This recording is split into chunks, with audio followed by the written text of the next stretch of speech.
Sei was just a regular girl until the death of her parents. Then she is turned into a servant by her uncle's family and forced into a disastrous marriage. Her uncle and his family plan to marry her into the Beastman clan known for eating humans. Sei is, as usual, doing her daily duties. This time she has to clean the whole manor all by herself. The poor girl is too weak, so she faints. There is no pity for her as her aunt pours cold water on her to wake her up. She scolds Sei for being lazy. She doesn't like this niece who returned to the family after a failed marriage and is determined to make use of her. Sei's cousin, Chio, appears, pretending to be concerned about Sei, but really, she just came to mock her. She tells Sei this is what she deserves for ruining their Fujigamine family name and warns Sei to stay away from her. Two maids are gossiping about the Fujigamine's daughters. The first maid doesn't understand why the madam is nice to her younger daughter, while she makes her eldest do chores even servants wouldn't do. The other maid reveals Sei is just their niece. Like the uncle's family, she looks down on this divorced niece. She feels comfortable gossiping about her until the person herself appears. Sei is not offended and lets the two maids run away. Our female lead's life is really tragic. When she was 15, her parents died in a fire while she was the only survivor. She was forced to live with her uncle's family, but instead of the love she expected,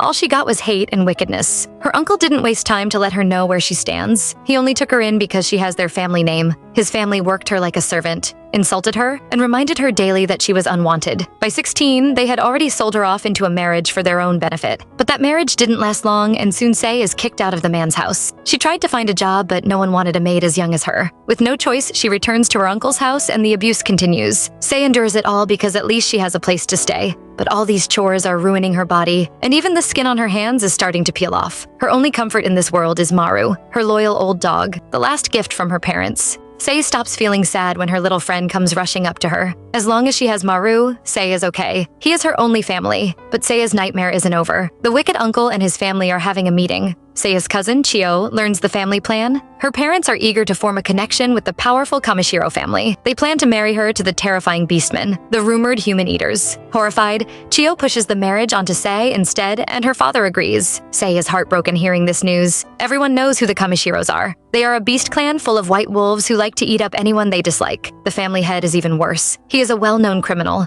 and that is the man Sei is being forced to marry. Her uncle doesn't really care which of the girls gets married, but since he has always hated Sei, he decides to let her do it. He roughly grabs her hair and warns her never to reveal the truth of her first failed marriage to anyone. This time, she must be useful to them. Sei is on her way to the Kamishiro's clan. She's terrified, and she had to leave Maru behind. Her aunt promises to take care of the dog for her, but she doesn't believe them. Our dear girl soon starts crying. She is afraid, but there is nothing she can do. She makes up her mind to be the best bride for the Kamishiro family. She must serve her husband well. The Kamishiro family are also expecting her. Standing in a room is a man. Well, half-man, or beast-man, whatever. A golden-eyed wolfman is waiting. It seems this beast-man is Sei's husband, and he is not happy. Sei arrives at the massive Kamishiro estate shaking with fear. This is the home of the Empire's legendary apothecaries, and her new husband, the sixth lord of the Kamishiro family, Lord Suhaku Kamishiro. But our female lead feels no joy. All she can think about is if her husband is as scary as the rumors claim he is. Everyone warned her he's terrifying. Chio even claimed that the Kamishiros ate someone last week. Although she wishes Sei to have a happy life with her new husband, we all know she is just cursing her to die. Sei still carries that fear.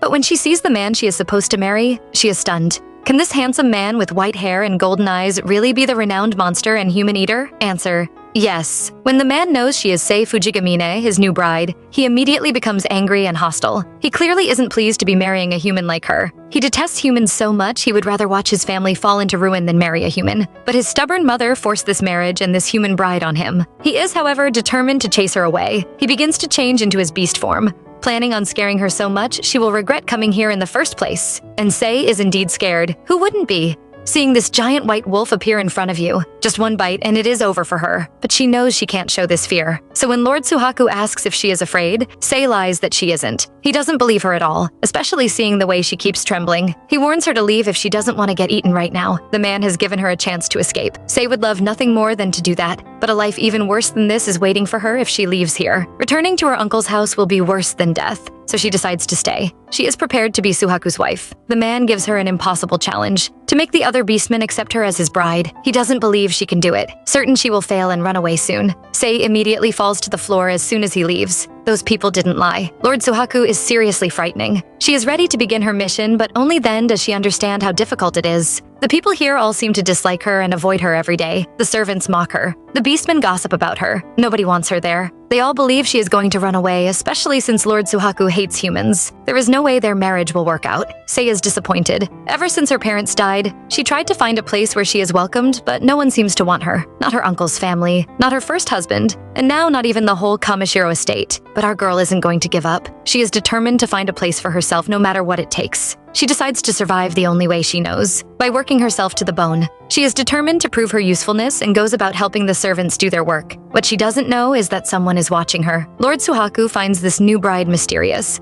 especially that sweet scent on her. He seems to know her from somewhere. Our female lead has spent 10 days in the Kamishiro's mansion, but there is still no progress. The people in the mansion still dislike her, always gossiping about her every day. They believe she is just faking her concern and is pretending to help them out. In reality, she must look down on them. They can't wait for her to leave. Sei already expected this behavior from them. The humans and beastmen have always lived apart. They never had any relationship, and even when they did, it was always unpleasant. Sei knew they were never going to accept her easily. In fact, she has no hopes for this marriage. She is only helping the servants out while waiting for this engagement to be called off. Surrounded by people who don't like her, Sei desperately misses the one person who does, Maru. She is busy thinking of him when suddenly someone crashes into her. Sei sees a maid behind her. The girl has dropped the clothes she just washed and is freaking out about it. Our female lead decides to help her, and the two go off to do the laundry together. The maid feels bad for letting the Lord's fiancé help her out, but Sei doesn't see anything wrong with it. She even bandages the girl's injured wrist, making sure she is fine. The girl is touched by Sei's actions and smiles at her, thanking her. Sei is almost blinded by that beautiful smile and starts blushing. The two are just about to start a cute friendship when Suhaku suddenly appears. He doesn't look very happy to see Sei still here and drags her off to scold her again. He doesn't believe she actually wants to help the servants. He thinks she's pretending, just like all humans do. When Sei asks him if he really dislikes humans, he tells her he does. The humans have always hated the beastmen, looking down on them and calling them filthy animals. He believes Sei is the same too. Now Sei understands why those beastmen all stayed away from her. But Suhaku is wrong. She doesn't dislike the beast tribe. Suhaku is eager to do everything he can to get rid of this human fiancé. He tries to scare her off by telling her the things she would need to do if they get married, live among other beastmen, and attend social events with him. He tells Sei she will also have to take care of his physical needs, especially during his rut period. I think we all know what that is. Mating season. Sei can almost hear her own heart beating, but it isn't love. She knows Suhaku will want his own children, but the thought triggers her traumatic memories of her ex-husband. She imagines she is still with him and starts to have a panic attack. Unexpectedly, it is this seemingly heartless husband that rushes to help her. He hugs her tightly, comforts her until she calms down, then he pushes her away. He tries to go back to his tough guy image, but we all know now that he is just a softie. Sei also feels this way. Held in his strong arms and hearing his voice, for the first time in years, Sei feels safe. Our female lead's past marriage was anything but pleasant. In fact, it was a nightmare. The man wasn't someone she loved, but a husband prepared by her uncle's family. Her uncle, eager to form connections, married her off to the only son of a kimono seller. Her ex-husband was good at pretending. In front of others, he was a cheerful person, which made everyone around jealous of her marriage. But in private, he was a beast. He would hit Sei, calling her nasty names, and would even chase her away sometimes. Just like all women beaters, he would apologize later, only to repeat it the next day. Our girl is just minding her business, washing her clothes when the rumors start up again. The nosy beastmen, while watching her, mock her efforts. They think she is useless. No matter what she does or how much she helps them, they would never trust a human like her. Hearing her fiancé's family call her useless just makes Sei determined to prove them wrong. She goes about helping with everything. Sewing, sweeping, cleaning, washing, just doing anything. Sei tells herself she needs to try harder, but she knows it might not work. If even her own future husband can't accept her, then it is impossible for his people to. But she still wants to keep trying. She pushes her human body far beyond its limits, all because of that one moment of warmth from Suhaku. But she might have forgotten something. She isn't a beastman. Her fragile human body can't take it anymore. And one day, she faints in her room. Lord Suhaku might pretend not to care, but he still notices Sei's absence during the day. He thinks he has scared her into running away, but Sei's new friend tells him she fainted from a fever. The maid had something to ask Sei and went looking for her. Otherwise, our girl might really have died. Suhaku really doesn't want to interact with humans. All his life, they always mocked and insulted him. It doesn't matter that his family is noble. The humans look down on them just because they are beastmen. What annoys Suhaku is how they act all superior, yet they are very weak. He always thought humans are evil, but this one human girl makes him feel something he doesn't understand. Sei is asleep, but she is having a nightmare again. This time, she is tied up and locked underground by her aunt. No matter how hard she begs, the woman refuses to free her and punishes her to stay there for a night. Even worse, Chio comes to mock Sei, eager to enjoy the look of suffering on Seiya's face. Next it is her uncle, who finds her an embarrassment for being divorced and returning home. He even wishes she was burned to death with her parents. Sei begs for mercy in her sleep, and then she feels someone beside her. Sei wakes up to see Lord Suhaku sitting at her bedside. He is here to take care of his little fiancée. He checks her temperature and even feeds her the Kamishiro family's legendary medicine, something priceless and usually reserved for the highest elites. She can't believe she is eating such precious medicine. This drug is said to be able to heal any sickness in the world. Why would he give something so valuable to someone like her? Lord Suhaku watches her sleep. He has noticed some things about his fiancée. She is far too thin, her ribs are visible, she cried in her dreams, and she even begged to die. This is not a spoiled noble girl. This is someone who has suffered deeply. Now Suhaku is curious about her life. He thought she would be like those other spoiled women since her Fujigamin family is a wealthy one. But now it seems something terrible was really happening to her. Suhaku feels bad because he knows how unwelcoming his people have been. He knows his female servants have always been suspicious of her. The little maid confirms everything. No matter what Sei does, the servants still insult her behind her back. Suhaku realizes the truth. He caused all this. His hostility made everyone dislike her. He scared her on purpose and pushed her too hard, all because he doesn't want this marriage. Yet she still smiles at him. She speaks nicely to him and thanks him. No matter how cruel he is, she still stays. Why? For the first time, Suhaku doesn't know what to do with this feeling in his chest. The next morning, Sei is awake and feeling better. She believes it must be the medicine Suhaku gave her and is grateful to him. For once, she didn't have any scary or sad dreams. She is ready to go out and start working again. She doesn't feel comfortable staying in the Kamishiro estate without doing anything. She is afraid those people would see her as useless. But when she steps out, she sees something that gives her a fright. There is an unexpected person sitting outside her door. When she opens her door, Lord Suhaku is sitting outside waiting for her. He is here to see Sei and make sure she is all right, but he is too shy to say it. The two sit in silence for a while until Sei starts apologizing. She thinks Suhaku is unhappy with her, but he stops her and admits he was the one who caused trouble for her. Sei is stunned when she hears him asking about her health. Seeing her going out so early, he is sure she is going back to do those servants' chores again. He warns her to stop doing that and says he has something to tell her today. Sei has prepared herself for the worst. She is convinced Suhaku is about to break off their engagement, but nothing prepares her for what she is about to hear. This time, when Suhaku turns into his beast form, Sei is not at all scared. She knows the wolf isn't a monster. He is the one who stayed by her side, cared for her, and protected her when she was at her weakest. Sei has never received any love or care from others, even when sick. So what Suhaku did is enough to gain her trust. Suhaku finally says the words Sei never expected to hear. He tells her he doesn't trust humans, but he is willing to trust her. Suhaku doesn't know what is wrong with him. At first, it was this woman's scent that drew him in. Her scent was familiar, but he is sure he has never met her before. Curious, he decided to watch her, but somehow fell for her innocent gaze. Now he is ready to give humans a chance. No one is more shocked and happy than Sei right now. Not only is Suhaku finally calling her name, he is ready to trust her. But her happiness doesn't last long because she remembers her secret, the one her uncle forced her to hide, the truth about her first marriage. Sei doesn't want to deceive Suhaku. If Suhaku wants trust, she must tell him the truth. So our female lead goes ahead to tell Suhaku she has already been married once. Sei is terrified just recalling her past marriage. She tries to explain but trembles so badly she can barely speak. Suhaku gently stops her. He doesn't care why she divorced. He doesn't want her to force herself to relive the trauma. He only cares about her. The male lead understands why she was so scared before. He believes her failed marriage must be why she isn't close to her uncle's family. But what bothers him is the knowledge that there is another unmarried daughter in the Fujigamin's house. For them to send a divorced daughter out means the other daughter refused to marry a beastman. So Sei,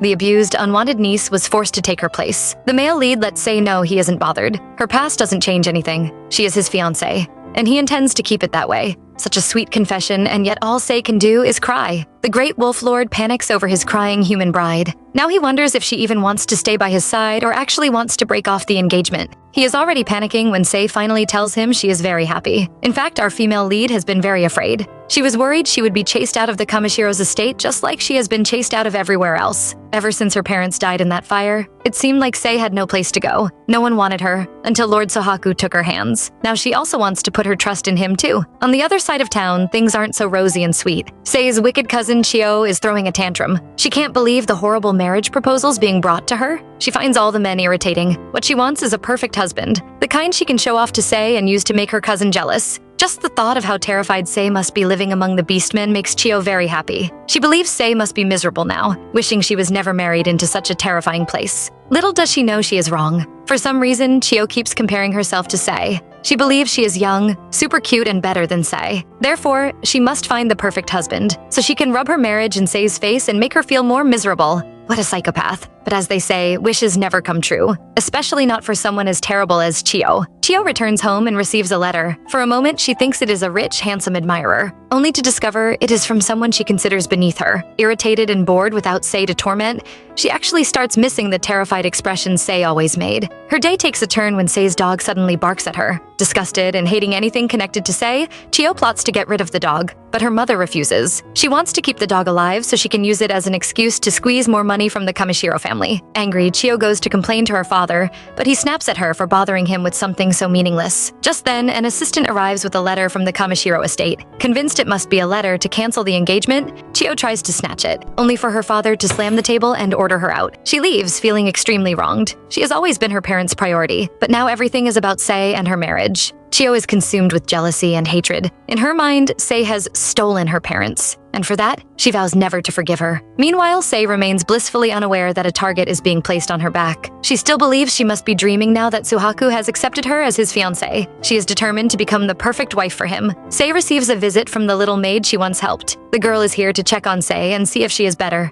Sei suddenly remembers. It was this maid who found her in her room when she fainted. If she hadn't come, who knows what would have happened. Sei is both thankful and sorry. She believes she caused the girl trouble and apologizes. The maid can't accept this apology, especially since she also has a little secret she is hiding from Sei. She isn't a good person like Sei thinks. Even though Sei was so kind to her, she avoided her because she was afraid of what the other beastmen would say if they saw them together. She feels guilty and begs for Sei's forgiveness, but Sei is simply happy someone wants to talk to her. The two decide to become friends, and the maid introduces herself as Riri, a squirrel beast woman. Riri explains why the beastmen distrust humans. Humans have used their power to oppress them, even having beastmen arrested over rumors alone. Their peaceful lives were destroyed all because of the humans. Riri is convinced Sei is different. She wants to help clear Sei's name. She promises to tell everyone how kind Sei truly is, including the Lord himself. And just then, Lord Suhaku arrives. Lord Suhaku claims he came for something important, but the moment he tries to speak, he starts stammering. Before Sei can figure out what is wrong, a man suddenly appears behind Suhaku and exposes him. Suhaku doesn't have anything important to say. He came simply because he wanted to see Sei. Suhaku is annoyed. His feelings are exposed this easily, but he still tries to pretend he isn't shy. The man points out how nervous he is. The two start arguing, and if I didn't know better, I would think they are a couple. The newcomer is Suhaku's aide, Tadamasa. He still can't believe Suhaku finally agreed to having a human as his bride. Tadamasa then turns to Sei, telling her she can stop pretending now. She no longer needs to do servant work or act humble. She can flaunt her new status as Suhaku's wife-to-be in front of those female servants who insulted her. Everyone is shocked to hear Tadamasa speak like this, but Sei refuses. She never planned to flaunt in front of those servants. She is the only human among beastmen. If she did that, she would never gain their trust. She knows she must gain the beastmen's trust slowly and respectfully. Sei is determined to do her best and eventually get them to accept her as Suhaku's fiancée. Everyone is shocked by her maturity, but they are also pleased to hear this, especially Tadamasa, who ends up flustered for the first time. He apologizes for saying such things, but Sei doesn't get angry because he is telling the truth. Plus, she believes the man is trying to help her out. Tadamasa is stunned to see her smiling and doesn't understand why she isn't angry with him. He looks so confused, Lord Suhaku can't hold it anymore. He actually bursts into laughter. He is proud that Sei managed to throw his composed assistant off balance. He praises Sei for being able to get his assistant flustered for the first time. Sei, however, is blushing because Suhaku looks so good smiling, and he is actually smiling for her. It makes her happy. The men continue making fun of each other. Tadamasa points out that Suhaku is actually smiling. He usually carries such a cold face. It must be because Sei is here. Watching the two of them, Sei feels like they seem more like friends than servant and master. The three of them go for a walk. The male lead has asked Riri to announce to the other servants that Sei is officially his fiancée. Afterwards, he shyly reveals the real reason he came. He wants to take Sei somewhere special. Their first date turns out to be the medicine room. Not the most romantic place, but for Suhaku, it's special because nobody else is ever allowed inside. This is Lord Suhaku's workplace, where he plants all his medical herbs and creates medicine. He tells Sei apart from him, no one else is allowed in here. He brought Sei here because he wants some private time with her. Inside the medicine room, Suhaku fusses over Sei non-stop, worried the smell might bother her or that she might fall. Sei reassures him she's fine, but he still offers to hold her hand to prevent her from falling.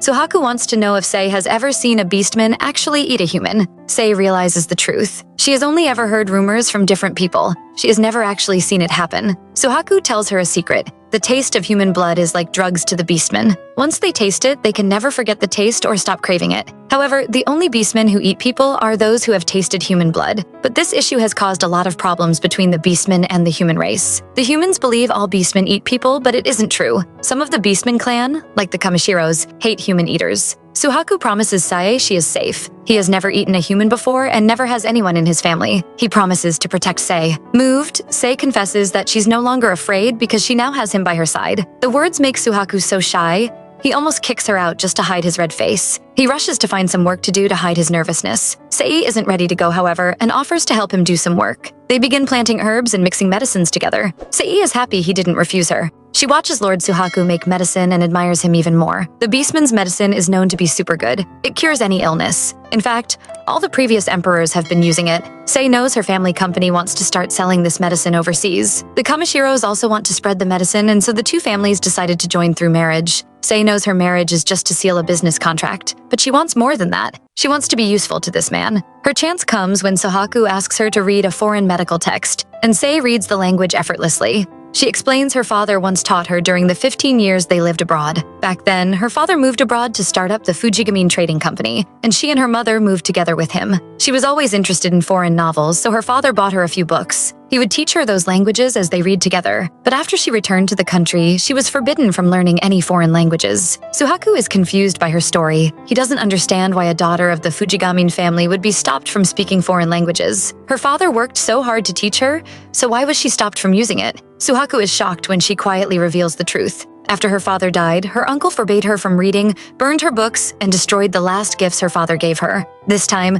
Suhaku can no longer hide how angry he is. He knew something must have happened to make her wish she was dead, but he never expected it to be so bad, and for such horrible treatment to come from her own family. Suhaku feels bad for making Sae remember such bad memories. Sae doesn't blame him nor her uncle, even though her uncle has always hated her father and also hates her too. She is grateful to him for taking her in. Just as Sae wishes, she can finally help Suhaku. He wants her to translate the medical text for him. Sae is beginning to doubt herself now. She doesn't feel she is good enough and asks him to find an expert, but Suhaku refuses. He wants Sae to do the job and reminds her of all the efforts her father put into training her. He advises her not to disappoint her father. Sae knows he is right. She remembers all the times her father praised her and is ready to make him proud. She also wants to do this for Suhaku. He could have found an expert, but he chose her to do it. She must repay his trust. Sae is beginning to regret praying so hard now. She is staying up late at night trying to translate the book. She wants to be useful to Lord Suhaku, but right now she can barely read anything in this text. It has been so long since she read a foreign text, and this book is full of difficult medical terms. But still, Sae is happy to do it. She finally gets to read the foreign text she loves and be useful to her new husband. Meanwhile, Suhaku is far from calm.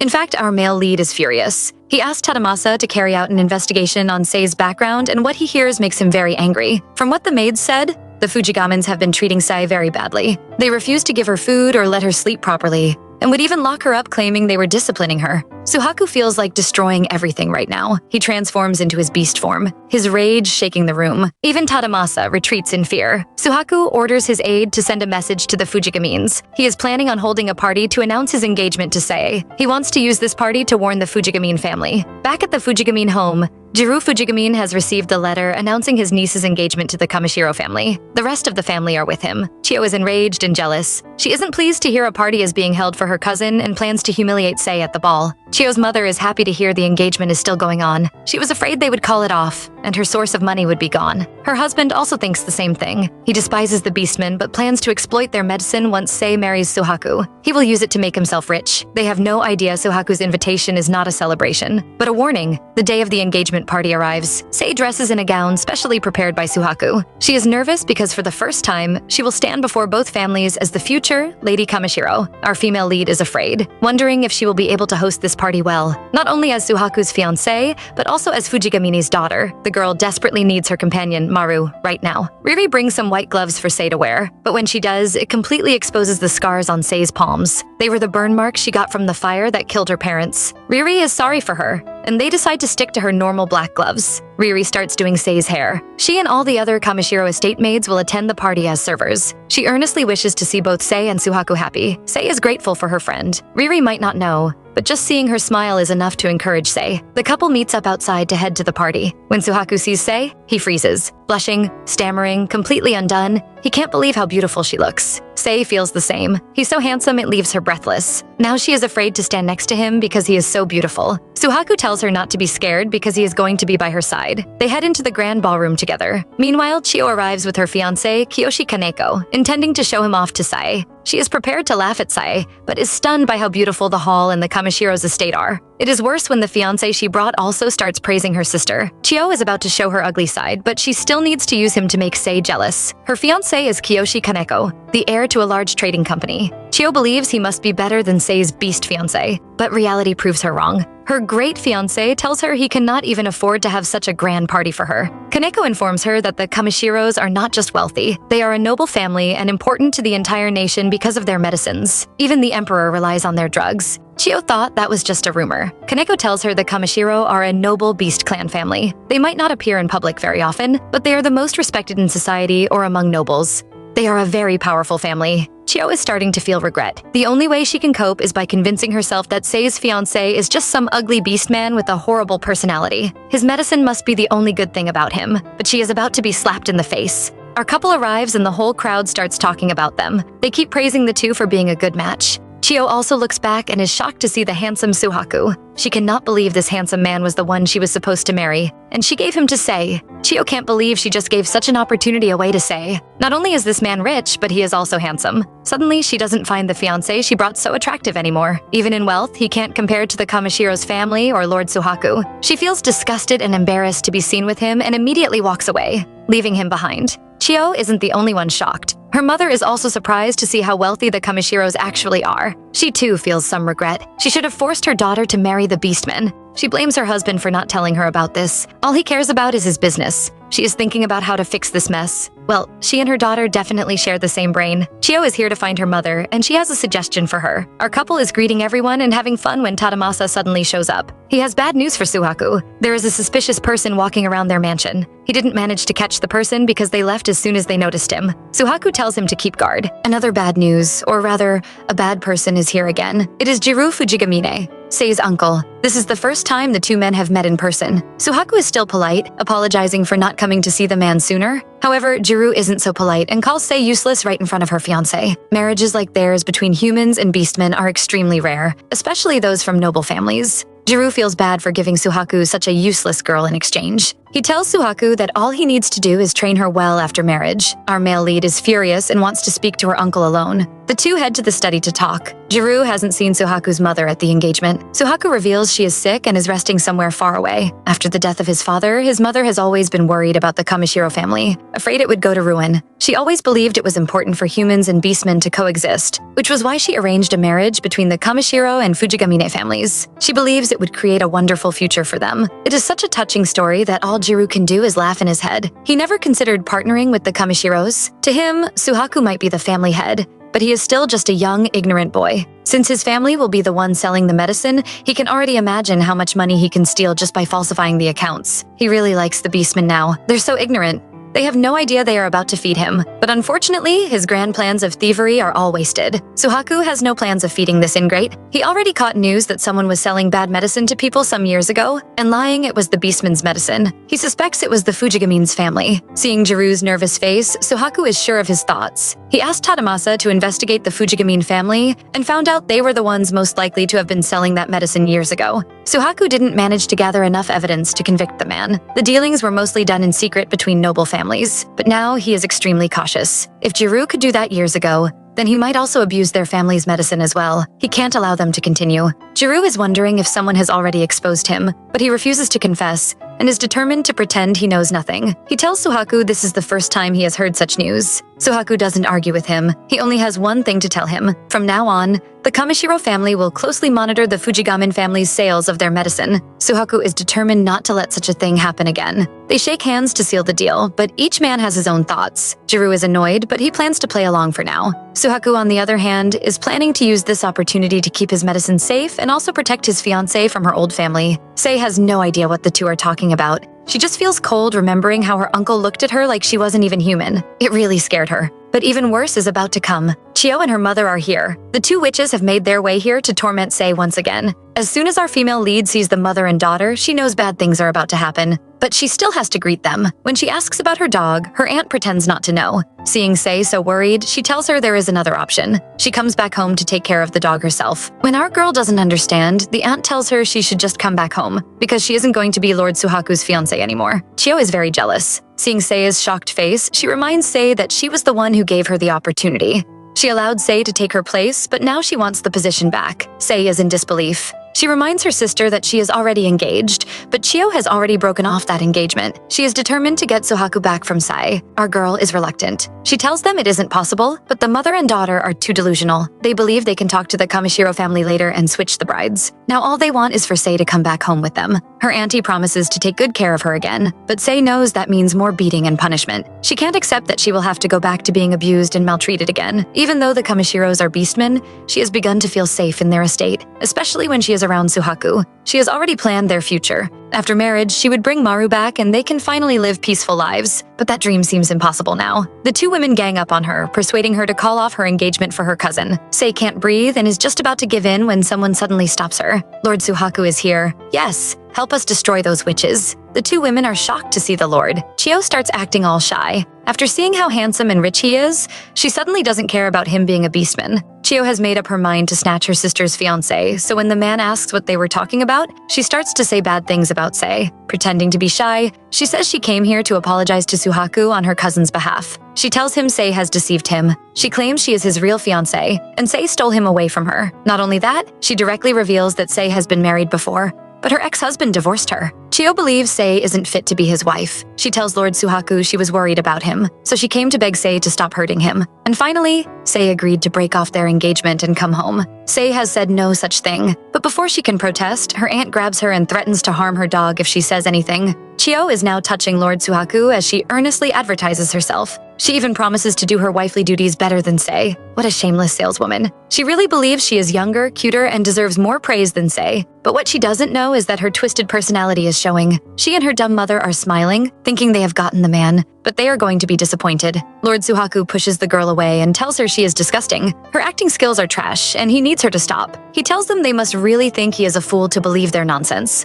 Lord Suhaku completely disgraces the mother and daughter. He tells them he is fully aware that Sei has been married before. And in fact, she told him herself. He wants Chio to stop talking about it like it is a big sin because it doesn't really matter to him. This doesn't make the girl stop. She is so determined to ruin Sei's engagement that she plans to reveal the biggest secret their whole family has been hiding. The truth about why Sei's husband divorced her. The truth is that Chio can't have children. Chio is happy, especially when she sees Sei so scared now. She calls her cousin useless and barren. Even after 5 years, she has never had a child for her husband. Those words trigger Sei's memories. She will never forget the beatings, the insults she had to bear just because she couldn't have children. Her husband would say she was causing him and his parents trouble, but no one ever thought about her position. Every time he would forcefully sleep with her, but it never worked. Sei remembers those things now, and she can hardly breathe. Chio is happy to see her like this. She proudly tells Suhaku how Sei's ex-husband cheated and then got another woman pregnant. After that, he finally divorced Sei. Our girl can't take it anymore. She begs her cousin to stop. She remembers how proud her husband had been to show off that woman's pregnancy.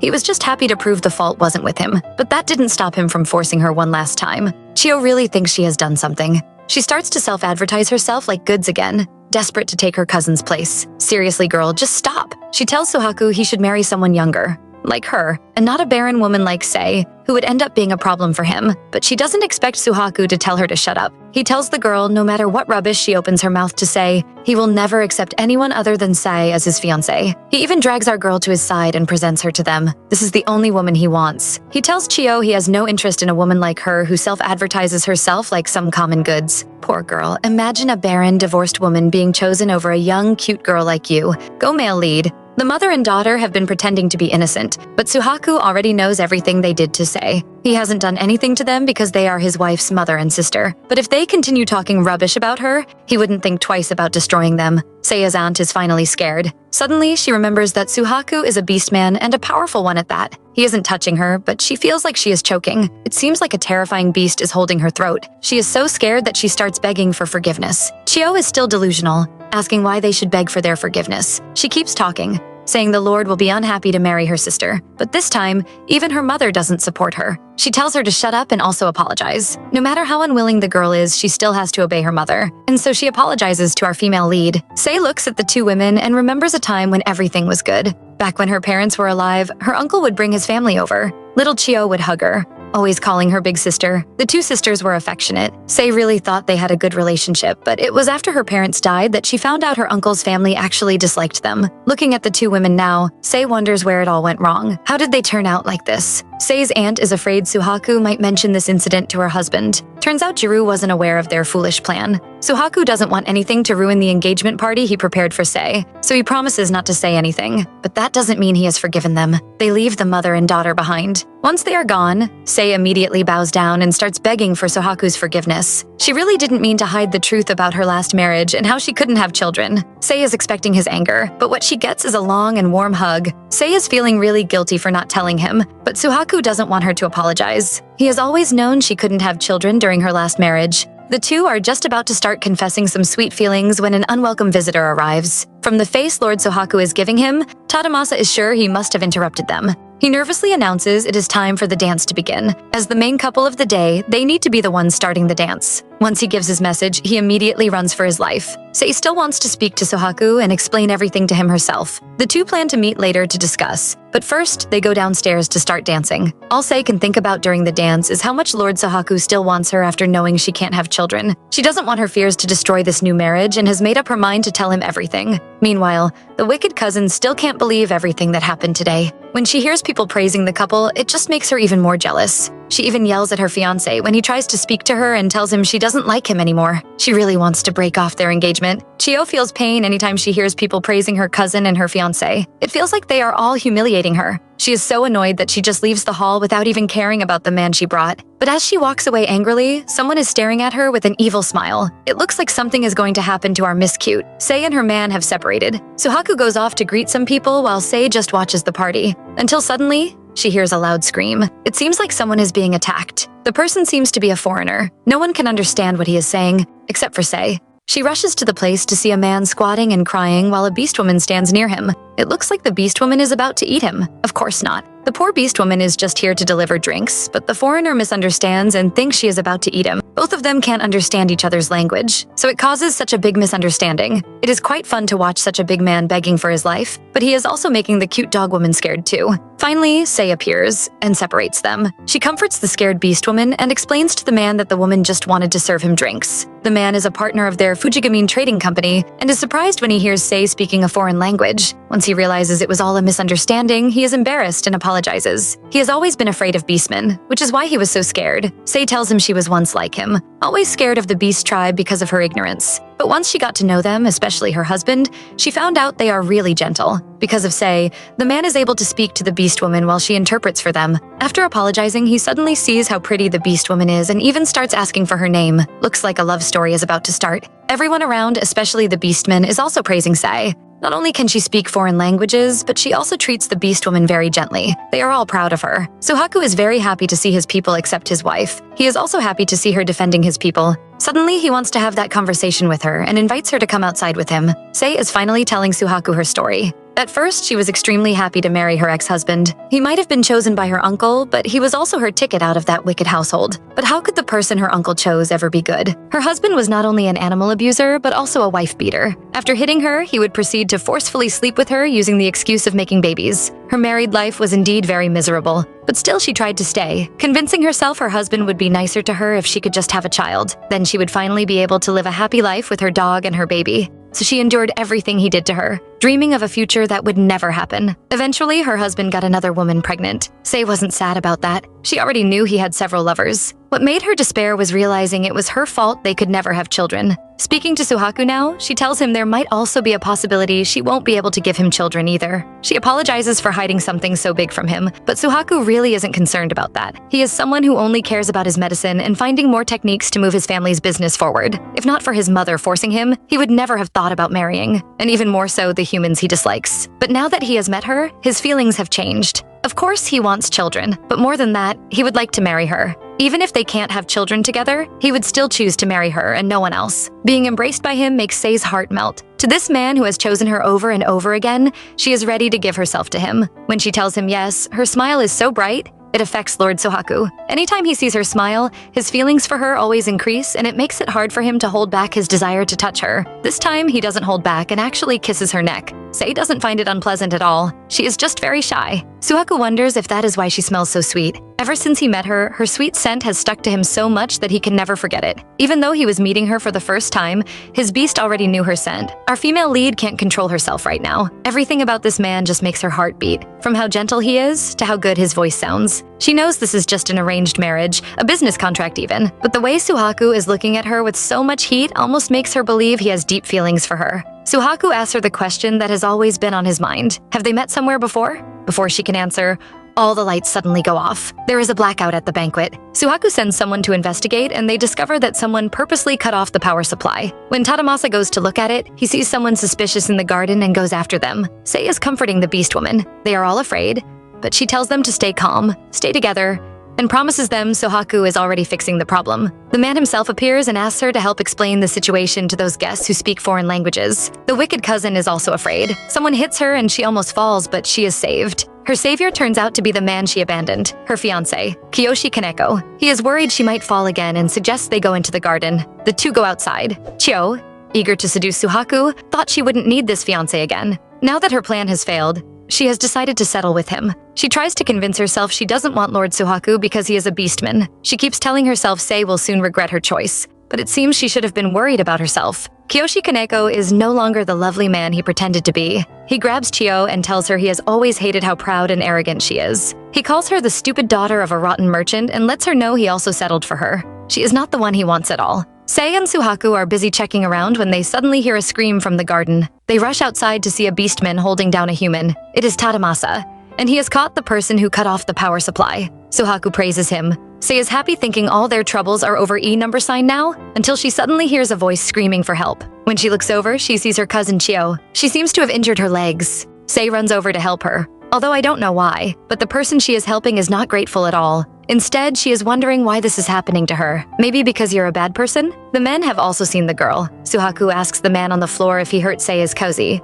but he denies it. He tells them he was only hired to cut off the power supply and cause a power outage by a man. The group is wondering who that man is. There is no need for them to, because that same man is sneaking up to Chio and Sae. He is Kiyoshi Kaneko. Sei has no idea danger is coming. She hears sounds behind her, and when she looks back, Kaneko is standing there. The next time Sohaku sees Sae, she is being held hostage with a dagger around her neck. Kiyoshi Kaneko is using her to threaten Suhaku. Suhaku is confused because he doesn't know why Kaneko is doing this. Kaneko is almost crazy. It turns out he has a grudge against Suhaku. His family was among those who bought the illegal drugs that the Fujigamine family was selling years ago. The Fujigamines sold fake drugs to them, claiming it was the beastman's medicine. Jiru said it would cure Kaneko's mother, who was sick, so his family bought the drugs. Even though they were so expensive, he was willing to buy them just to save his mother. However, what did he get? His mother's dead body. Those drugs were fake, and his mother died immediately after taking them. Kaneko believes the Kamashiros are the ones selling those fake drugs, so has come to get his revenge. Suhaku denies these accusations. He tries to explain to the man that the medicine had nothing to do with his family, but Kaneko doesn't believe him. For Kaneko, the greatest proof is the marriage deal between the Fujigamine and Kamashiro families. He believes the two families must have been working together secretly. He purposely got close to Chio, just so he can sneak into this banquet and take his revenge on the two families. Kaneko believes there could have been other ways to treat his mother, but just because of these two families, his mother is now dead. That is why he wants to kill someone important to both the families, and that person is Sei. Everyone is afraid, especially when an injury appears on Sei's neck. But our girl can tell Kaneko is also afraid. He's just a boy who has lost his mother. She touches his hand and tells him she also met his mother. Back then, they were invited to the Fujigamine house, and his mother was very kind to her. She tells him the truth. It was always her family's fault and has nothing to do with the Kamashiro family. She is sure her uncle was the one purposely selling the fake drugs. She tells him the two families only just started to interact, so it is impossible for the beastman's family to be the one selling those fake medicines years ago. She wants Kaneko to believe them, but he refuses to accept that he is wrong. He wants to put all the blame on the beastman tribe. While he is distracted, Suhaku quickly changes into his beast form and moves to attack him. He manages to push the dagger away before the man can stab Sei. Our poor girl is so scared she can barely stand. Lord Suhaku grabs her before she falls, greatly worried about her. He is sorry for putting her in such danger and hugs her. Suhaku is still worried and asks Seiya to show him the wound on her neck, but that is his greatest mistake. Suhaku was planning on treating Sei's wound and asks her to show it to him, but that is his greatest mistake. All it takes is one look at Sei's wound, and Lord Suhaku is on fire. He can't control his body and immediately turns red. Something seems to be controlling him, begging him to just take a bite from Sei. His eyes turn red, and he can't stop it anymore. He pushes her against the wall and is just about to bite her when he suddenly stops. His senses come back, and our male lead is horrified to find out he almost killed his fiancée. Our girl doesn't know what her blood is doing to him. She tries to get close to him, but he screams at her not to touch him. Sei is hurt, but there is nothing Suhaku can do. He leaves her alone and lets Riri stay with her. Riri is there to worry about her, but all Sei wants to do is watch Lord Suhaku walk away so coldly. The engagement party ends peacefully, but what follows is a storm. Kaneko is not the only person in trouble. He was arrested for attempted murder, but after the accusations about selling fake drugs, the Fujigaminis are also going to be investigated. Sei's auntie is freaking out, afraid the military is going to find out everything they have been doing. If that happens, all the nobles who sold those fake drugs to them are going to come looking for them, asking for compensation.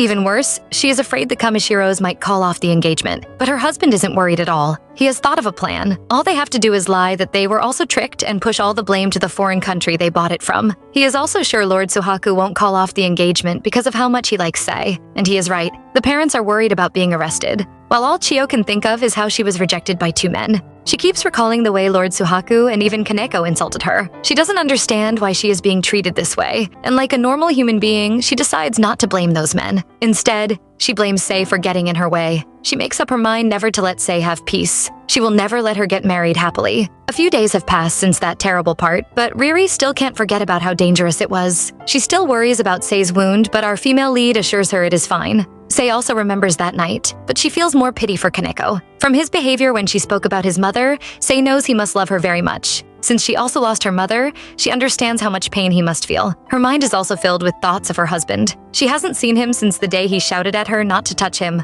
She misses him and is feeling sad when she hears a familiar bark. Guys, Maru is finally here. Thank God he is safe from those witches. Sei is very happy to see him and wonders how he got here. Tadamasa suddenly appears and tells her it was Lord Suhaku who ordered them to bring him over. The Lord knew how precious Maru is to Sei. He is her most precious family member, so he had them bring him over. Sei is touched to hear this and really wants to see Suhaku now. She has not seen him since the night of the party, but now she has a good excuse to go looking for him. All she has to say is she wants to thank him, but Tadamasa gives her heartbreaking news. Suhaku doesn't want to see her. Sei is trying to translate the foreign book Suhaku gave her, but it doesn't seem to be working. Nothing has gone right for her ever since the day Tadamasa told her Suhaku doesn't want to see her. It has been a week since then, and truly, she has not seen Suhaku even once. She keeps worrying, wondering why he doesn't want to see her and if she made him angry. She has been so sad. Even her dog notices her mood and sticks to her side, worried about her. She feels sad for the animal. Even when they are together, she keeps making him worried about her. To cheer both of them up, she decides to go for a walk and meets the most beautiful woman ever. Sei is surprised when a beautiful woman in a military uniform suddenly stops her and wants to speak to her. She introduces herself as Senri Baba, one of Sohaku's close friends. She is the person in charge of communications between the military and the Kamashiro family. She has already seen Sohaku, and when she heard he was engaged, she came to see what type of person Sei is. To make a human hater like Suhaku pick her as his fiancé. Sei is very nervous in front of this beautiful woman. She introduces herself and wants to know if Senri is also a beast woman. The soldier reveals she is. She is the horse type.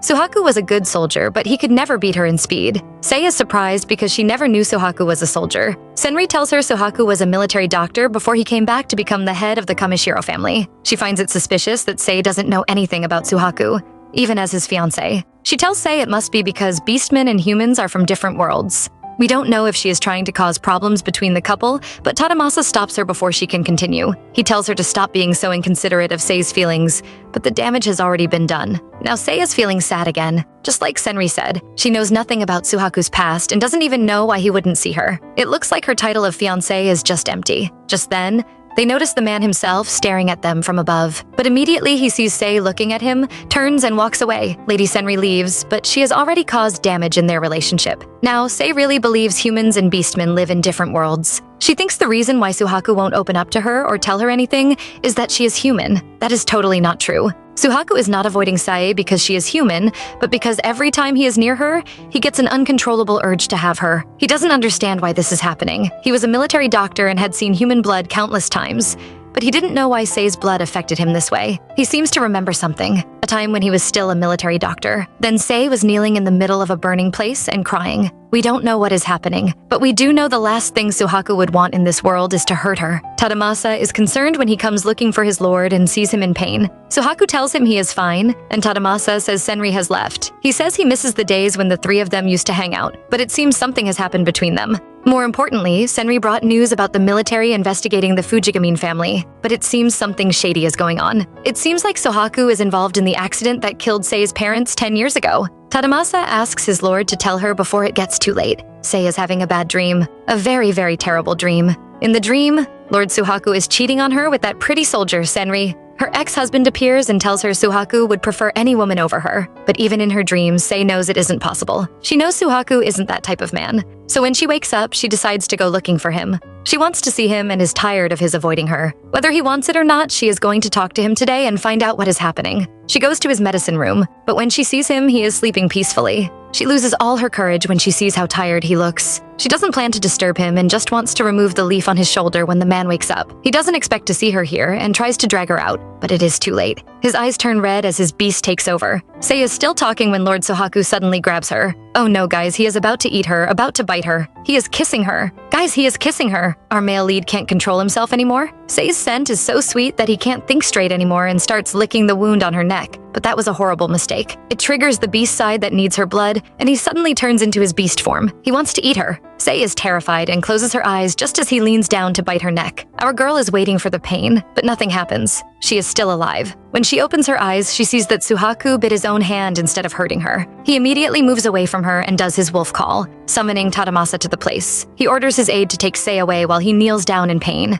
Outside, Sei is still confused. Tadamasa finally explains what is happening to her. Lord Suhaku is in his rut season. Normally, the rutting season for wolves is still far away. Even when it comes, Suhaku has always been able to manage it. But because he saw Sei's blood back at that party, his rutting season started early, and now he is in deep pain. Sei feels guilty because she thinks this is all her fault. He has been suffering because of her. She knew he didn't want to see her, but because of her selfishness, she went to meet him forcefully, causing him so much pain. Seeing her crying so badly, Tadamasa tells her the truth. Suhaku could have followed his beastly instincts and attacked her, yet he called for Tadamasa. The reason is simple. He doesn't want to hurt Sei. The reason he would rather bite his own arm is that Sei is just that precious to him. She is the person Suhaku wants to spend the rest of his life with. Those words stun Sei because she never knew Lord Suhaku felt that way about her. But now that she knows, she must do something about it. Lord Suhaku is still recovering from the previous pain. He feels bad for scaring Sei, and for the first time, he isn't happy to be a beast. This heat and pain in his body will always remind him he isn't human. They make him want Sei so much. Someone knocks on his door, startling him. The woman he wants so much, our female lead, is standing right outside his door. Lord Suhaku isn't expecting anyone and wonders who might be visiting so late. He thinks it is his assistant, but it turns out to be his fiancée. They just had an unpleasant afternoon, so he is surprised she still wants to see him. But he refuses to let her in. He knows his assistant must have told her about his condition. He might be in a rut, but he doesn't want her to sleep with him out of obligation.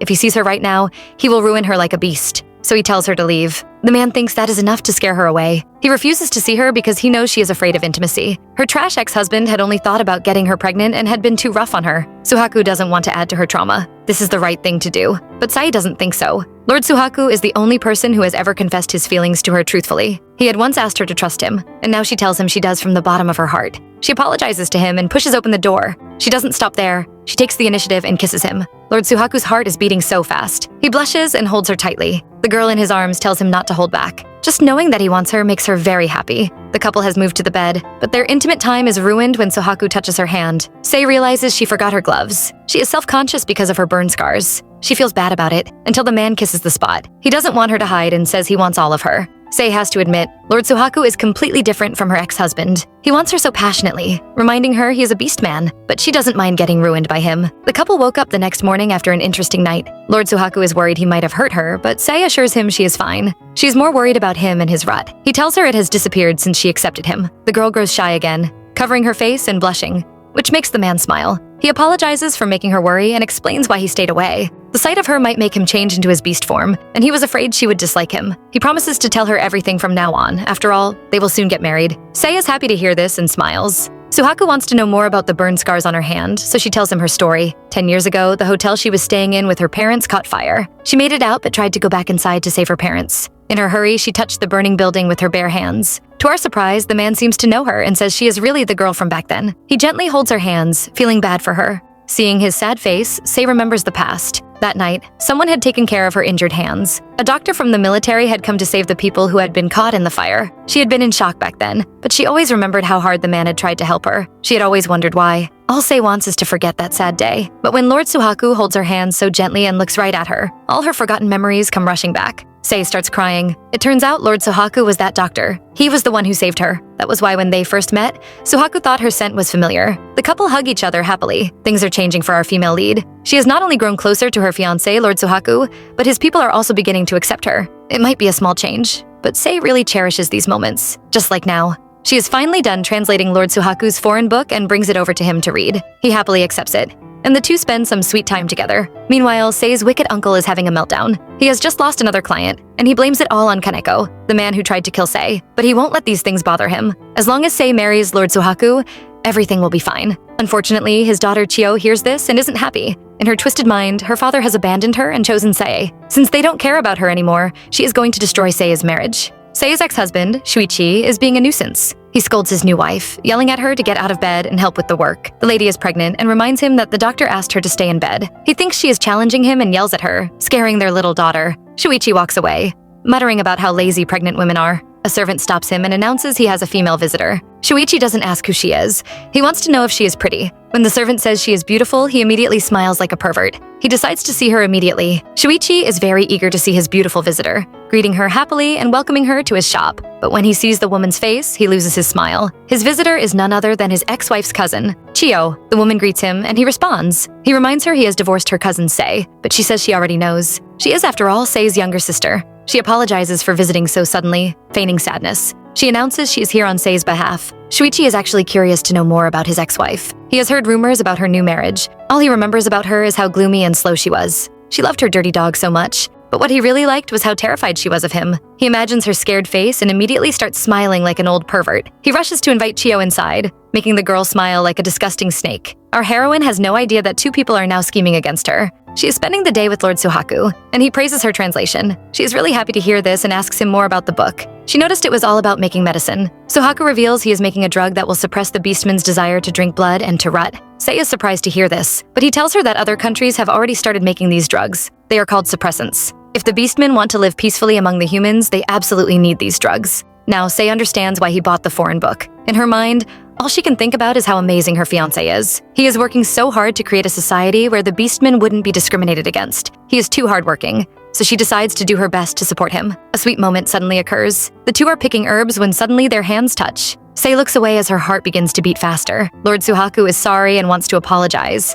But when he looks at his fiancé, the poor girl has turned completely red. She stammers, trying to apologize, but her shy behavior suddenly makes Suhaku's heart race faster. Now they both look like ripe tomatoes. Our male lead wonders what is wrong with him. His rut season should have ended, so why is he feeling this way? Just the touch of her hand reminds him of the passionate, steamy night they spent together. Our main leads aren't the only ones falling in love. Riri, Sei's personal maid, receives a letter written in a foreign language. She is confused until the cute dog woman says the letter might be for her. Now Riri turns into a gossip, wanting to know who sent it. They are interrupted when Lord Tadamasa arrives to collect Suhaku's mail. The women panic and rush to gather the mail. As Tadamasa waits, he sees a strange letter and picks it up only to discover it is from Chio Fujigamine. What is the girl planning now? Sei is meeting with Suhaku and Tadamasa. She has read the letter and tells Suhaku that her cousin wants to meet her. Chio says she wants to apologize for everything she has done. Lord Suhaku is speechless while Tadamasa doesn't believe it. He asks about her relationship with Chio, and Sai tells him her cousin finds her irritating. She remembers all the mean words Chio has always said to her, but a part of her still remembers how good their relationship was when they were younger.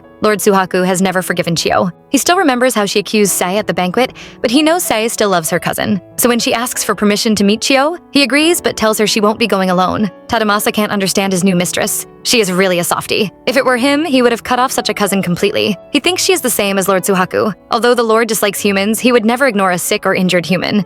The two are really the ultimate married couple. Sei is shy again and reminds Tadamasa she hasn't married Suhaku. The man thinks it is only a matter of time. The two already tell each other everything. Even most couples don't do that. He wishes her well, hoping she settles things with her cousin. Sei is happy and blushes. She thanks him, happy to have someone who always encourages her. Her happiness makes the man smile too, and everything just seems sweet. But it doesn't last long. They arrive at the meeting place and Tadamasa offers to wait outside. Sei goes in to meet the snake. Sorry to meet Chio. That smile makes me so annoyed. The girl starts acting, crying, and trembling as she apologizes for insulting Sei at the engagement party. She says she never meant those harsh words, and even claims her parents forced her to say them. She says her father would hit her anytime she tried to be nice to Sei, making her afraid. She reminds Sei of how close they were when they were younger. Our heroine actually believes her. She remembers Chio calling her barren and useless and actually believes the girl was forced to say those words. Chio reminds her again of how close they were when they were younger. She tells Sei she wants to have a fresh start with her. Something feels off. Sei should be happy that her cousin finally likes her, but everything seems strange. Chio notices her reluctance and starts crying,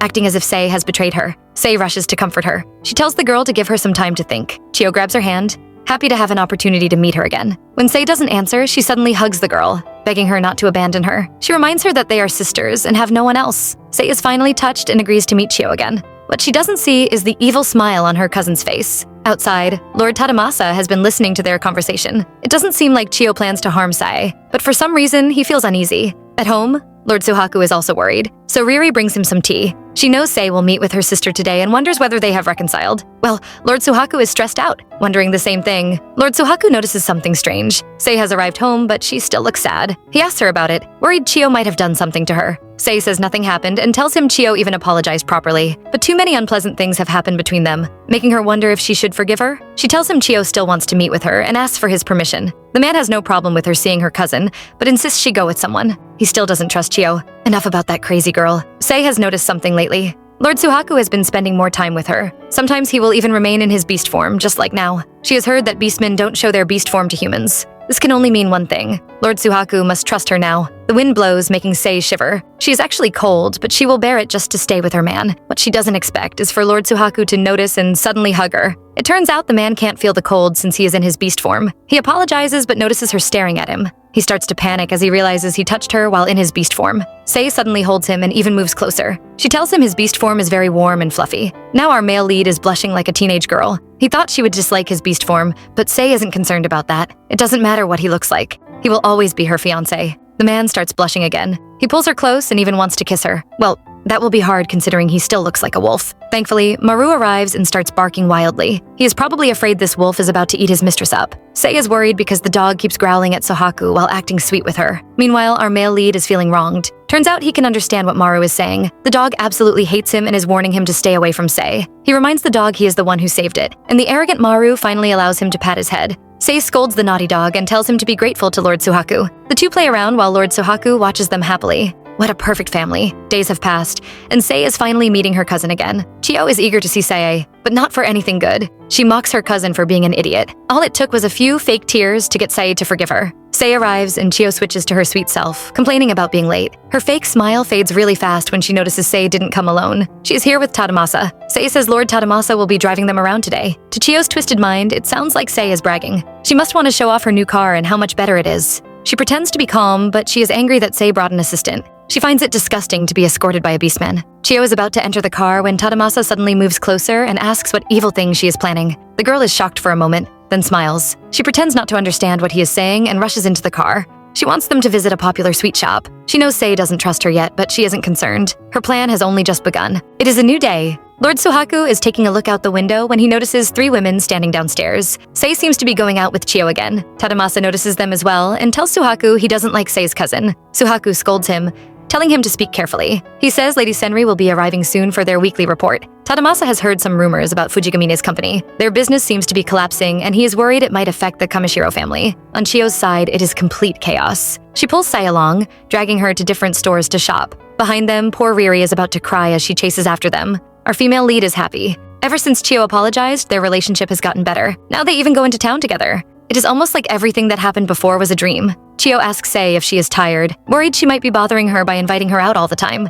Sei assures her she is happy, making Chio smile even brighter. Meanwhile, poor Riri is struggling to carry all their boxes. She thinks her mistress is buying way too many things. Chio arrives to add to her misery, scolding her for being careless. Riri carefully drops the boxes in the car, only to hear Chio calling her slow. In fact, the lady says she hates beastmen. Now Riri is confused, wondering if she has developed some hearing issues. She is convinced she must have imagined those words. It is already evening and Riri has fallen asleep on Sei's shoulder. Our female lead thinks she is cute. She must have been too tired from shopping all day. Chio apologizes for being overexcited and laughs. But we all know she is laughing because her opportunity has finally come, just as we thought. When Sei looks outside, she notices the carriage is going in a completely different direction from their home. Chio finds it a pity that Sei noticed. She says she wanted to surprise her cousin and tells Sei she wants to visit one more place. Our heroine is panicking because this street is familiar. She recognizes this road because it leads to her ex-husband's house. They arrive at her ex-husband's shop and Chio pulls her out. Our female lead doesn't run away. She stands there asking why they are here. Chio lies, saying she wanted to buy a new dress for Sei to celebrate her engagement. Since Shuichi knows Sei very well, she decided to visit his shop. She says the man insisted on seeing Sei personally and wants to congratulate her on her marriage. Being the lovely sister, she decided to set up a meeting for them. Chio cannot believe what she is hearing. There is no way her evil ex-husband would want to congratulate her. She stands there in shock until the man himself arrives. He immediately hugs her, pleased to see her. He has been waiting for them and immediately invites her inside. Sei seems to have become mute. She just stands there trembling and allows the man to take her into the shop. At the last moment, she looks back at her cousin. Desperate for help. Wrong choice.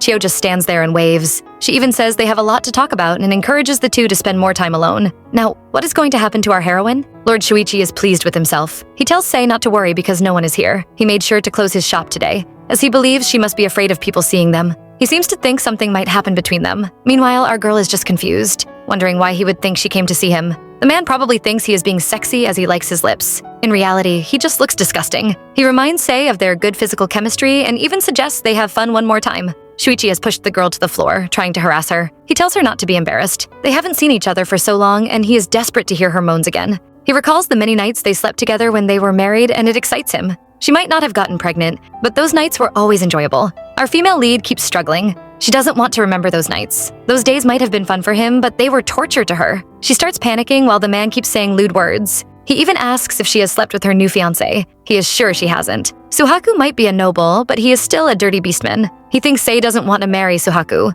which is why she came to see him. Sei finally gets angry. All Shuichi does is twist the truth to fit his narrative. He did it before and is doing it now. He acts like he wasn't the same man who beat her many times. Shuichi doesn't want to talk about her beastman fiancé anymore. He tries to touch her, but Sei slaps his hands away. She warns him to stay away from her. She has no problems marrying Lord Suhaku. He even makes her happy. Instead, it is Shuichi's touch that disgusts her. The man is furious and starts shaking her. He thinks she is playing around with him. After all, she was the one who requested to see him. Sei is confused because she never made that request. Because she can't explain, the man becomes violent. Just like he did in the past, he tries to hit her, but our Sei has changed. This time, she fights back. She suddenly grabs a weapon and throws it at his face. While the man is still in shock, she runs out of the shop. Chio sees her cousin coming out so quickly and is disappointed. But it doesn't really matter because her plan has already worked. She allows the carriage to leave, but in a corner where no one can see, two women are watching them. They have witnessed the whole incident. Lord Suhaku has been waiting for his fiancée to arrive home.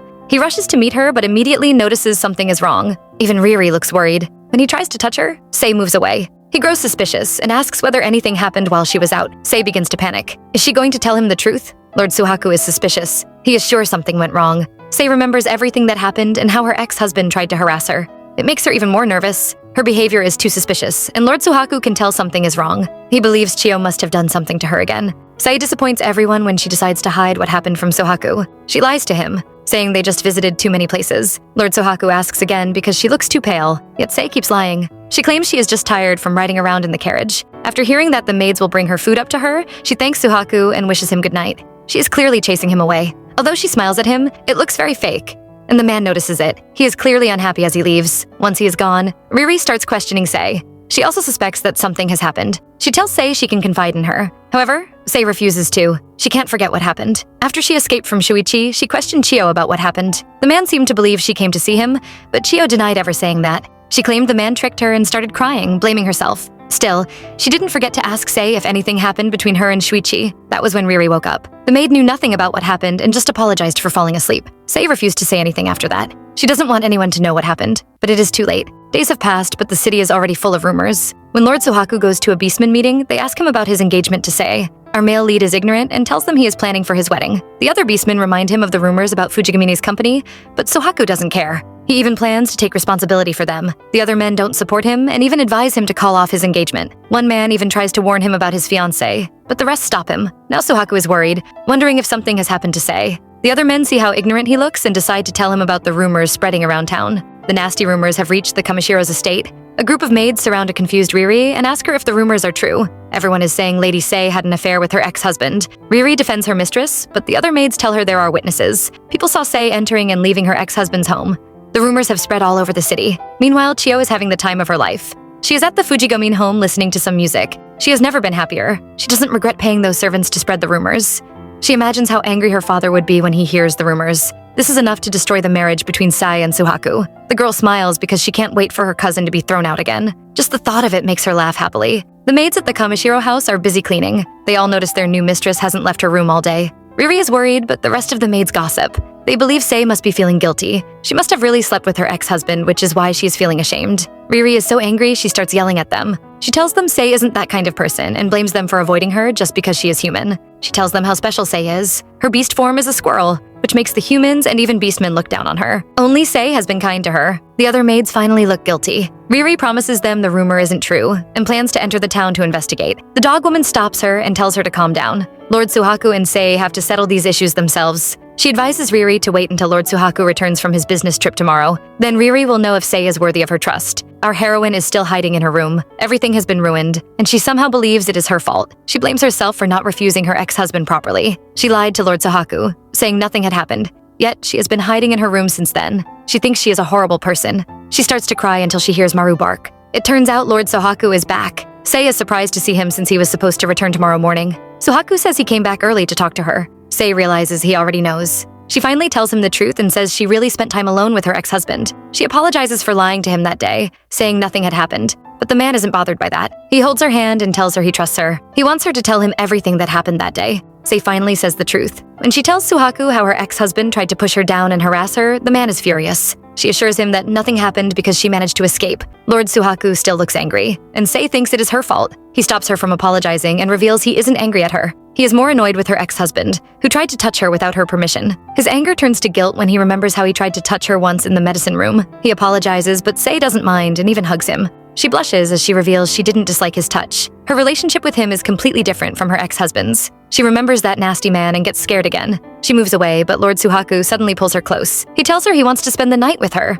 Sei is waiting for Lord Suhaku, and he finally arrives. Just like he asked, they are really going to spend the night together. The girl is already blushing, but it becomes worse when Lord Suhaku asks to kiss her. Her heart is beating so fast. I never thought it was possible, but her cheeks become even redder as she tells him he doesn't need to ask. He should just kiss her. He starts kissing her, but Sei can tell it is different. During his rut, he was very impatient, but now he is kissing her so gently. The two lie in bed, but the man doesn't plan to do anything to her tonight. He just wants her to sleep peacefully. He is still upset that her ex-husband tried to force himself on her. Sei assures him nothing happened between them, but Suhaku is still unhappy. He keeps imagining what would have happened if he met her before her ex-husband. He wished he had met her before the fire. Then he would have been able to save her and her parents. Sei tells him not to blame himself. She is happy just to know he thinks that way. Lord Suhaku feels strange. He can't control his feelings around Sei. He wants to touch her even when he isn't in rut, make her comfortable, and treat her like a treasure. Sei has fallen asleep, but Lord Suhaku is still bothered. Something is suspicious. Sei might have gone to see her ex-husband, but the rumors are spreading too fast. It seems like someone planned this,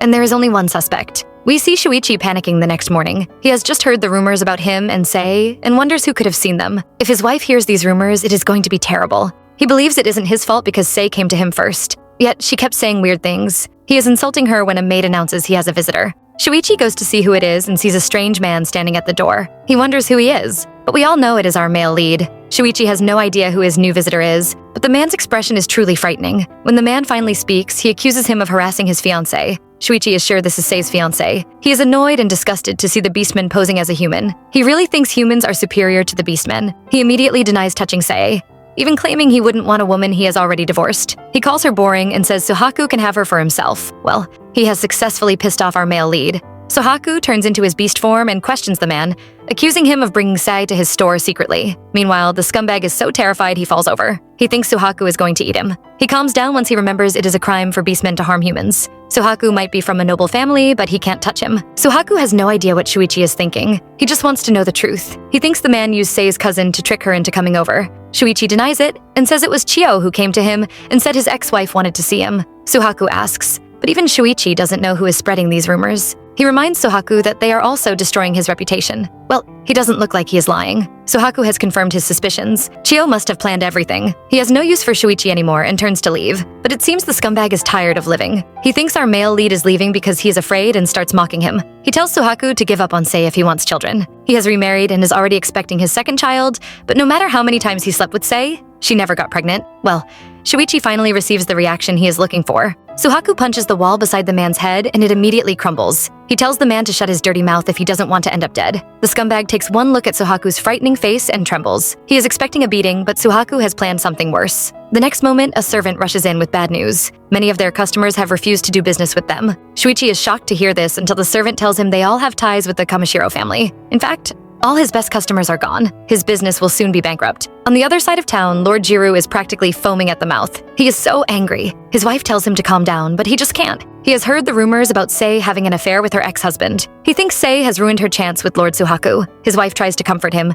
suggesting it might just be rumors. The man isn't satisfied and insists on hearing the truth from Sei. He orders his servants to drag her back home. Chio has been listening to them secretly and is glad her plan worked. Sei is preparing herself for battle. Well, not an actual battle. The rumor about her affair with Shuichi is still being spread all over town. Lord Suhaku told her of his suspicions that someone was setting them up. They can't stop the rumors from spreading, but he promised to solve the problem and asked her to wait. Sei decides to trust him. She can't do anything about the rumors. The only thing she can do is believe Suhaku and wait. But today, her main goal is to gather the servants in the manor and explain things to them herself. Sei gathers the servants, but she can hear them gossiping about her. They stare at her with anger as they wonder what she's going to say. They believe she has betrayed Lord Suhaku. In fact, she must secretly dislike the Beast tribe, but Sei doesn't let it bother her. She bows to them and sincerely apologizes for the trouble she has caused. She tells them she will explain what really happened between her and Shuichi, which makes the maids nervous. Sei starts her story by announcing she never went to her ex-husband's shop willingly. She didn't go there to have an affair with him. She met him outside his shop by mistake, and then he forced her inside.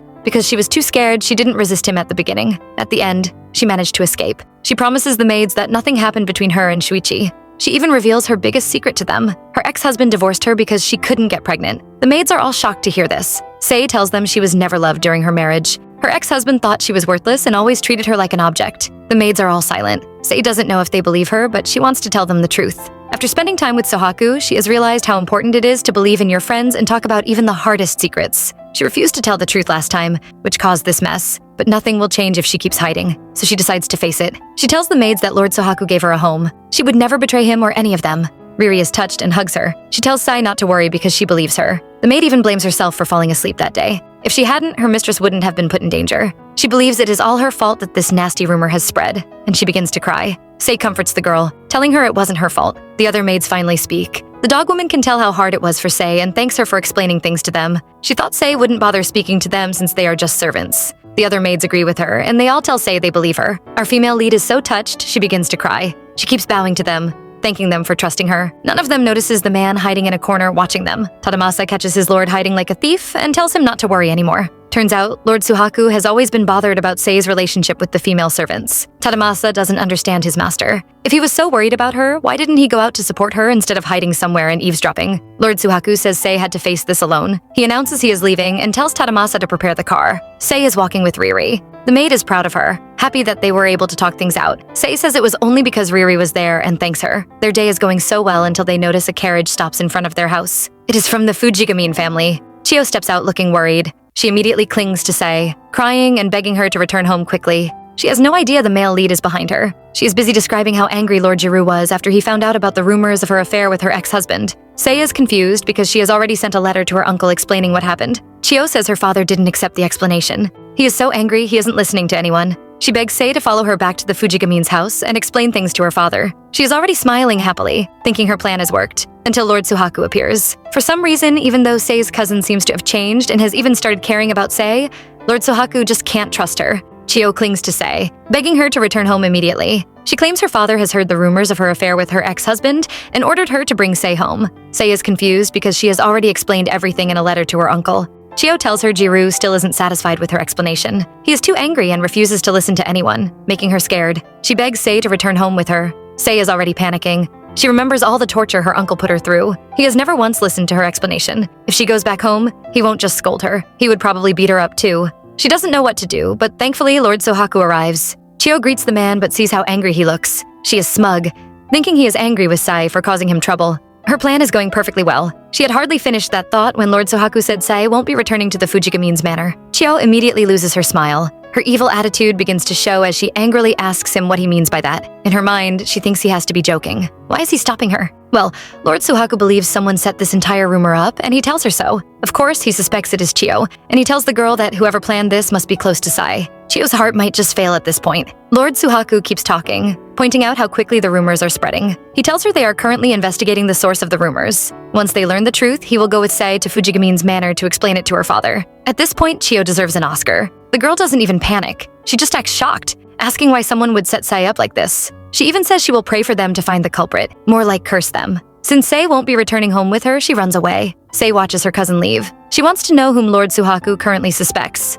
Although he has no proof yet, Lord Suhaku believes Chiyo must be the one who set her up. Once again, Sei is betrayed by her cousin, and she feels sad. Meanwhile, Chiyo is having a meltdown inside her carriage. She can't believe it. She planned the rumors carefully, thinking it would cause problems between Sei and Lord Suhaku, yet the man is still supporting her cousin. It only makes her hate Sei more, and she vows never to forgive her. What did our heroine do? Well, Chiyo just hates seeing her cousin protected and loved by someone. She vows to do everything she can to force her father to take Sai back home. Chiyo arrives home and immediately tells her father about Suhaku's suspicions. She keeps saying it is all an excuse and insists the affair must be real. That is why Sei has refused to come home. She accuses Sei of always causing trouble. She thinks her father will agree with her and proudly says Sei's engagement will be called off. They need to bring her back home quickly. Well, Chiyo is about to get a slap to her face. I mean, literally. Her father slaps her and warns her to shut up. The girl goes into shock while her mother yells at him for hitting her. Their shouts are nothing more than noise to Jiru's ears. He tells them to stop screeching and focus on finding the culprit who spread the rumors. He calls them idiots because they can't understand that this matter could actually ruin their family. He forbids Chiyo from leaving the house, then leaves himself. Her mother keeps trying to console her, but the girl walks away. She finally realizes she is in trouble. She never thought her father would want to investigate the rumors, too. She believes she won't be caught since she paid off those servants and even fired them. Even if Shuichi confesses, nobody would believe him because he harassed Sei first. Chiyo almost looks insane as she convinces herself nobody will find out the truth. Days have passed, but Sei is still thinking of what Lord Suhaku said about Chiyo being the mastermind. The maid's arrival stops her depressive thoughts. They all wonder what this sweet scent is. Turns out, our heroine has prepared a bunch of foreign sweets for the maids to taste. They are all surprised and wonder if they can actually eat this. Riri assures them they can, and they start eating. After the first taste, the only thing they can say is, delicious. They never knew foreign sweets were so sweet. Sei tells them she grew up overseas. Back then, she would bake with her mother. It is customary to eat cookies while chatting with friends, so she wanted to try it with the maids. The maids are conquered by her kindness, and they all gather around her asking for the recipe. She promises to teach them all, and everyone is happy. Sei is happy everyone liked the cookies, but the most important thing is if her man will like them. She has saved a box for him and heads over to deliver it. She hasn't even seen him yet, but her heart is already racing. Suddenly, someone taps her from behind. It is Lady Senri and Tadamasa. The two are on their way to meet Lord Suhaku, as today is the military check-in day. Sei gives them some of her cookies, which they appreciate. Lady Senri says she wants to apologize to Sei. When they first met, she had been very rude to Sei, and even told her that humans and beastmen don't belong in the same world. She tells Sei she wasn't being mean. She just didn't believe humans and beastmen could live together peacefully. But Lord Suhaku and Tadamasa have told her more about Sei, which has changed her mind. Sei also apologizes to Senri. She was never upset with her and told the female soldier not to worry about it. Now, Senri has also been conquered by Sei and calls her a good person, which makes our girl smile. Tadamasa smiles. He never thought someone like Senri would say something like that. Senri asks what he means, and he says he never knew she could also be cute and honest. Senri acts as if the word cute is a bomb and starts yelling. She is actually just trying to hide her racing heart. Sei watches the two tease each other until Tadamasa runs away. Senri seems to be scolding the man, but her blushing face betrays her. She thanks Sei for the cookies and leaves her behind to chase after Tadamasa. Sei watches them with a smile, wondering if Senri loves Lord Tadamasa. Now it is our girl's turn to blush as she wonders if she also loves Lord Suhaku. Lord Suhaku has finally received some of Sei's special cookies. Sei delivers it to him, and he tells her Tadamasa and Senri have been bragging and showing off their cookies, mocking him for not having one. He admits he was actually jealous, thinking she wouldn't give him any. His confession makes Sei's heart race. Even just watching him eat the cookie makes her blush. Hearing him praise the cookies makes her understand her feelings. She actually loves this man. Once she realizes that, her heart just won't stop racing. She hugs him, but it still isn't enough. She just wants to get closer and closer to him. Girl, just crawl into his skin. All Sei desires is to get closer to Lord Suhaku. She hugs him tightly, but even that isn't enough. She just wants to be close to him. Meanwhile, Lord Suhaku is wondering what is happening to his fiancée. He calls her name, and only then does she regain her senses. Sei is ashamed and quickly moves away, apologizing for touching him suddenly. She doesn't understand why she suddenly wanted to touch him. She is so embarrassed that her face turns red. Well, there is no need for that because the man hugs her too. He doesn't want her to apologize and even tells her she can touch him anytime she likes. He doesn't mind it at all. Our girl has officially turned into a stammerer. Since she can't speak, she hugs him again and thanks him. Suhaku just thinks she is so adorable. The two hug each other for a long time. Suhaku wants to know how she feels after hearing that her younger sister might have been scheming against her. Sei tells him she has been thinking about it and has finally realized that Chio and Shuichi seem to be saying different things. Chio claimed Shuichi wanted to congratulate her on her wedding, but the man seemed to believe Sei came to see him. Her cousin kept saying the man had tricked her, but from the way Shuichi was acting, he really believed she had come there for him. Sei doesn't want to suspect her sister, but if it is true and Chio really planned everything, then she can only blame herself for being too naive. It is her fault that everything happened. She tells Sohaku she wants to know whether Chio planned this, to find out the truth, and to stop the rumors. She asks for his help, and he promises to assist her. He wants to know if she has noticed anything strange while she was out with her sister, and indeed she has. In another part of town, Lord Shuichi is under attack. His pregnant wife has found out about his affair with Sei and accuses him of cheating on her. He tries to defend himself and says it was Sei who seduced him first. Of course, she doesn't believe him. She pushes him away and reminds him of the different mistresses he has always had. She would be a fool to believe him. Shuichi is annoyed. He reminds his wife of her identity. She was once his mistress too, before he married her. He regrets marrying such a rude woman like her, and indeed wouldn't have if she hadn't become pregnant for him. He is still glaring when the woman suddenly asks what he would do if it weren't his child. Shuichi is confused, wondering what nonsense she is saying. They already have 2 children together. She changes her question and asks what he would do if he found out none of the children were his. Well,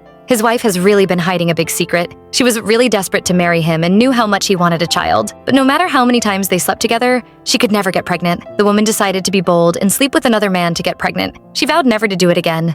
But Shuichi kept asking for a son, so she cheated on him again. This news is too much for the scumbag. He keeps stammering as he asks about the child in her stomach. His wife has had enough and yells at him. She says the kids are not his own. They belong to another man. It has always been his fault that they can't have children. Lord Suhaku tells Sei that Tadamasa is investigating the rumors. He assures her it is being handled and promises the result will be released soon. A letter has arrived, but it is written in a foreign language. Sei picks it up but is shocked when she sees to whom it is addressed. Finally, we learn the dog woman's name. She is called Misono, and it turns out the letter was sent to her. Sei hands it over to her while the gossipy Riri runs over. She reveals Misono has also received a foreign letter like this previously. They all want to know who sent it, and Misono confesses it was the handsome, golden-haired foreigner she met at Sei's engagement party. She reveals she couldn't read the letters because she didn't understand the language. She guessed it wouldn't be something bad, and just found out how to write thank you in the man's language. She didn't expect him to send another letter. She had to sit with the dictionary, struggling to find simple words to reply to his letter. She has always wanted to know what he wrote and asks Sei to read the letters for her. Of course, Sei is willing.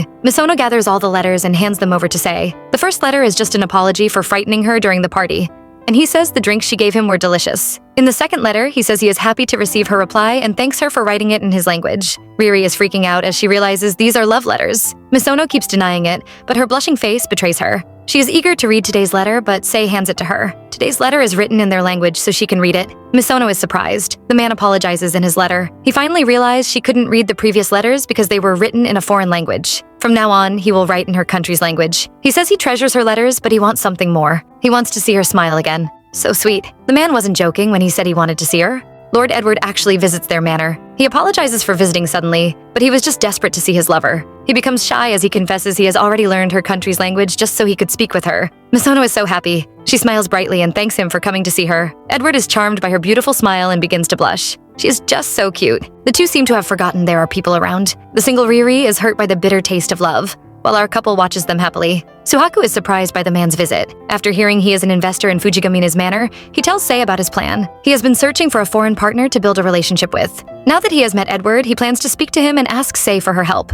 Our heroine is really happy to see 2 people fall in love. Their relationship looks wonderful. She thinks it's lovely watching them become friends, even though they speak different languages. It makes her very happy. Not everyone is happy. The people around Shuichi's shop notice he hasn't opened for a long time. Another person reveals the family is fighting, and the wife even left with their child. Inside the shop, Shuichi is destroying everything he can touch. He is almost going crazy as the words his wife said repeat in his head. He tries to convince himself she is lying, wondering why this happened to him. Suddenly, the door opens and someone steps in. Chio is here, and she starts brainwashing him, trying to convince him that this is Sei's fault. She tells him that Sei set everything up just to get her revenge on him. Shuichi is convinced and curses Sei for being horrible. She has destroyed his life. Chio agrees with him and tells him that Sei also used her. She suggests they work together to destroy her. Chio's mother, Yoshie, is panicking. She has just found out Chio is missing. She has no idea her daughter is on another death-seeking mission and questions the maids. She orders them to find her quickly. Yoshie fears her husband will find out and wonders where her daughter could have gone. Misono is preparing a coat for Sei, who seems to be going on a walk. Our girl doesn't forget to ask Misono about her new relationship with Mr. Edward.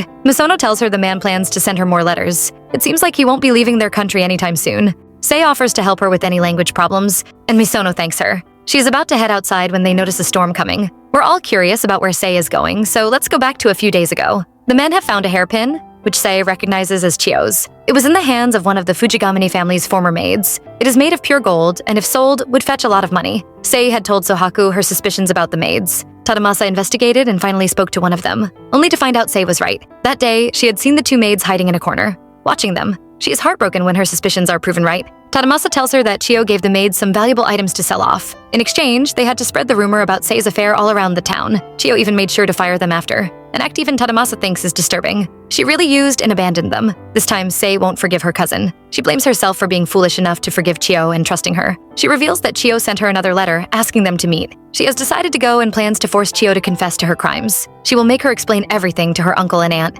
Our heroine is still too naive. Lord Suhaku supports Sei's idea. They have to find a way to make Chio take responsibility for everything. He allows her to visit Chio for the last time, but this time he will go with her. Back to the present, Lord Suhaku and Tadamasa have arrived at the spot, but they are in beast form. Chio isn't here, but Sei has arrived with Riri following her. All around them, people are murmuring, all afraid to see the beastmen. They try not to show their fear, afraid they will be eaten. Riri and Sei are feeling bad, while the men are just annoyed. Well, Lord Suhaku is. Tadamasa is just happy and offers to chase them away, but Suhaku stops him. Sei approaches Suhaku, feeling bad for him, but he is already used to this. No matter what form they take, they will never fit in. It will be better for them to just remain like this today. They still haven't seen Chio. It is past their meeting time, and it doesn't seem like she will be showing up anytime soon. Suhaku tells Tadamasa to check the surroundings. On the quiet street, a car suddenly rushes by. The people around yell, wondering what is wrong with the driver. Lord Suhaku is in shock as he watches the car, because it is heading straight for Sei. He runs over, but it is too late for both of them to escape. There is a loud sound, and the next thing we see is Sei lying on the floor and Riri screaming beside her. But the maid isn't looking at her. She is looking ahead. When Sei looks up, she sees a large pool of blood and Lord Suhaku lying on the floor. He was hit by a car. Sei is still in shock when someone suddenly grabs her. When she turns to look, she sees a crazy Shuichi. He holds her and says he will never forgive her.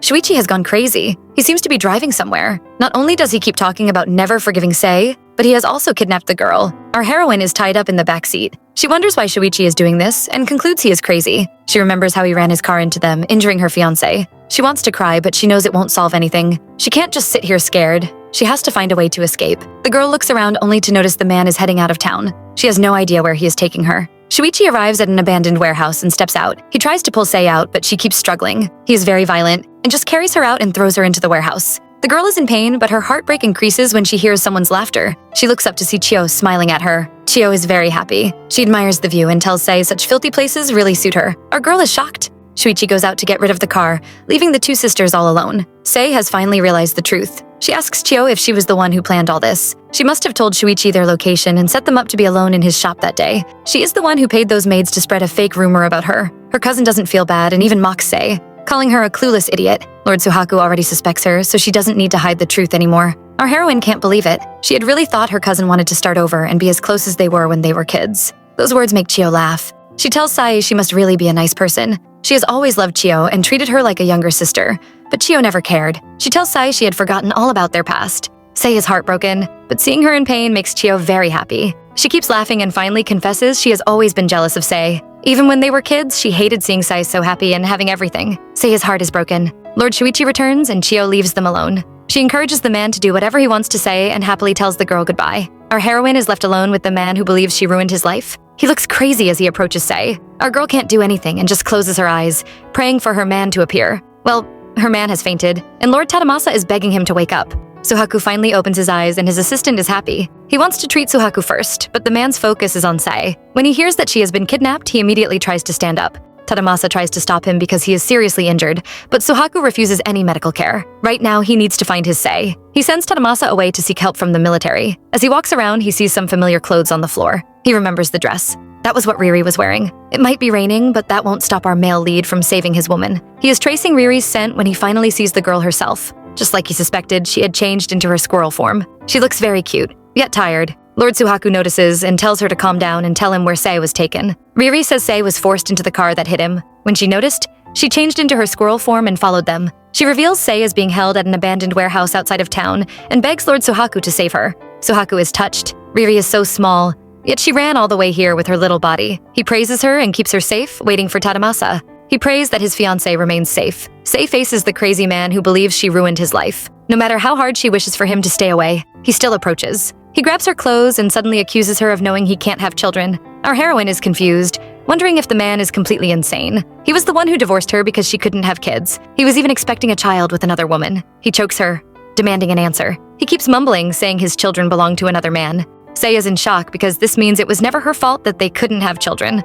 When she asks the man about it, he jumps away in fear, insisting it wasn't his fault. He can't accept the fact that he is infertile. He really is crazy, as he suddenly starts laughing. Our heroine wonders what is wrong with him. But if this is true and it was Shuichi's fault that they could never have children, he doesn't let her think and suddenly approaches her again. He still insists he isn't infertile and decides to test it out on Sei. Lord Suhaku is bleeding and keeps coughing. But that isn't important because he can finally smell Sei's scent. There is no mistake. Sei must be inside the warehouse. Our heroine is struggling for her life. She refuses to let this man touch her again and keeps fighting. It frustrates Shuichi, and he yells at her to keep quiet. He wants her to remain obedient and listen to him, just as she did before. But as I said, our Sei has changed. She immediately kicks his stomach and tells him she won't listen. He needs to stay away from her. The man can't believe she just hit him. He becomes violent and slams her head to the floor. But even that won't destroy her determination. Sei refuses to listen to him anymore. But right now, there is nothing she can do. She closes her eyes and calls her man's name, only for him to really appear at the door. The two turn back and stare at the beast man in shock. Sei is so relieved that she begins to cry.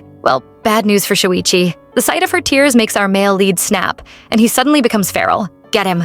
Shuichi must really regret treating Sei so violently, because once Lord Suhaku sees the tears on his fiancé's face, he snaps and becomes feral. Now Shuichi is scared. Instead of running, he stands there asking why our male lead is here. Wrong choice. Suhaku only has to hit him once, and the man flies across the room, slamming into the wall.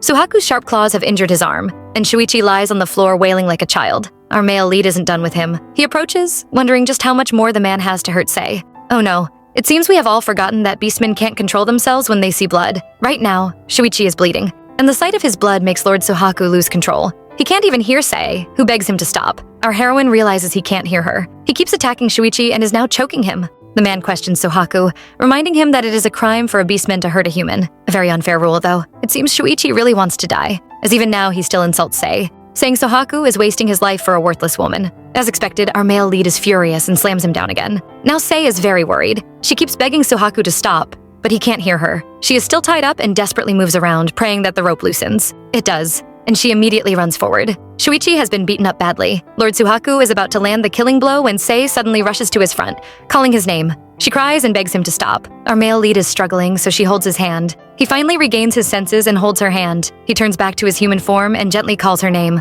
Sei turns into a big baby, hugging him and crying loudly. Suhaku apologizes for scaring her. All he wanted to do was protect her. The couple settles into a corner and keeps hugging, relieved to have each other. Well, this is an interesting trio. We see Tadamasa in his wolf form, riding a horse, which is actually Senri in her beast form, while Riri hangs on his shoulder in her squirrel form. They are tracing our main lead's scent, and Tadamasa announces he can smell some blood. Senri agrees that it is bad news, while Riri tells them they have arrived at the warehouse. They all rush into the warehouse, calling out for the couple. Instead, the first thing they see is an injured Shuichi. Some soldiers have arrived, and everyone wonders what happened here. Lord Suhaku finally stands up, and Senri asks if he was the one who injured Shuichi. Suhaku admits it was him and tells them they can arrest him. Sei definitely won't allow that. She tries to stop Lady Senri, telling them Suhaku was just trying to protect her. The man himself stops her. He assures her he is fine, but she doesn't listen. Tadamasa holds her back and reminds her that a beast man can never hurt a human, no matter what happens. We can all agree that it is the most useless rule ever. Even Sei feels it is unfair, but there is nothing she can do.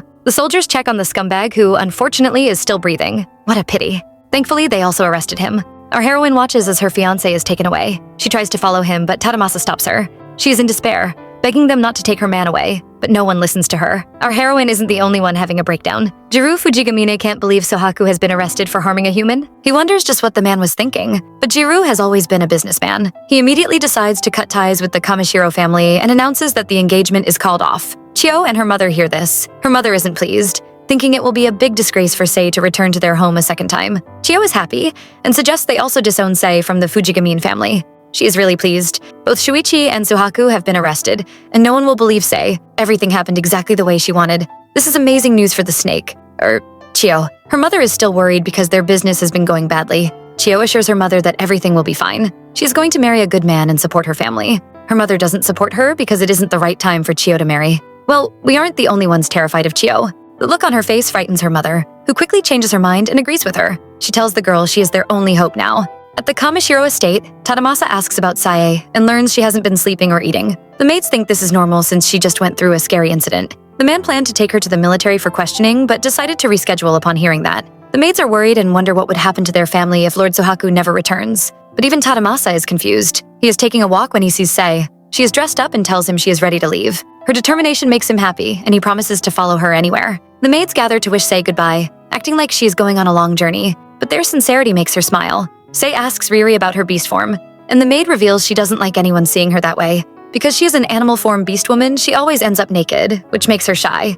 Sei is confused, so Tadamasa explains to her, beastmen have two forms, human form and animal form. People like Suhaku look more like humans when they change, but some people, like Riri, become full animals when they change. Riri has always disliked her beast form. Because she is just a squirrel, most people look down on her. But that night, she was glad to be a squirrel because it allowed her to chase after Sei and find her. Tadamasa announces they will soon arrive. The three are headed to the Imperial military quarters. This is where Suhaku is being kept. Sei explains what happened to Senri. She tells her that Shuichi had already gone mad. If Lord Suhaku hadn't saved her, she would have been killed. She believes her younger sister orchestrated this whole mess and wants Chio investigated as well. Senri promises to do so, but she tells Sei this information may not be useful. Sei feels it is unfair. She wants to see Lord Suhaku, concerned about his wounds, but Senri tells her it is impossible. Any beastmen who harm humans are strictly quarantined. Tadamasa begs her to speak on Suhaku's behalf, since Shoichi has committed many crimes as well. Their begging annoys Senri, and she yells at Tadamasa, reminding him how things work. In the military, the beastmen are the weakest. No one is willing to listen to them. Senri is extremely sad. She also wants to save Suhaku, but there is nothing she can do. They all look hopeless except for Sei. If her testimony is not enough, she is ready to write a petition for Suhaku's punishment to be reduced. Senri doesn't think the military will release a beastman who hurt a human, but Sei doesn't care about that. She is ready to do anything to free Lord Suhaku. The three are done, and Tadamasa praises Sei for her courage. It is time for them to return home and get some sweet rest. Tadamasa leaves the women behind and goes to fetch their car. Sei knows Tadamasa is right. The only thing they can do is wait, but she still feels worried. Sei is still thinking of her fiancé. She has no idea she will meet her ex-husband's new wife soon until the woman calls her name. She introduces herself to Sei. Of course, Sei knows her. After all, this was the woman Shuichi divorced her for because she was pregnant with his child. She wonders what the woman is doing here, and Teruko says she is here to testify. She tells Sei none of the children she had belongs to Shuichi. She wanted him to divorce Sei, so she slept with another man to get pregnant. But now, Teruko really regrets doing that. She apologizes to Sei for harming her. The baby seems to agree with her and kicks her. The woman shouts in pain, prompting our heroine's concern. Teruko tells Sei the baby will soon arrive. Sei isn't bothered by that anymore. She might have wanted a child before, but now she has someone even more important, Lord Suhaku. She wishes Teruko well. Her actions make the woman feel guilty, and she tries to say something. What is she going to tell Sei? Sei sincerely wishes Teruko well, making the woman feel guilty. She promises Sei she will tell the soldiers the truth so Shuichi will be properly punished. Sei likes it, and the woman leaves, thanking Sei for caring for her. Inside the military headquarters, we see a handsome redhead soldier receive a letter from his subordinates. Sei really wrote a petition for Suhaku's release. The man seems interested when he hears about Sei. Days later, Senri visits Sei and informs her that she has been allowed to see Lord Suhaku. Before our heroine can get too excited, she is told there is a special condition. She must first meet their colonel. The man has specially requested to speak to her. Now what could that be about? Sei too is confused and wonders why the military colonel wants to see her. Well, we are about to find out why. She visits the military base and is taken to see the man. Apparently, the colonel's name is Rindu Kagami, and he is a human who hates the beastmen very much. Senri couldn't believe he was the one who approved Sei's visit. The two men were very famous back then. Kagami was known as the beast hater, and Suhaku as the human hater. Sei is surprised and asks Tadamasa whether he knows this man as well. He says he does because Kagami took care of him when he was in the military. Except it was not the good kind. Tadamasa hated the man so much that he actually considered eating him. He might not have harmed Kagami, but he has definitely scared our heroine.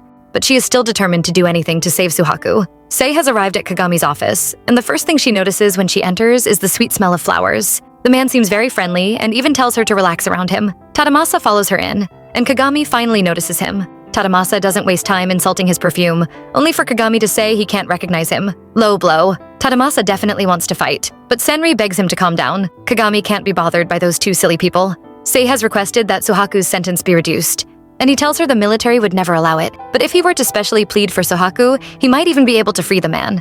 Senri doesn't trust him, wondering why this man who hates beastmen would suddenly decide to help Suhaku. Sei doesn't know what Senri is thinking. Her only concern is if Kagami can help them. He says he can help them reduce Suhaku's punishment, but he has one condition. He tells Sei it depends on her and reveals he has always been interested in her. He has been waiting to see her and now wants a private chat. We see our male lead in prison garb, locked in a cell. He looks sad until he hears his fiancée calling him. When he looks up, he really sees her. Sei has come to visit him. Our male lead is at first delighted to see his fiancée, but then he becomes ashamed, thinking he has no right to see her. He was once a military doctor and has been trained not to lose control when seeing human blood. But for some reason, anytime it involves Sei, he seems to lose control. At that moment, he wanted to punish Shuichi for everything he had done to Sei. If she hadn't stopped him, he would have eaten the man. He feels very guilty, but Sei warns him not to apologize. He did all those things to save her, so she doesn't blame him. In fact, she is even thankful. He committed a sin just to protect her. So it is her turn now to protect him. Suhaku might just have fallen in love with her all over again. He must really want to hug her right now. But the prison bars are in their way.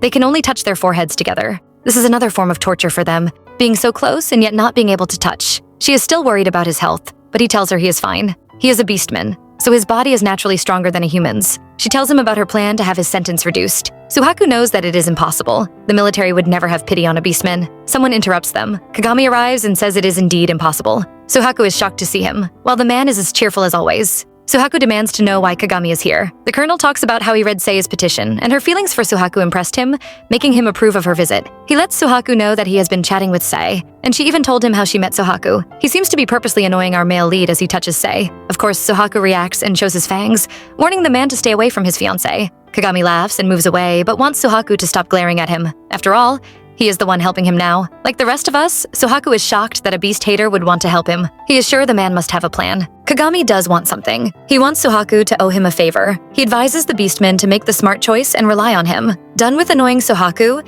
he tells Sei the visiting hours are over. Our heroine is reluctant to leave her man and promises to do everything to free him. Everyone is waiting for him to come home. Sei follows Kagami out, wondering if she should trust the man, but she has no choice. Right now, he is the only one who can help Suhaku. The man suddenly asks whether she speaks foreign languages and wants to know more about her. She tells him her parents were running a trading company, so they lived abroad. He is curious about them, and she reveals that her parents were kind people. They spoke several languages and adapted to life abroad, forging many close friendships. They might be dead, but they were honest people. Kagami believes she can trust the beastman because her parents were wonderful. He is actually confused. Her father and Jiru clearly had the same parents, so why are they so different? He decides to reveal a secret about her uncle to Sei. Just what could it be? Kagami tells our heroine a little secret. Her uncle will soon be arrested. It is true. The next day, Lord Jiru is arrested in his home for selling illegal drugs. Kagami still has that annoying smile on his face, even when arresting people. He tells Jiru he should have just continued scamming nobles and selling fake drugs. Yoshi is panicking. She never knew her husband would actually start selling hard drugs. Everything is a mess. And she doesn't know when her husband will be released. How is she supposed to run the Fujigamine company when she knows nothing about business? Chio rushes in, but her only concern is how they will live and what will happen to her engagement. She already looks defeated, but it is just the beginning of her karma. Senri goes to the Kamishiro Manor to tell Sei about her uncle's arrest. Our heroine isn't surprised, since Kagami had already told her beforehand. The only new detail is that Jiru was selling hard drugs, but she has no strength to worry about him. She is still thinking of Suhaku and asks Senri for updates about his sentence. It seems to be going smoothly. Kagami was very helpful, and the military finally agreed that Suhaku was just trying to protect Sei. To our surprise, we find out that Teruko also testified against her husband. Sei remembers the woman's promises and is surprised she actually did it. But there is bad news for our heroine. Senri tells her that Suhaku's case has been abandoned. Sei demands to know why, and Senri reminds her that they are beastmen. Most humans won't agree to forgive a beastman. Riri agrees, and tells Sei how the beastmen would be punished in the past, even when the humans are at fault. Sei is annoyed by how unfair it all is. Senri has always been taught not to offend humans. She was told it was her role to be used by humans. She believed it was normal for beastmen to suffer even when they didn't offend humans. Only now does she realize how wrong it is. Sei still won't give up. She makes up her mind to keep speaking out to expose this injustice. Senri agrees with her. There are many beastmen in the military who all support Suhaku. She will speak to them and stage a protest. Sei wants to come along, and Senri agrees. Sei is out with Senri and Tadamasa on their mission when they run into the last person they wish to see, Sei's wicked sister Chio. The girl acts surprised and seems to regret seeing Sei alive. Sei doesn't want to waste time with this psychopath. She tells the girl she has reported her actions to the military. Chio isn't afraid because our heroine has no proof. She thinks no one will believe her. She mocks her cousin for relying on the Kamishiro family for everything. She reminds Sei that her fiancé has been arrested, so she doesn't even have a backer. Sei is annoyed by Chio's audacity. She was the one who planned everything, so how dare she speak that way? Chio is annoyed to see Sei glaring at her. Her cousin has always been a coward, so why does she look so scary now? Chio is annoyed to see Sei glaring at her.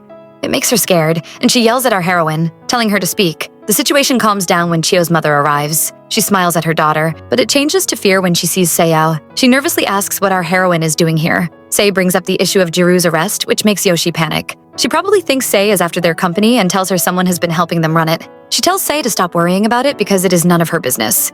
Just like her daughter, Chio's mother hates seeing Sei looking so bold. Sei's fiancé has been arrested too, so she expects the girl to be as wretched as they are. She angrily says Sei has been expelled from the Fujigamin's family and warns her not to return. She tells our heroine to remain with her beastmen. Sei doesn't argue. She tells them she will do as she wants. Since they can't bully her, the mother and daughter leave. Those women seem to have a way of making people hate them. Even Senri finds them annoying and almost hits them. It might have become Sei's habit to apologize as she says sorry once again. Senri neither accepts her apology nor praises her actions. She really liked seeing Sei stand up for herself. Tadamasa points out how nervous the women looked. They must be panicking because Jiru was arrested. Sei knows her aunt has never been involved in the business. She must be having some trouble now that Jiru is gone. She orders Lord Tadamasa to investigate and keep watch on what happens within Fujigamini's company from now on. Tadamasa is confused. It is an easy task, but he wonders why. Sei doesn't answer, only saying she is suspicious about something. They aren't the only ones worried about the Fujigamins. Over at the military base, Jiru has still refused to confess. The soldiers report to Colonel Kagami, but he isn't bothered. After all, it won't affect him. It is Jiru who will suffer because his sentence will be lengthened. Kagami even assigns someone else to the case. The soldier has one more thing to report. They have been getting complaints from the beastmen in the military. They are all unhappy with how Lord Suhaku is being treated and punished. It turns out Sei's petition is gaining more support.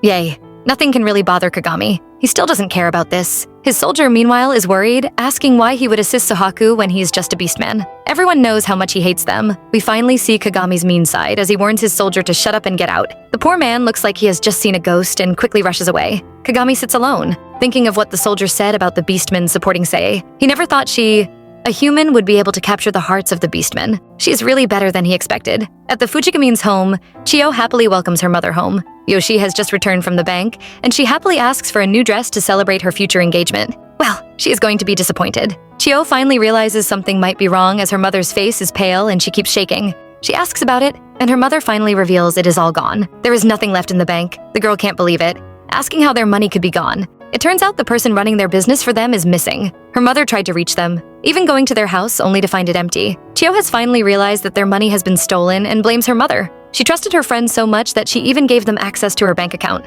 She suggests they beg their relatives for help. Yoshi reveals they all cut ties with them after hearing of Jiru's arrest. She can't bear it anymore and starts screaming. Chio watches in shock, wondering how this could happen to her. Tadamasa has been watching the Fujigamin family and tells Sei about their current condition. Not only have they been scammed out of their money, but even their servants have also abandoned them. Their lifestyle has completely changed. He tells Sei the hard truth. The Fujigamin's family probably won't be able to survive. Our heroine doesn't react much, and the man can tell she is still worried about Suhaku. He wants her to stop worrying. She has done everything she can to help Suhaku. The only thing they can do now is pray and wait for things to change. Alone in his cell, our male lead reflects on what Senri told him. Many of their old military friends came to protest his release, all because of Sei. Her determination not to give up on him encouraged everyone. Suhaku is moved until he catches a familiar scent. It belongs to someone he absolutely doesn't want to see. Kagami says Suhaku must be bored and offers to chat with him. The Beastman refuses. He still hasn't forgotten how mean and cruel Kagami was to the Beastmen soldiers. He treated them like useless pawns. The colonel insists he has changed since then. He has also noticed Suhaku's change and thinks it is because of his fiancée, Sei. He is actually impressed with Sei.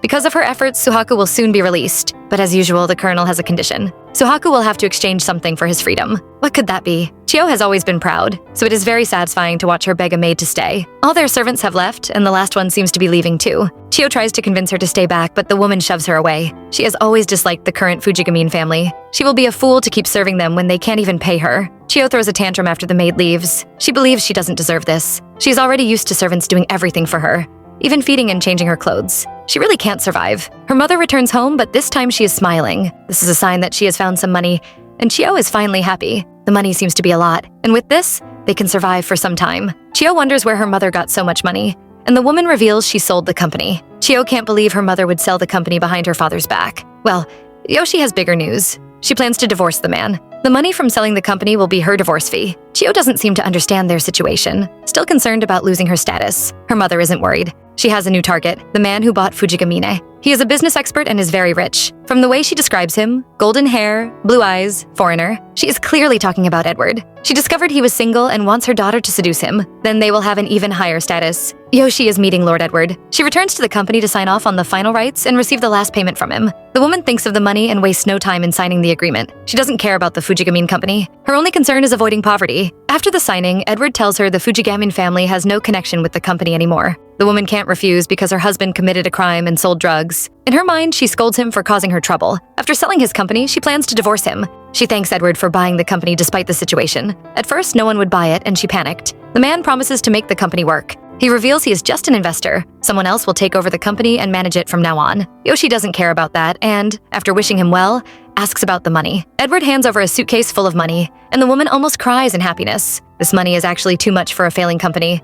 But Yoshi isn't complaining. She eagerly accepts the money. They will be able to survive now. Edward is throwing a party to introduce the new manager and tells Yoshi to bring her daughter. This is a perfect opportunity for the woman. She will make sure her daughter seduces him so they can get everything. The day of the party finally arrives. As soon as Chio sees how pretty the hall looks, she knows this investor must be very rich. She keeps looking around, eager to see him, but is approached by a foreigner. He tries to speak to her, but she doesn't understand what he says. She quickly runs away, annoyed at him. She isn't here to talk to random people. She came to meet her future husband. She waits outside and finally sees her mother. She is about to complain when she spots the handsome man beside Yoshi. It is Lord Edward.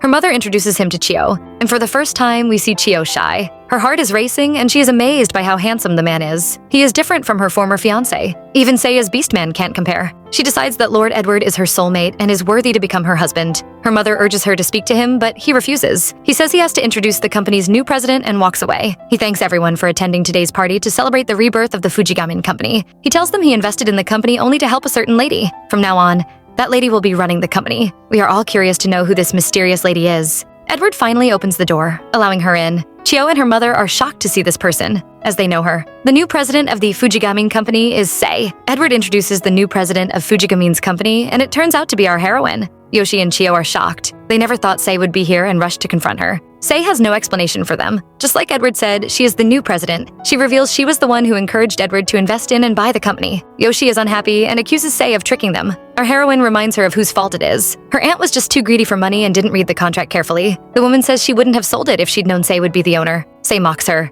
reminding her that there were no other buyers. She actually saved them. This is exciting news for the people around, and they begin to gossip. They look down on the mother and daughter for getting scammed. They think they are shameless, daring to show up at the party after what Jiru did. Of course, the women can hear this, and they both look pale. Sei watches them from behind. She has finally decided to take action. A few days ago, Senri informed her that Lord Suhaku would soon be released. She was so excited that she ran over in her beast form. Of course, the happiest person was Sei. But after that day, our heroine began to plan. Her fiancé has always wanted an equal society for beastmen and humans and has focused on developing medicine. If she takes over Fujigamin, she will be able to assist him once he is released. That was why she made this decision. Back to the banquet.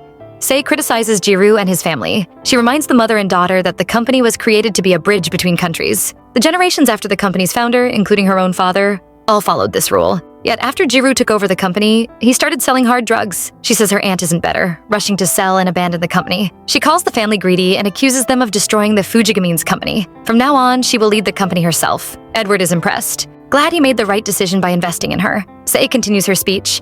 She knows it will be a difficult journey, but she has the support of Lord Edward, Lord Sohaku, and others who trust her. She makes a promise to the people around, vowing to revive the Fujigamin's company and asks for their support. The crowd is moved, and they all start clapping. Of course, not everyone is happy. Chio's mother can't control her temper and starts yelling at Sei, accusing her of humiliating them. She calls her ungrateful and an awful daughter, and even starts pulling her clothes. Sei announces she is no longer related to them. Her aunt chased her out and told her to do whatever she wanted. Yoshi grows violent and tries to slap Sei, but Tadamasa stops her. He promises to throw her out if she keeps causing a scene. She doesn't listen and keeps shouting, vowing never to forgive Sei. Chio appears as well and accuses Sei of being vile, demanding that she release her mother. She condemns her for harming her own family. Now that she knows Sei might have some money, she says she wants to apologize and work together with our heroine. So delusional. Sei doesn't fall for her tricks and slaps her hand away, warning her not to touch her. She doesn't need the girl's fake apology and vows never to forgive the family for everything they did to her. Chio might not remember their past, but Sei still remembers the girl who would smile and care for her. Sei really loved the girl back then. She was blinded by that love and never realized Chio had started to hate her. Even she thinks she was a fool for never noticing. They have already received the money from selling the company, so Sei has no business with them anymore. Sei tries to leave and doesn't listen to Chio, who begs her to stay. It annoys the girl, and she suddenly tries to attack Sei. Thankfully, Lord Edward rescues our heroine and warns Chio to stop disgracing herself. After all, she is in public. The girl is ashamed and runs away. Sei apologizes to Edward for the mess, but he doesn't mind it. He only invited the women to show how foolish they were. He advises Sei to keep being confident. Our heroine apologizes to the crowd and vows to win their trust once again. She doesn't expect them to suddenly start clapping. They all approve of her. In fact, they are all eager to start business with her. The mother and daughter try to convince themselves that it's all a dream. How can their company end up in Sei's hands? Well, that is the reality. Days have passed and our heroine has become busy. The business is going smoothly. and she thanks Tadamasa for assisting her. They pass by a familiar street, and Sei notices her ex-husband's shop is gone. After his arrest, his relatives had to close the shop down. She worries about Teruko and her child and prays for their safety. Finally, the past is behind her, and our heroine doesn't have to worry about her ex-husband again. She is happy because Lord Sohaku will be returning to the Kamishiro Manor tomorrow. Kagami sends Sohaku off with a warning. He will still be under military observation, so he must be careful. Sohaku thanks him for his help, but Kagami doesn't need thanks. He reminds Sohaku of his conditions, and the Beastman promises to fulfill them. What could his conditions be? The Kamishiro estate is bustling as all the servants gather around to wait for their lord's return. Sei joins them, and even the proud Maru is dragged along. The servants are getting impatient and wish they could have gone to fetch him from the base, but they had been advised to keep silent about his release because he is a beastman. The maids feel it is unfair. Riri doesn't want any sad news today. She talks to Sei, but our heroine is so nervous that she is blushing. The maids all tease her, as everyone knows how happy she is. She has been waiting for this day. Lord Sohaku has finally arrived. Before the maids can speak, Sei turns into an Olympic runner and rushes to his side. Sohaku is playing with Maru when he hears an incoming missile. Of course it is Sei, and she throws herself at him, hugging him tightly. She has been waiting for this moment. The man thanks her for her help. Senri told him everything, and he is really grateful. The couple hug each other rightly. They look really happy. I'm so jealous. The Kamishiros throw a party to celebrate Sohaku's return. Even Edward has been invited, and everyone looks happy. Sohaku and Tadamasa seem to be having a private discussion. Sohaku pours some wine for him personally, almost scaring Tadamasa, but it is just our male lead's way of thanking him for taking care of his fiancée and the estate. Tadamasa refuses to accept his thanks, feeling guilty. He failed to protect Sohaku from the accident. They are interrupted by a drunk Senri. She isn't the only one drunk, as even Riri has turned into her squirrel form and fallen asleep. The party is over and the servants start cleaning up. Sei tries to help, but she is chased away and asked to go stay with her man. Sei is shy again, especially when the man praises the idea and says they should go to his room. Unfortunately, they end up in the medicine room and continue drinking. Sohaku notices how red her face is and assumes she is drunk. He isn't wrong. She was so happy that she drank too much. Just looking at her pretty face stirs the man up, and he suddenly pulls her close and kisses her. Sei's body is so hot she feels like she could melt. She blames the innocent alcohol, but we all know it is because of the kiss. When he stops the kiss, she isn't happy. She really wants him to touch her more, just like he did during their first night. They are enjoying their kiss when something happens. Lord Sohaku gets a strange feeling and pushes Sei away. He says he got too heated, but it is clearly a lie. Sei is worried and scolds herself for desiring him in such a public place. She is afraid he will think she is an indecent woman. But Sohaku is thinking of something different. He just had the same feeling he had when he lost control after seeing human blood. He actually felt the desire to eat a human. The feeling of rut and the desire to eat a human are the same. Normally, a beastman in heat wouldn't desire to eat his partner, but it is different when their partner is a human. The more they love their partner, the stronger their desire to eat them is. Sohaku is in despair. He always thought he could control himself around Sei. He would be careful not to hurt her, and everything would be fine as long as they trusted each other. But it isn't so simple. Only now does he realize how painful it is to have a partner from a different race. But he knows he wouldn't have these feelings if he didn't love Sei. Still, he can't marry her when he has these urges. He remains silent, making Sei panic. She thinks he might have noticed her indecent feelings and probably dislikes her now. The man suggests they leave and offers to walk her back. They arrive at Sei's room. Sohaku is reluctant to leave her and hugs her again. He wishes her goodnight and leaves. Sei is relieved he has returned to his normal self. She believes they will be together forever. The thought makes her happy, and she prays the man feels the same way. We see some soldiers arrive at the prison. The younger one is scared when he hears a strange noise. The other man isn't bothered. He says it is just a prisoner in the cell slamming his head against the wall. The man seems to have gone insane after learning his company had been sold out. He warns the other soldier to stay away from him. Just like we expected, it is Lord Jiru. He has gone crazy, slamming his head against the wall. He keeps repeating the same words, vowing never to forgive them, and declaring that Fujigamin's company is his. What a satisfying end. Lord Jiru isn't the only one going crazy. In the Fujigamin home, the mood is just as terrible as the weather. Chio's mother keeps counting the money. Like Jiru, she keeps laughing and repeating the same words, vowing that the company isn't important as long as they have money. Chio watches her mother in disbelief. In the next scene, Edward tells Sei that the Fujigamin mansion has been sold. Our heroine already heard the rumors and isn't surprised. She already knew her aunt would sell the house and run away from Jiru. Jiru might still be locked up for now, but Edward knows he will soon be released. He advises Sei to look for a lawyer beforehand. Sei knows he is right. Right now, the Fujigamin family has been destroyed. She can only rely on herself from now on. Edward interrupts her train of thought, worried she might be tired from all the business talks. She assures him she is fine. She finds it fun as Edward teaches her about business. Edward reveals he also has a trading company back home, so she can ask him anything. Misono arrives with some tea, and Edward immediately turns into an awkward teenage boy. He even says her tea is so precious that he wants to preserve it and take it home. The two start flirting again, forgetting our heroine is still there.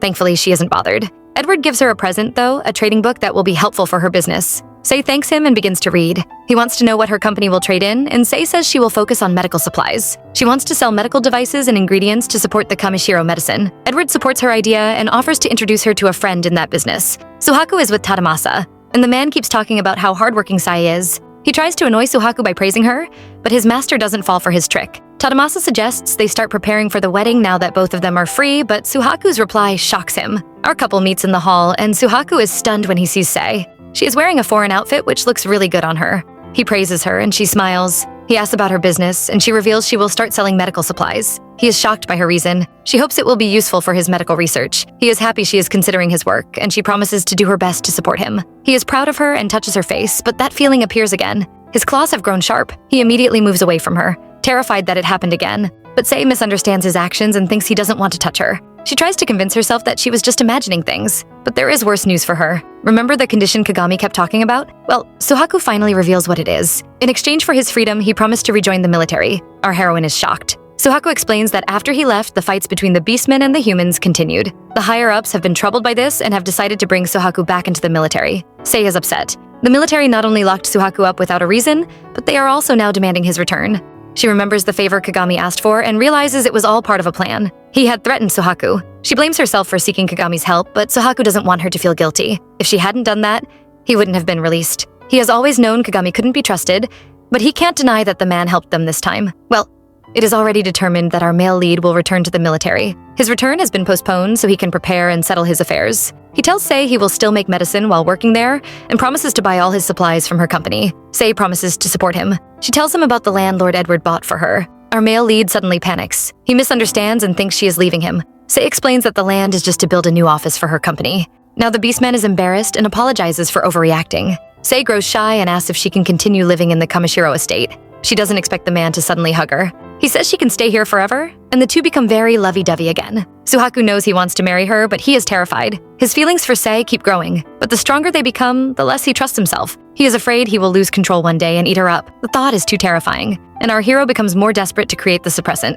but it never seems to work. Sei notices her fiancé has been locking himself up in the medicine room every day. When she asks Tadamasa, he reveals that the Lord is preparing him to become a military doctor. He has also finally made some progress on the suppressants. Suhaku has told Sei about the suppressants and how they can control the beastman's urge to mate and eat humans. She's more worried about Suhaku's health. Tadamasa agrees with her and promises to tell Suhaku to rest. Except the man goes ahead and recounts the full conversation to Suhaku, making him know his fiancé is very worried about him. He notices how pale his master looks and can tell he hasn't slept for days. Suhaku keeps insisting he is fine, but he clearly isn't. Since the man is being so stubborn, Tadamasa brings out his ultimate move. He has a letter which he believes will make Suhaku rest after reading it. It is a letter from his mother, Lady Ritsuko. Well, some people just don't learn their lessons. Chio returns to her grandmother's home with her mother, but instead of investing their money, they waste it on buying jewelry. The grandmother is shocked to see this and warns her daughter to be careful, but Yoshi doesn't listen and even says she still has more money. The grandmother doesn't know what to do with her daughter. She had accepted the mother and daughter after they came home crying, saying they had nowhere to go. But not only is Yoshi's daughter spoiled, but the woman herself also insists on wasting all the money she gathered. She tells them to spend carefully, otherwise they will go broke. Her words just annoy Yoshi, who declares she will spend her money the way she wants. Her mother mocks her, reminding her that the money was gotten from her niece. That name is enough to make the woman snap, and Yoshi starts yelling. She hates hearing Sei's name. Just remembering how Sei looked down on them is enough to make the mother and daughter sick. Our heroine is also going through some troubles. Suhaku informs her that his mother would like to see her. She wants Sei to come to the wolf village so she can introduce her to Suhaku's relatives. But there is a huge problem. Everyone in the village is a beastman and they all hate humans. Suhaku is afraid to take her there, afraid she might get hurt. Sei doesn't mind. Since his mother has invited them, it would be rude to decline. Besides, she really wants to meet his mother. As so the next day, our couple begins the journey, except Suhaku is asleep throughout. Riri and Tadamasa follow along and are amazed that the Lord could sleep in front of other people. But Sei knows it is because he has been too busy researching his drugs. She really hopes he will relax during their trip. She's excited to see the wolves' village.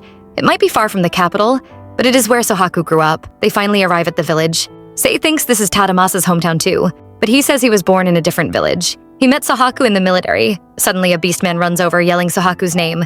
He seems to be panicking. When Suhaku asks what is wrong, he says something has happened to his mother. They rush to our male lead's home and meet his mother, coughing harshly. She seems to be really sick. The beastman said she had been ill for some time, but it suddenly worsened that morning. Sei is worried for the woman. Well, she should worry about herself first. The door is suddenly pushed open, and a beastman appears with some water for Ritsuko. Suhaku begs the man to be quiet. He greets him as his uncle, but the man doesn't look happy. When Sei looks at him, he glares at her. He even pushes Suhaku out of the way and insists he can take care of his sister alone. He seems to really dislike our male lead. Suhaku has brought some new medicine for his mother, but his uncle still looks angry. We find out it is because Suhaku looks like his dead father. He chases them out, claiming his mother can't rest with so many people. Later that night, Sei asks about his mother, and Suhaku says she has fallen asleep. His mother has always been weak and often falls sick. They are already used to it, so he doesn't want Sei to worry. Our couple is going to meet Suhaku's relatives, and Sei is extremely nervous. Well, I would be too if I saw a bunch of wolves gathered in a room staring at me. Our heroine is scared. Who wouldn't be when you have a bunch of wolves who dislike humans staring at you?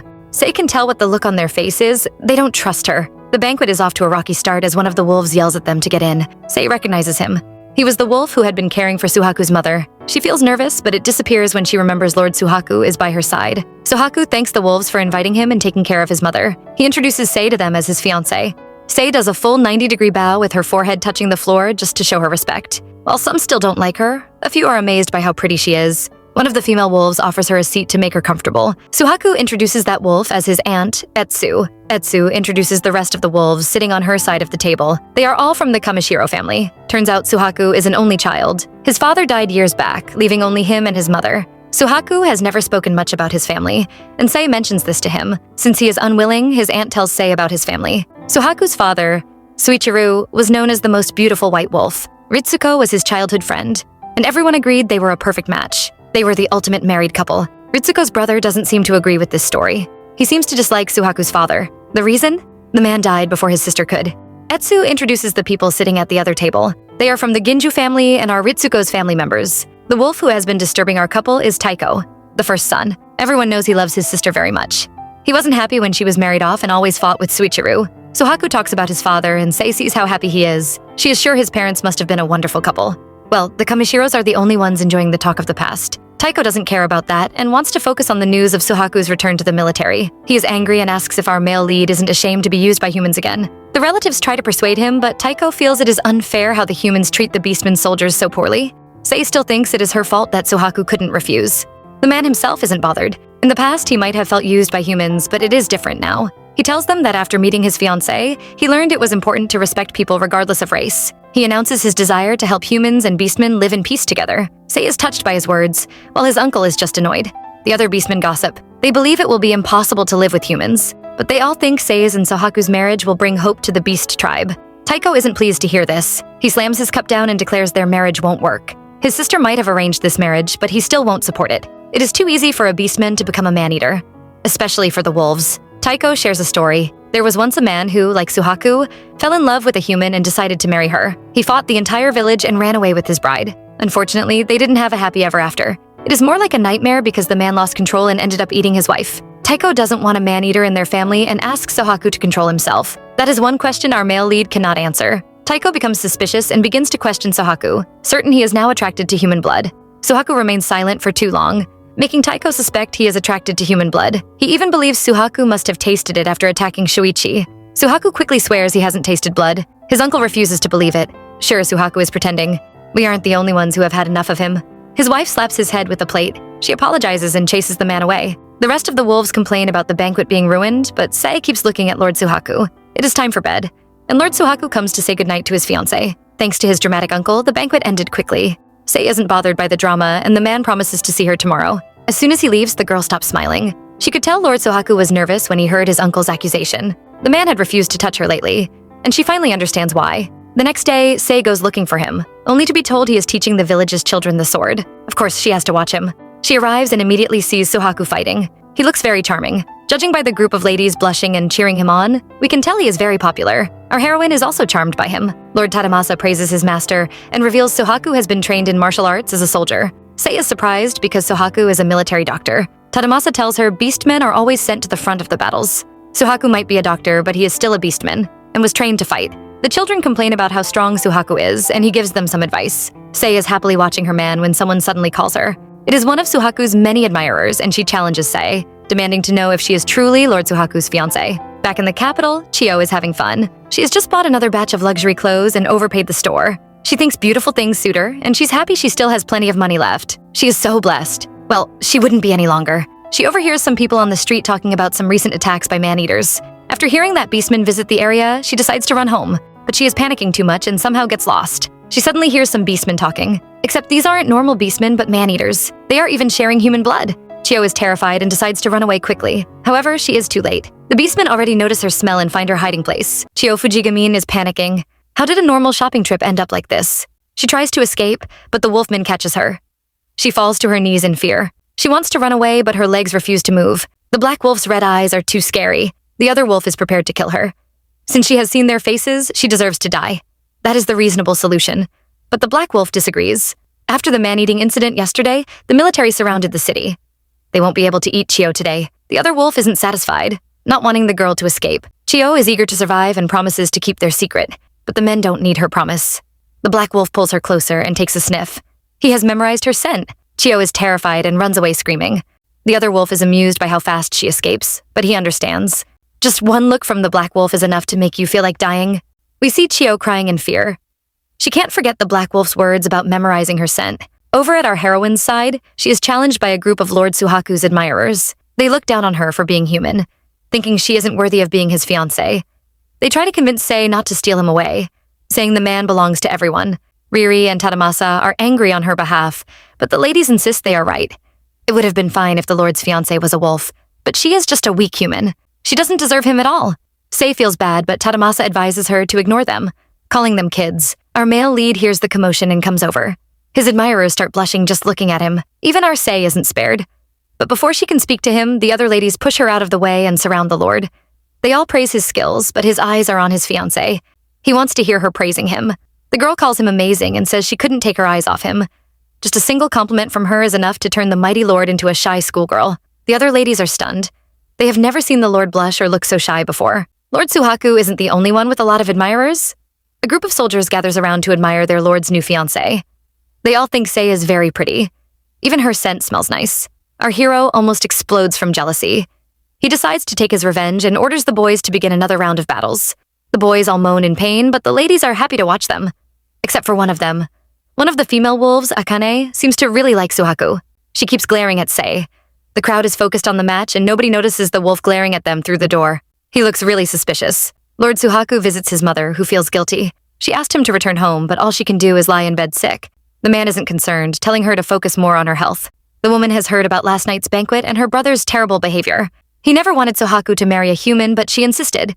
She is doing this for the Kamishiro family. To survive, they need to connect more with humans. Lady Ritsuko wants to know what her son thinks about his new fiancé. Our male lead is smitten and keeps praising Sei. He tells his mother that Sei isn't afraid of the beastmen. In fact, she is very patient with them and doesn't care about their race. She stayed by his side when things were hard and refused to give up. Our male lead even thinks he doesn't deserve her. Seeing his worried face, his mother makes a big guess. She can tell he is afraid to marry Sei. The man is exposed and tries to explain. Suddenly, he stops and rushes outside, leaving his mother confused. Suhaku opens the door, but the place is empty. That doesn't stop our male lead from panicking. He can clearly smell Sei's scent. She must have heard everything. They say eavesdroppers never hear good about themselves, and they are right. Our Sei ends up listening to the mother and son's conversation. Now she panics, afraid the man no longer wants the marriage. She tries to convince herself that everything is fine. After all, Lord Suhaku didn't say anything. It was just his mother asking. Things are awkward between the couple that night. During dinner, Sei doesn't eat properly. Lord Suhaku, on the other hand, is eating quite well.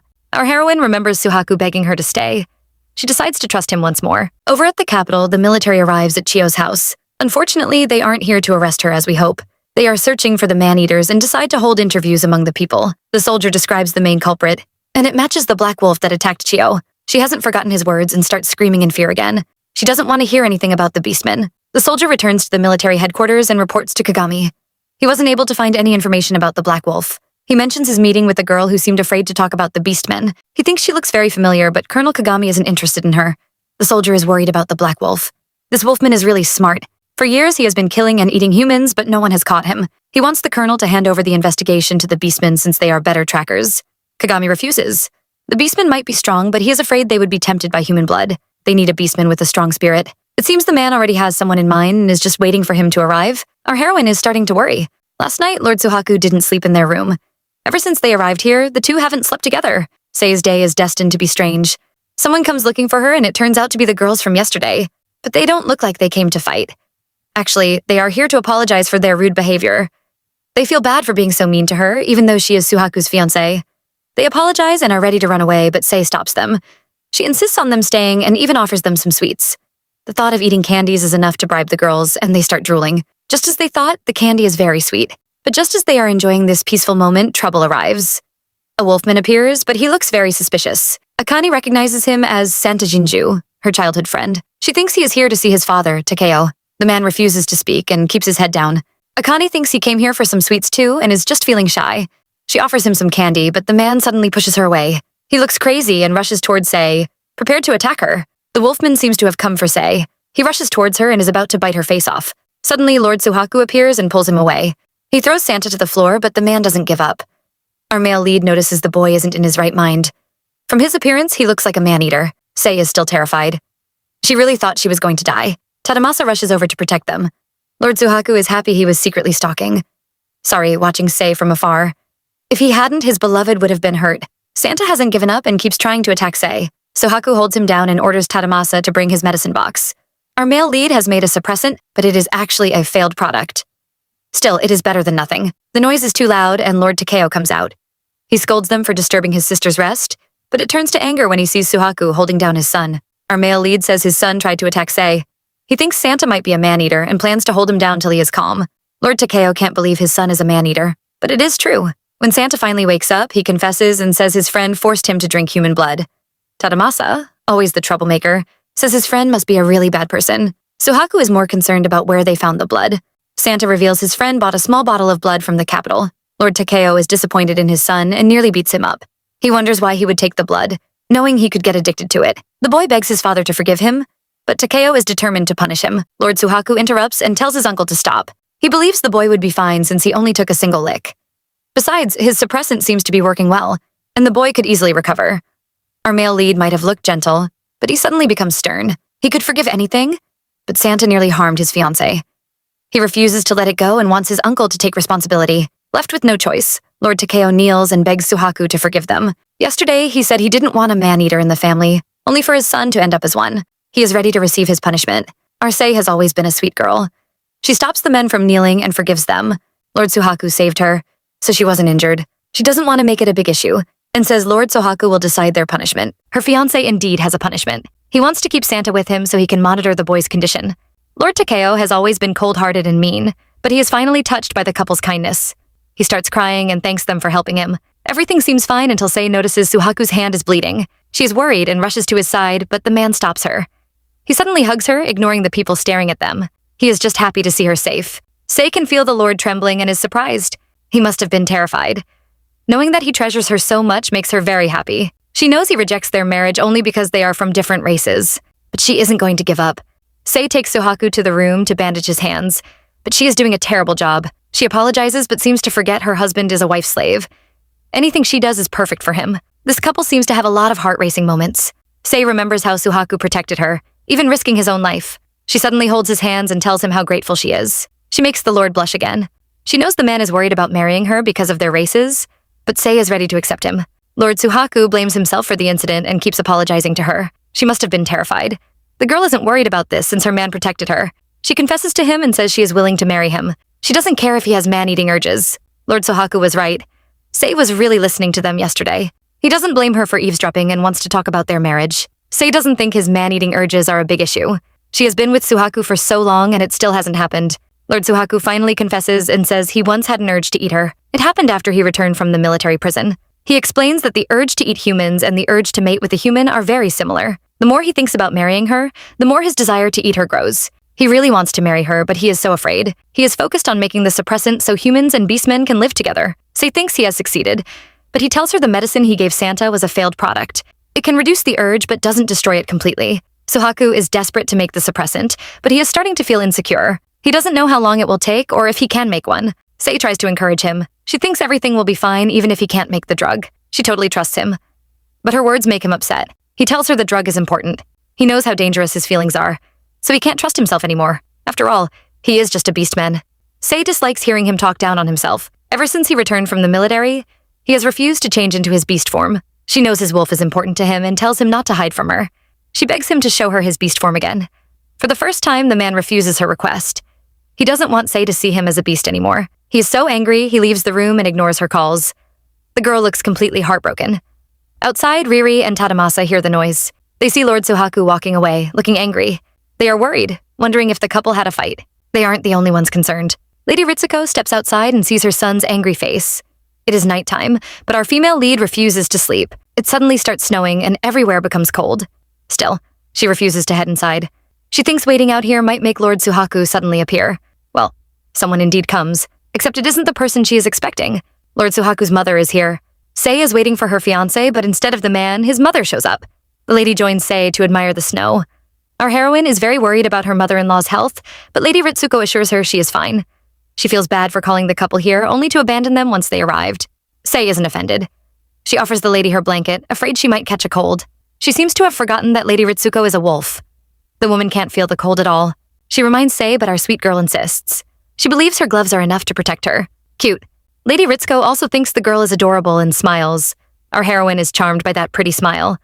Her mother-in-law is very beautiful and looks just like Lord Suhaku. The woman suddenly apologizes, making our heroine confused.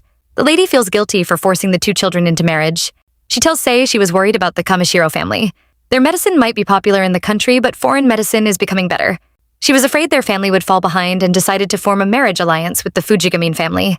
That way, they could spread the Kamishiro medicine outside the country. But Lady Ritsuko believes she has made the wrong decision. Her actions are causing the two children to suffer, so she apologizes. Sei doesn't blame the woman. She believes it is all her fault. She failed to support Lord Suhaku. Lady Ritsuko isn't happy to see Sei looking so sad. She decides to tell the girl about Suhaku's past. It turns out our male lead was a little cowardly when young. Lady Ritsuko has been sick since birth. After giving birth to Suhaku, she couldn't take care of him.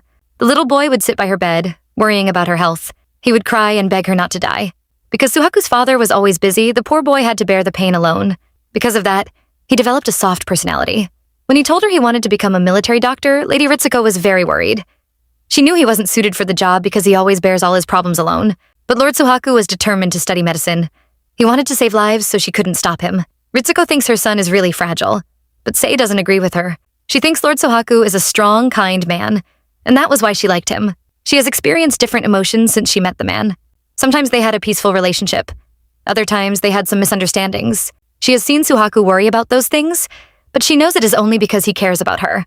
She tells Ritsuko she loves the Lord very much. Her words make Lady Ritsuko blush. She understands Suhaku's feelings. He is afraid to marry Saya because he cares about her too much. This feeling reminds Lady Ritsuko of her past. Back then, she was afraid of marriage. Because of her weak health, she thought she would die before her husband. Her death would only bring grief to her lover, so she refused to marry Suichiro. She understands her son's feelings, but she doesn't want him to be alone. She wants Sai to be by his side. She tells the girl to think about her feelings again. Tomorrow, they will have a discussion, but this time, Lord Suhaku will join them. The next day, Lady Ritsuko calls the couple and tells them they can make a decision about their marriage. She doesn't want to rush them anymore. This time, she wants to know how they feel. Suhaku tries to speak, but she stops him. She wants to hear Sei's feelings first. She reminds Sei that becoming a beastman's bride will be troublesome. She wants to know if the girl is really ready to accept Suhaku. Sei doesn't answer the lady's question immediately. She takes off her gloves and shows the lady her scarred hands. Lady Ritsuko is shocked to see them, and Sei explains she was caught in a fire 10 years ago. Suhaku's mother is shocked because 10 years ago, her son was working in the military rescue team. She seems to guess Sei's thoughts and asks if the two lovers met back then. Sei confirms they did.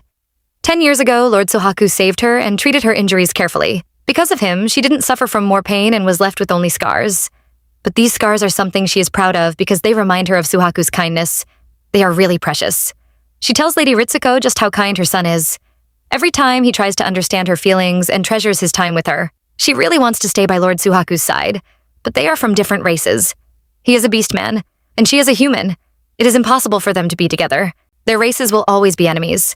Because of this, even though they would be perfect together, it is impossible for them to marry. Lord Suhaku looks sad to hear this, but Sei isn't done. It might be true, but she doesn't care about those rules. All she wants is to stay by Lord Suhaku's side. She wants to keep living together with him. Our heroine boldly confesses her feelings and says she loves the man. Our male lead is about to cry, but Sei isn't done. She tells him he is the most important person to her.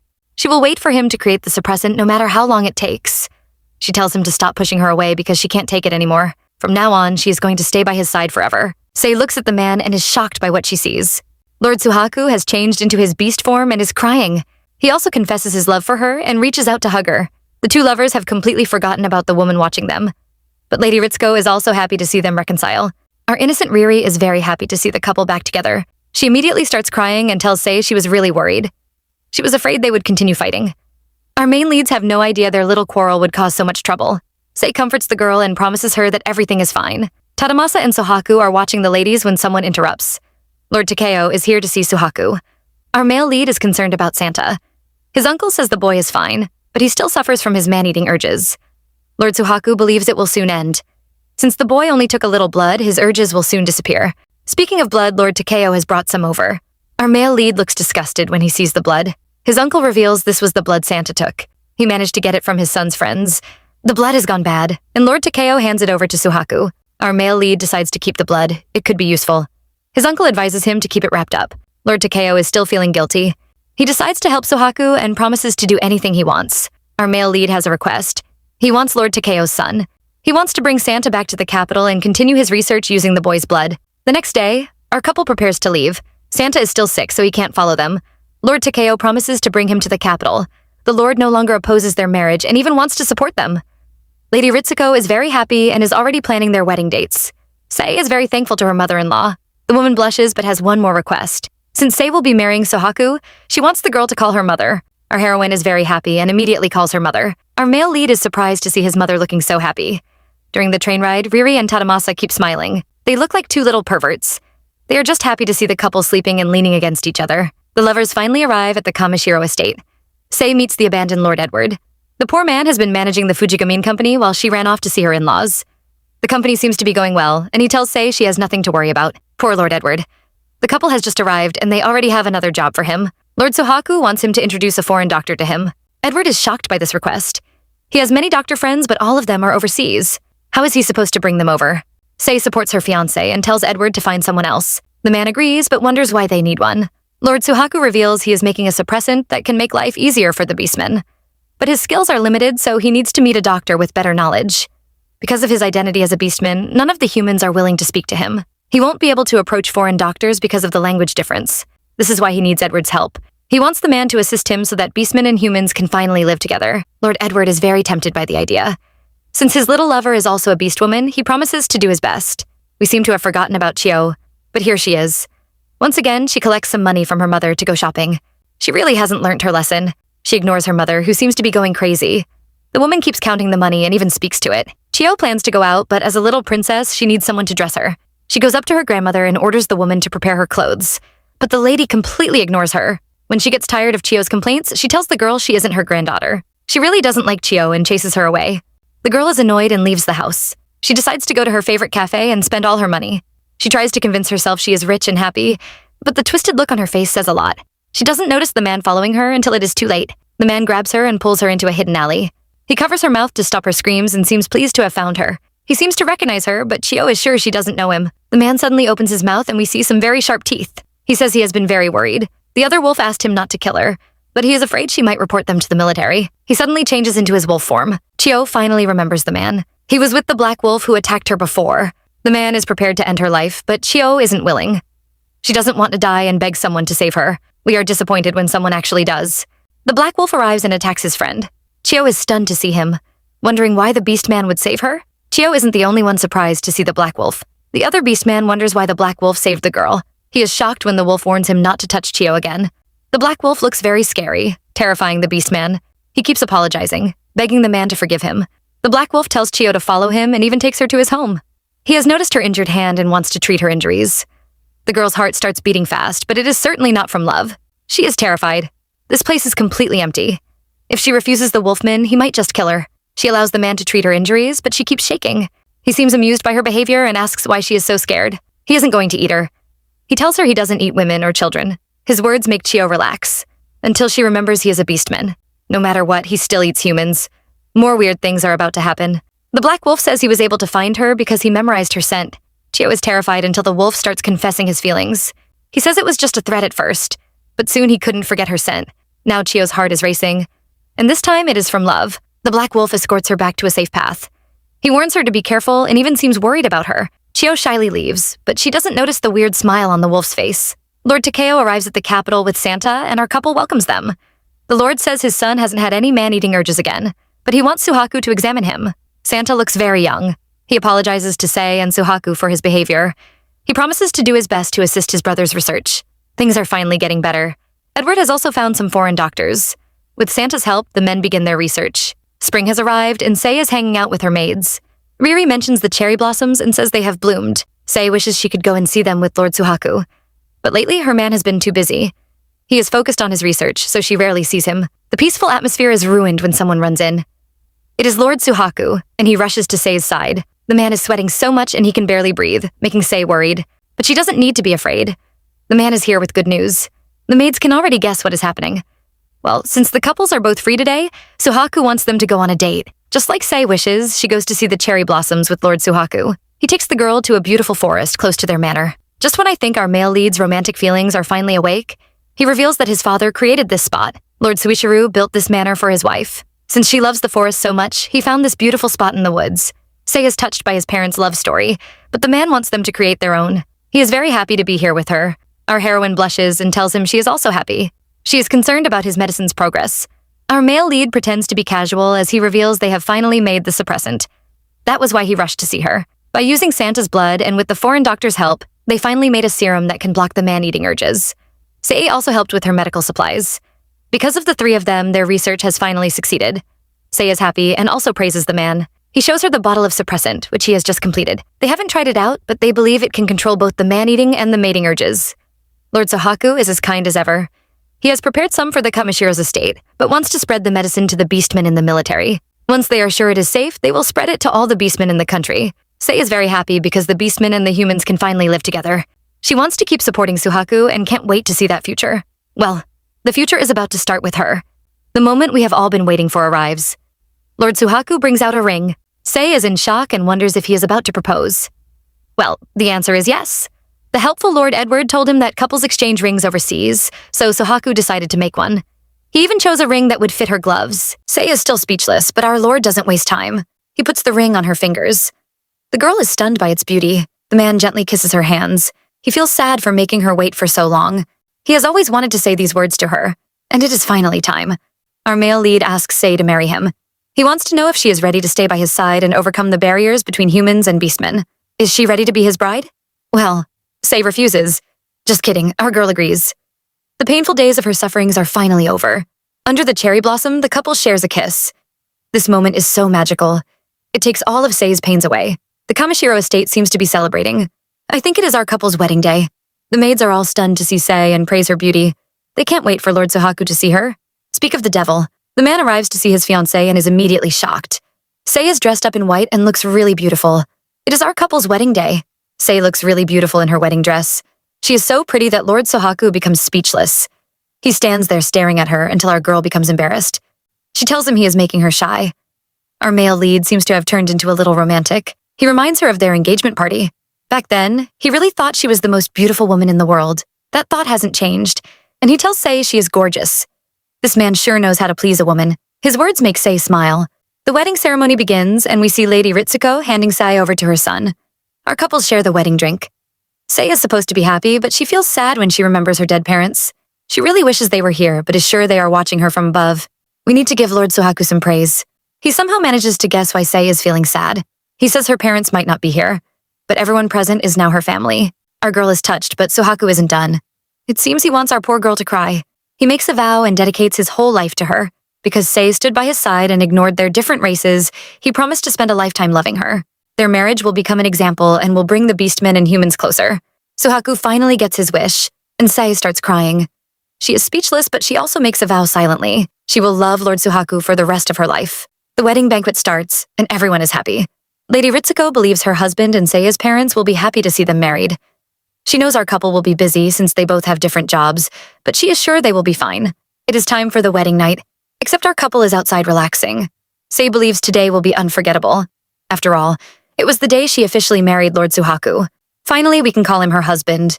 She is ready to see what their future will look like. The two start feeling shy again. It turns out our heroine has been living in a separate building. She is ready to move to the manor with Maru. Well, she forgot to ask the dog's opinion. Maru keeps barking, making Sei confused. Don't forget, our male lead can understand the dog's language. He tells her Maru doesn't like the manor because the floors are too slippery. Our male lead has a solution. His father actually built this house for his mother. Since Maru likes the house, Sei can keep living here. Our heroine isn't comfortable, They are finally married, so they shouldn't stay in separate rooms.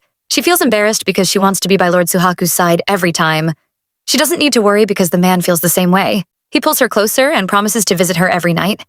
The couple starts kissing, and the man pushes her to the floor. These two have forgotten they are outside. There is an innocent dog right there. Thankfully, our heroine remembers and reminds the man. He is really eager and carries her up, rushing into the bedroom. Our lord can't control himself. He took the suppressant, but Sei's scent still makes him crazy.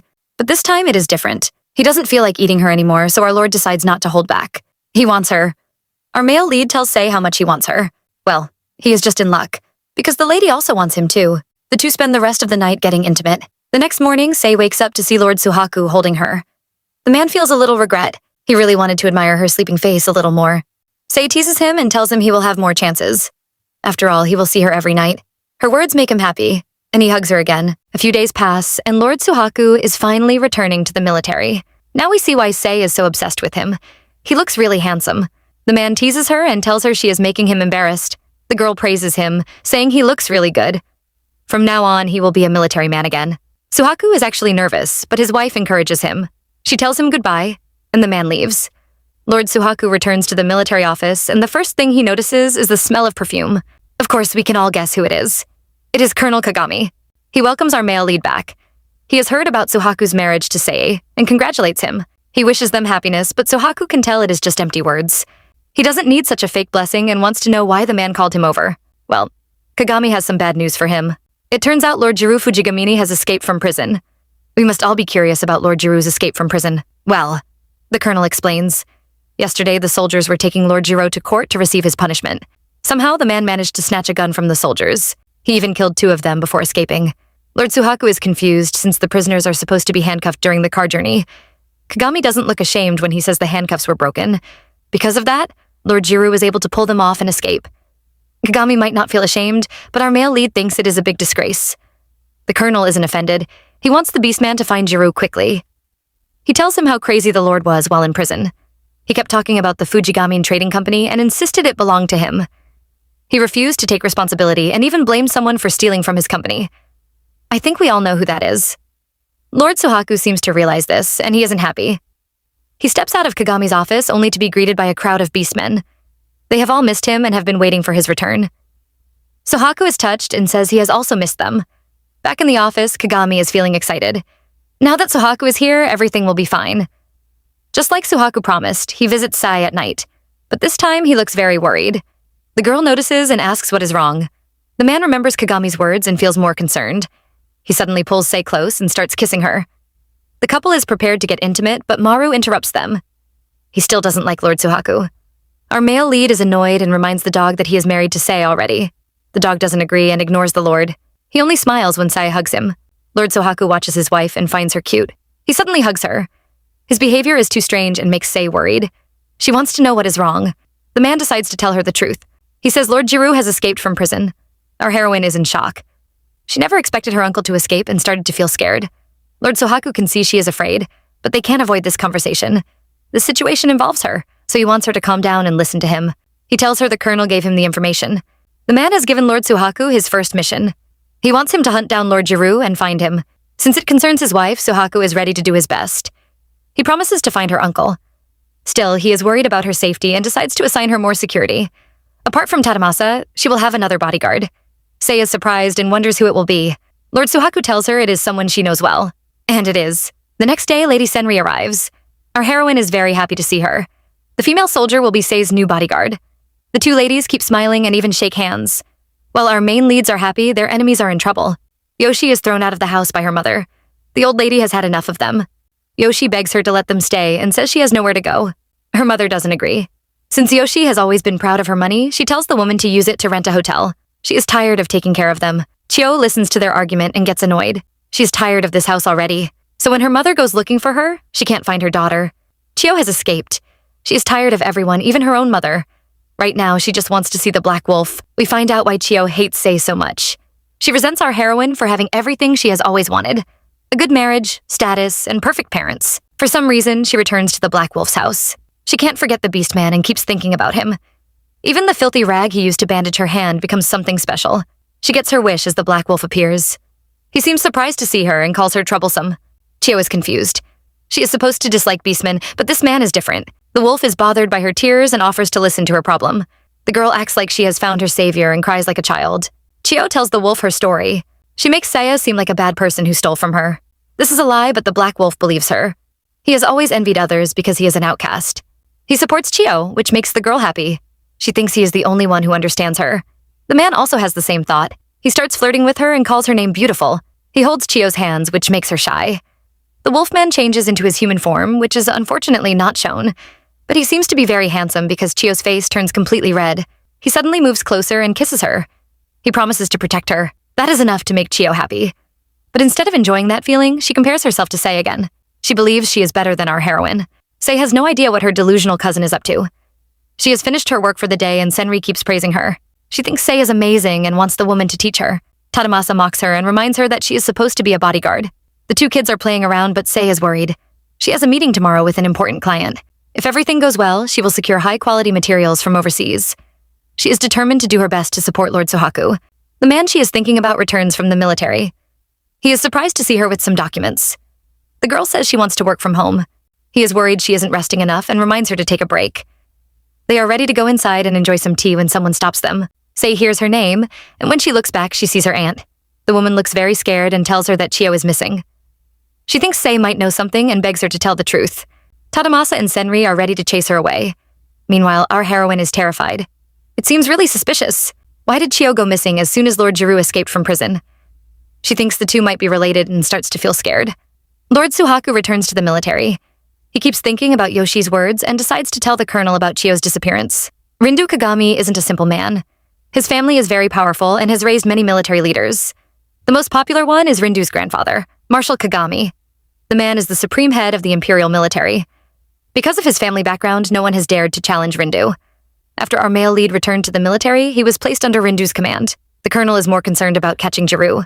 Lord Suhaku tells him his best trackers are already hunting him down.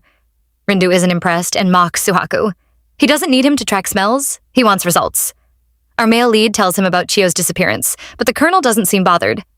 Suhaku thinks he might have some information, and indeed he does. Rindu asks Suhaku about the Black Wolf. Our male lead has heard rumors about the Beastman. They say he has been eating humans for years, but no one has ever caught him. Rindu tells him the Black Wolf is back in the capital. And this time, he isn't alone. A girl with light purple hair was seen with him. Suhaku is shocked and wonders if it is Chio. Rindu thinks she matches the description. He thinks finding her might lead them to Lord Jiru. Now our male lead has another job to do. Thinking about the Black Wolf being together with Chio gives him a bad feeling. He needs to find both of them. The girl they are searching for is at the Black Wolf's house. The man returns home and she hugs him. She totally looks like a little wife. He gave her some secret tasks to do, which she has completed.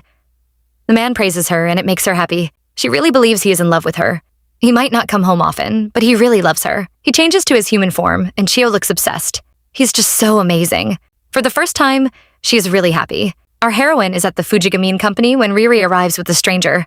Sei has called them over to assist her. Her company is short on staff, so she needs their help. Riri looks happy to be here. The stranger, who has covered herself up, turns out to be Misono. Sei knows the girl dislikes her human form and asks if she is comfortable. Misono takes off her hood, and we see a gorgeous beauty. Our heroine is obsessed with her and keeps praising her. She has fallen in love with her beauty. Sei isn't alone. Riri still remembers how stunned Lord Edward was when he saw her. She found his behavior very embarrassing. Misono says she wants to get used to her human form, and Riri teases her again. She believes the woman is preparing for her date with Lord Edward. Misono shocks them all when she says she has called off the date. The girl is still not used to her human form. If she loses focus, she might change back into a dog. She is afraid of embarrassing Lord Edward and decides to cancel their date. She asks the man to wait until she is more comfortable in her human form. She doesn't want to disappoint him and is ready to do her best. Sei looks sad. Misono and Edward have to hide their relationship because the world hates beastmen. If they were normal humans, they could have gone on a date without worrying. Our heroine is determined to make the suppressant.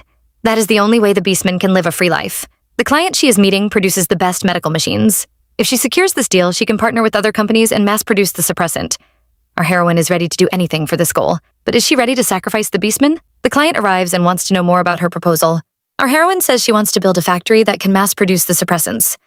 That way, all the beastmen can afford the drug. She believes they will get a lot of profit. The man seems interested and everything is going well, until he calls the beastmen animals. He looks down on them and thinks they are trying to copy humans. Sei is annoyed. She says she wants to create a world where the beastmen can live free lives. They are not trying to copy humans. The man doesn't believe her. He notices that Senri and Tadamasa are beastmen and mocks them. He isn't afraid because he knows they can't understand his language. He agrees to her proposal, but he only cares about the profit. He isn't concerned about the beastmen. Sei is unhappy because the man deceived her. He pretends to like the beastmen when he actually looks down on them. She doesn't want to work with such a vile person, but she has no choice. Things become worse when Misono enters. The man begins to mock her, thinking she can't understand him. But she can. Misono has been learning a foreign language so she can understand the nasty words the man is saying. The poor girl is afraid and changes into her beast form. She begins to have a panic attack, but the man keeps mocking her. Lord Edward gets angry and warns him not to insult her. The girl was just trying to serve him tea. The client doesn't care. He looks down on the beastmen and refuses to drink the tea served by one. Lord Edward is angry and tells him to apologize. He looks ready to attack, but Sei stops him. She tells him to take Misono away and promises to handle everything. The man feels proud.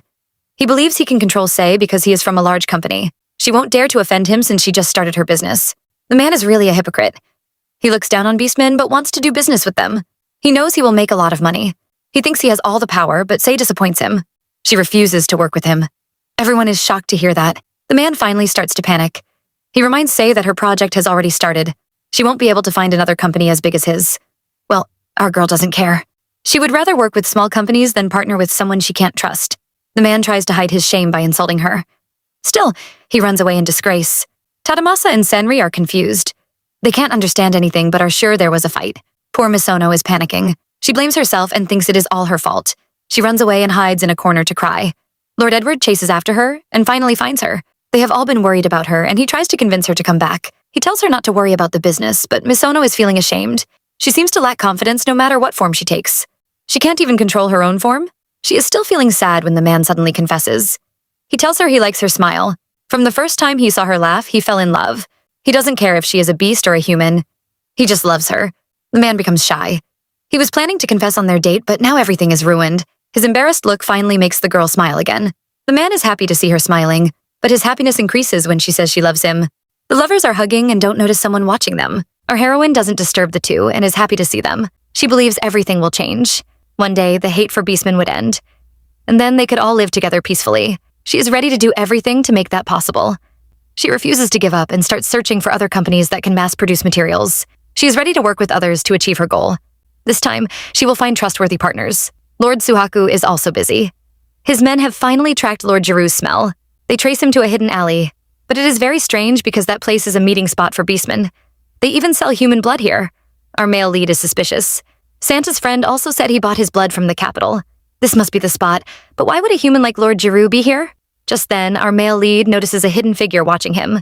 He immediately chases after the person. He catches up to him, and it turns out to be a beastman. The man looks innocent, but Lord Suhaku can smell human blood on his dirty clothes.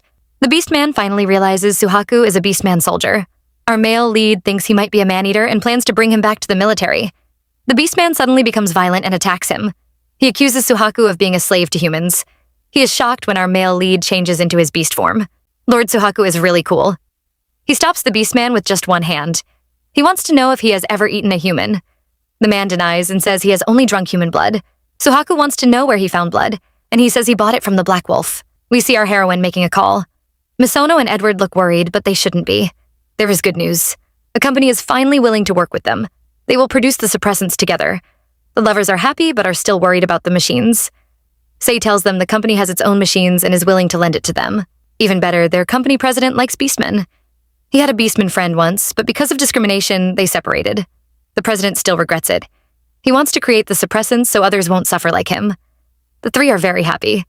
Misono asks Sei for the day off. Today is her date with Lord Edward. Our heroine teases them and tells them to have fun. The lovers are shy and leave. Sei watches them and is happy.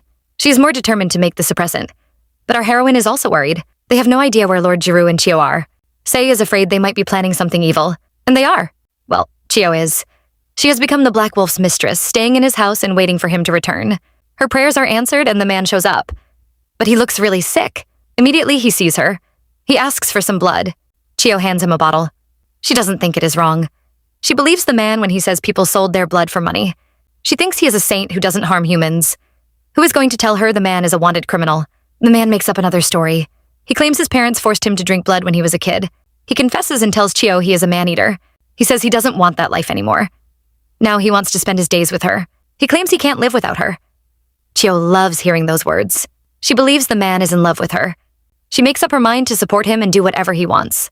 She tells the man she is going to stay by his side. She is willing to do anything for him. She hugs the wolf but doesn't notice the evil smile on his face. The black wolf has always been a menace. For years, anytime he appeared in the capital, there would always be multiple deaths. Yet, no one could catch him. Not even once. Lord Suhaku is worried. People have seen the black wolf with a woman who looks like Chio. Our male lead believes the wolf has been selling human blood to the beastmen. He thinks Chio might be helping the man with his business. Well, he isn't wrong. Suhaku refuses to think anymore. He and Senri are heading to the document room. A human soldier sees Senri approaching and chases her away. She wants to see the report about Lord Jiru's escape, but the man refuses to let her in. He tells her to just focus on being a slave on the battlefield. His attitude changes when Lord Suhaku appears. He even opens the door for them. Our cute Senri doesn't forget to mock him when she enters. She is still annoyed about the man's behavior. Suhaku wants to see the report about Lord Jiru's incident. He reads the document, but the story is similar to what Colonel Kagami told him. Our male lead finds it suspicious. He doesn't think Lord Jiru escaped alone. Someone must have helped him. Unfortunately, there are no witnesses. Suhaku continues reading and finds out Kagami was also at the scene. He was the one who handled the investigations. Now this is more suspicious. There is no reason why a commander like Rindu should be doing field work. Plus, he immediately abandoned the work to Suhaku. Our male lead examines the handcuffs and it really looks old. But for it to break that day, it is too coincidental. Senri is frustrated since they couldn't find any new information. She becomes happy again when she remembers she will be meeting Sei. Our heroine has been feeding her some foreign sweets. She is ready to abandon Lord Suhaku. Tomorrow is the Lord's day off, and he will be spending it with Sei. He follows his wife to a meeting. It is a success, and the man is happy. He thinks they might be able to produce the suppressant soon. Sei is going to make sure it happens. She is ready to return home, but the man stops her. Since they are both free today, he wants to take her on a date. Sei is surprised. She thinks her husband is cute. He must have heard about Misono and Edward's date and decided to take her on one. Lord Suhaku is nervous and thinks she dislikes it. Our heroine assures him she does. She is happy that he asked her and is ready to leave. Suddenly, a truck stops right next to them. A man steps out and mocks the two for being so affectionate in public. We can all guess who it is. Colonel Kagami. The man seems to have turned into a little ghost. He keeps following them around. Our male lead also thinks so and asks why he is here. The colonel claims he is on a mission. He was returning to the headquarters when he saw them. He says it is a coincidence, but Suhaku doesn't believe him. The man greets Sae and suddenly tries to kiss her hand. Suhaku isn't pleased and stops him. The man pretends and says he has forgotten they are married. Our lord looks ready to beat him up, but his wife stops him. He tries to control himself. Sei greets the colonel. He reminds her of the last time they met and says he is really happy to see her. I wonder how, though, since his eyes are always closed.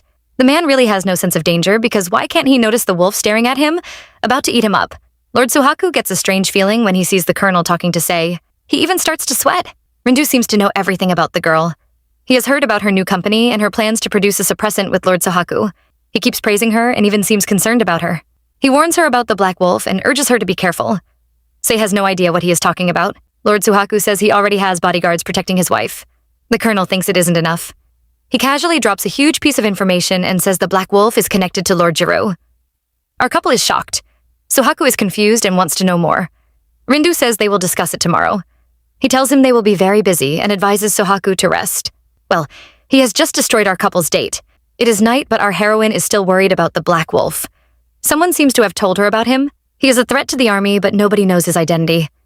He is responsible for all the man-eating incidents happening in the capital. Sei wonders why her uncle got involved with such a dangerous person. She trusts Lord Suhaku and hopes he will catch them. But still, she can't calm down. She has a very bad feeling. That night, neither of the couples can sleep. Sei is still thinking about what happened earlier. The Lord decides to comfort her and says she should come to his bed. I'm sure he just wants to hug her to sleep, but our heroine has a different idea. She immediately starts kissing him. Sei is embarrassed. This is the first time she is taking the initiative. She apologizes because she is just using him for his body right now. Despicable. She wants to forget all her worries, so she seduces the man and tells him to touch her. Well, our lord is willing to obey. He is also upset and can't forget how Colonel Kagami looked at his wife. It felt like he wanted to steal Sei away. For a moment, our male lead felt some danger. He tries to convince himself that he is just overthinking. There are many things he needs to think about, but right now he has to please his wife. Our couple really had a lot of fun last night. Sei wakes up and sees her handsome husband staring at her. What a nice view. But she quickly becomes embarrassed when she notices she fell asleep naked. Lord Suhaku feels sorry. He thinks he might have been too rough last night. Well, our girl isn't complaining. The man hugs her and suggests they sleep a bit more. Thankfully, they didn't start another round. Sei is on her way to the company. She feels a little sad since Lord Sohaku won't return home until his mission is completed. Since her man is so busy, she has to be productive. She stops at a dessert shop to pick up some snacks for her partners and unexpectedly meets a familiar face. The owner of the shop turns out to be Teruko, Sei's ex-husband's former wife. What a complicated relationship. The lady is happy to see Sei. After all, they are both Shuichi's ex-wives. The man probably thinks they are suffering, but the ladies are actually doing well. Teruko reveals the dessert shop belongs to her family. After she abandoned Shuichi, she returned home with her children. Her family isn't as wicked as Sei's. They let her stay there, and in return, she would help them manage the shop. Sei remembers the woman was pregnant and wants to see the child. Teruko brings him over, and he is such a cute baby. The boy is curious about Sae and keeps staring at her. Our heroine is really happy to see the woman living well. Who knew her words would make Teruko cry? The lady has been praying to meet Sae again. The last time they met, our heroine was really nice to her. Because of her, Teruko decided to stop lying and live her life honestly. She is really grateful and thanks Sei. She has heard about her marriage and congratulated her. She asked the question we have all been curious about. When will Sei have a child? Back then, Sei couldn't get pregnant because her ex-husband is impotent. Now that she is remarried, Teruko encourages her to have a child. She thinks Sei is going to be a wonderful mother. Well, we think so too. Sei imagines having a child with Lord Sohaku and becomes shy. The Lord hasn't said anything about children, but she really wants to have one with him. Sohaku doesn't know his wife is being led astray. He reports to Colonel Kagami's office, but the man refuses to tell him about Jiru's connection to the Black Wolf. He says he has to drink his tea first. Our male lead is furious, but he can't do anything. Right now, Rindu is the only one who knows about the Black Wolf and Jiru. He has to obey him. Kagami is finally done. He tells Sohaku the information came from the beastman he caught in the alley. They showed the man Lord Jiru's picture, and he said he had seen him together with the Black Wolf. Sohaku wants to know the location, and Rindu reveals they were at the Red Light District. We can all guess what that is. At the Red Light District, a beast woman, Madame Kokono, is relaxing when she is told a soldier is here. She panics, wondering why the military are looking for her. Her servant has no idea since the soldier refuses to say anything. The man insists on speaking to her since she owns a brothel here. The servant describes the man and calls him handsome. There is only one handsome lieutenant working in the military. Madame Kokonoe already knows who it is. It must be the White Wolf, Lord Sohaku. She wonders why he is here and tells the servant to let him in. Lord Sohaku visits the Red Light District and is stopped by several women who invite him to join them. Senri is surprised to see the humans and beastmen walking together without any fear. Sohaku explains that people who come here don't care about races anymore. It is the perfect spot for the Black Wolf and Lord Jiru to meet. The two head to Kongoro Brothel and demand to speak to Madame Kokonoe. The woman lets them in and introduces herself. She used to be the most popular courtesan in the brothel until she retired. Now she owns the place and manages the other girls. She is sure Sohaku already knows this. Well, she also knows everything about him. He might be a beastman, but his family is very wealthy. Plus, everyone has heard about his marriage to a human woman. Kokonoe isn't happy about that because the man is her type. Lord Sohaku didn't come here to chat. He hands her a picture of Lord Jiru and asks if she has seen him. The woman looks scared when she sees the picture. She obviously recognizes Lord Jiru. Sohaku already knows that the Black Wolf visited her brothel with Lord Jiru. He believes the woman might have some information about them. However, Madame Kokonoe refuses to speak. She tells him she will only cooperate with the military if he gives her some benefits. Lord Sohaku is curious and asks what she wants. It is a very simple request. She wants to become his mistress. She also wants to have a taste of his bed skills. I'm not sure Sei would like that. Lord Sohaku isn't interested and rejects her. He already has a woman he loves. The wolfwoman looks very angry. Suddenly, they hear some strange sounds. They go out to look and see a group of beastmen locked up in a cage. Senri and Sohaku are shocked, but to the brothel staff, it is a normal scene. These are courtesans struggling with their desire to eat humans. Every time a beastwoman sleeps with a human during her mating season, she might attack her customers. The brothel didn't want to send the women to jail. They would lock them in a cage until their cravings disappeared. The ladies look like they are in pain, and Senri feels sorry for them. Still at the Kongoro brothel, a lady is throwing a tantrum. She demands to have the prettiest clothes, claiming she is going to be the #1 courtesan. Who else could be so shallow if it isn't Chio Fujigamin? The maids leave, but they keep complaining about her. Chio has only arrived at the brothel, but everyone already hates her proud behavior. They wonder why Madame Kokonoe allowed her in. Another maid has heard a rumor. It seems the Black Wolf is in love with this girl. But even the maids don't believe it. Well, Chio does. She is ready to become the best courtesan in the country, all because of the man. Lord Sohaku seems to be going out with Sei. It turns out the two are heading to the Red Light District. Senri can't believe the Lord is willing to bring his wife there, but Sei says she forced him to. Lord Sohaku had come looking for her, requesting for a large amount of suppressants. He had told her about the courtesans. Because of their man-eating urges, they were always in pain. Our heroine has a soft heart and decided to go with him. They arrive at the red light district, and the first thing Sei hears is a bunch of women calling her man. They all want to spend a night with him. Senri, always a big gossip, tells her the same thing happened last time. Her husband seems to be really popular. Our heroine is annoyed and looks at Suhaku. He really is too beautiful. She is sure many women must have confessed to him. Our male lead saves his life by saying his only love is Sei. Our girl becomes shy. Lord Suhaku warns Senri to stop messing around. The Kongoro brothel has not been peaceful. The other courtesans are tired of Chiyo and complain to Madame Kokonoe. They want the woman to kick her out. Chiyo is really annoying. She keeps asking for expensive clothes but refuses to learn how to entertain men. She has no manners and always acts selfishly. The girls believe no man will ever want her. Madame Kokonoe is also frustrated and promises to speak to her later. But first, she has to feed her beast women. The girls can't take it anymore. The pain is just too much. Madame Kokonoe tries to encourage them. If they want to keep working here, they have to bear the pain. She manages to calm them down, but before she can leave, Lord Suhaku shows up. Our male lead arrives with some suppressant drugs. He hands it over to Madame Kokonoe and tells her it can suppress the man-eating urges in beastmen. The lady is shocked and refuses to believe it. She has never heard about a medicine like this. Lord Suhaku tells her it is a new drug. He wants her to give some to her courtesans, but she refuses. She is afraid the drugs might harm her girls. She doesn't believe a single pill can cure their man-eating urges. Lord Suhaku begs her to trust him. His goal is to make sure no one suffers from these cravings anymore. He urges her to save her girls from suffering. But the woman is still terrified. Sei arrives and tells the woman not to worry. She knows Madame Kokonoe is scared, but they are just trying to help her. She says Lord Suhaku has also taken the drug and it worked. The woman is surprised to see her and immediately guesses who she is. She must be Lord Suhaku's wife. Madame Kokonoe finally agrees to let them help when her girl's craving starts again. She allows Lord Suhaku feed the drug to the girl. She still doesn't believe him and keeps asking Lord Suhaku if it really works. Well, she doesn't need to ask anymore because the girl finally speaks. She says the pain is gone. Madame Kokonoe is in shock. Suhaku tells her the other courtesans can also take the drug. He vows to keep supplying them if she needs more. She said she wanted benefits, so he is using this to exchange information about the Black Wolf and Lord Jiru. Madame Kokonoe returns to her room, but she keeps thinking about Suhaku's words. It seems she has someone she wants to save. She opens her door, but someone is inside her room. It is the Black Wolf. She seems afraid to see him, which the man notices. She pretends to be happy and even hugs him.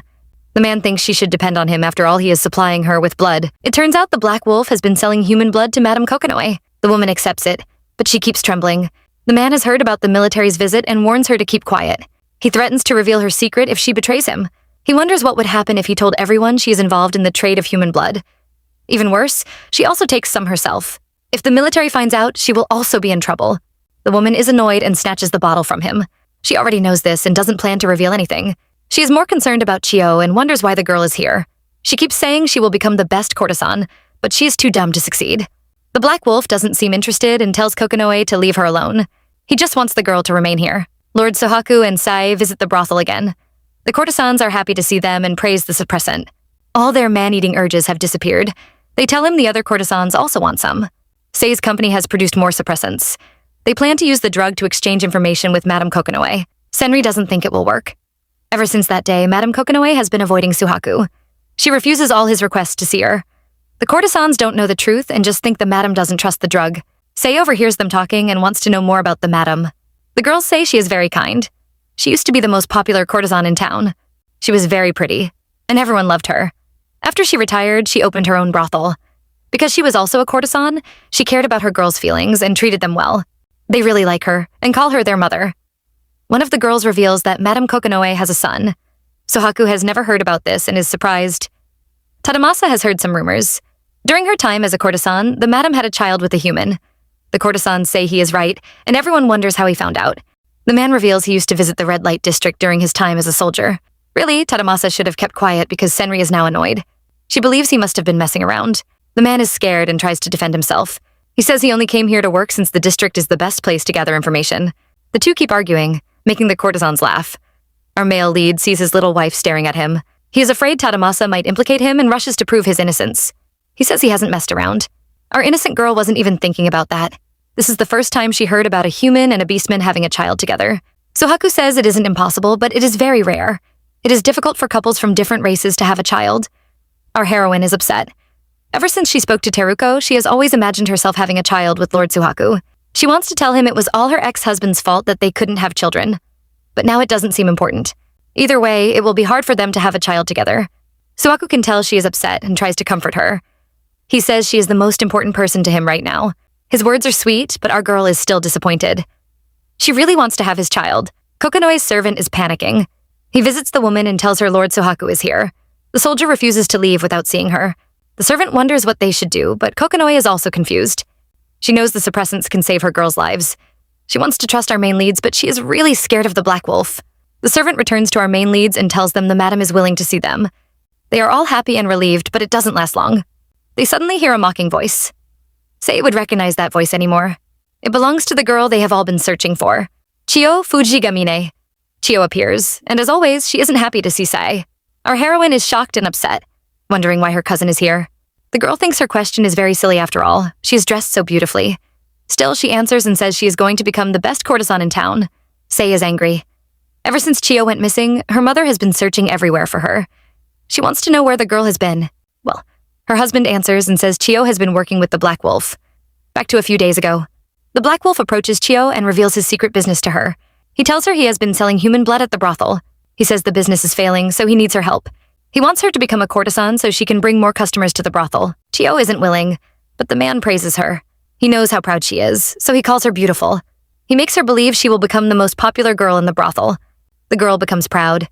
She can already imagine everyone worshipping her beauty. He calls her his woman and says he wants to see how charming she becomes. His words make the girl happy and she vows to do her best. Back to the present, Chiyo isn't afraid and admits she is working with the Black Wolf. She shows off to her cousin and says the Black Wolf loves her. She thinks he loves more than Lord Suhaku could ever love Sei. She is willing to do anything for him. Meanwhile, our heroine wonders why her family members are all sick. First, it was her uncle. Now, her cousin is also working for the Black Wolf. Tadamasa is amused by how naive Chiyo is. Senri knows the Black Wolf is using the girl and tries to warn her, but her words make Chiyo angry. She refuses to listen to Sei when she says the Black Wolf is dangerous. She warns our heroine to shut up. She has always hated her cousin's behavior and how she looks so perfect. It makes her want to throw up. Sei is upset, but Lord Suhaku stops her. He isn't like the rest and knows talking to Chiyo wouldn't make the girl change. The only thing they should do is arrest her. Since she is working with the Black Wolf, she must have important information. Chiyo is shocked to hear this, but before they can touch her, they hear some strange sounds. A group of beastmen suddenly appears and starts searching for human blood. They try to attack Chiyo, but Lord Suhaku saves her. Tadamasa protects Sae while Senri helps the Lord. She kills the beastmen, but Lord Suhaku is injured. Just then, more beastmen appear, and they are all hungry for blood. The soldiers are distracted and don't notice Chiyo trying to escape. Suddenly, someone grabs her. Our male lead suddenly has a strange feeling. He turns around only to see the Black Wolf has appeared. Chiyo is happy to see her lover. She believes he is here to save her. Well, the man just ignores her. Everything is in chaos. The soldiers are wondering why the Black Wolf showed up, while the beastmen keep begging for blood. Lord Suhaku is sure the Black Wolf created this situation. He wonders what the wolf is planning. The beastman doesn't reply and only picks up Chiyo. The girl is pleased, but the soldiers are upset. They try to stop the wolf from escaping, but he suddenly throws a bottle of blood at Lord Suhaku. The blood has been mixed with something else, and it makes the other beastmen crazy. They gather around Suhaku and try to attack him. Chiyo is relieved and tells the Black Wolf to run away, but the man doesn't listen to her. The rest of the soldiers are fighting the beastmen, so no one notices when the Black Wolf suddenly rushes to Sei's side. Tadamasa and Sei are terrified. We expect the Black Wolf to attack them, but he only stares at Sei. Those red eyes are really scary. Our male lead jumps down the stairs and rushes to protect his wife. The Black Wolf stares at them again and finally escapes. Senri offers to chase after him and also disappears. Lord Suhaku keeps checking his wife, worried she might have been hurt. He is sure the Black Wolf has been hiding in Kongoro, waiting for a chance to attack them. He believes someone must be helping the man. And who else could it be but Madame Kokonoe? The woman appears, and Lord Suhaku tells her she is going to tell him the truth. She has no choice. Madame Kokonoe begins her story. Just like Santa, her son was forced by his friends to take some human blood.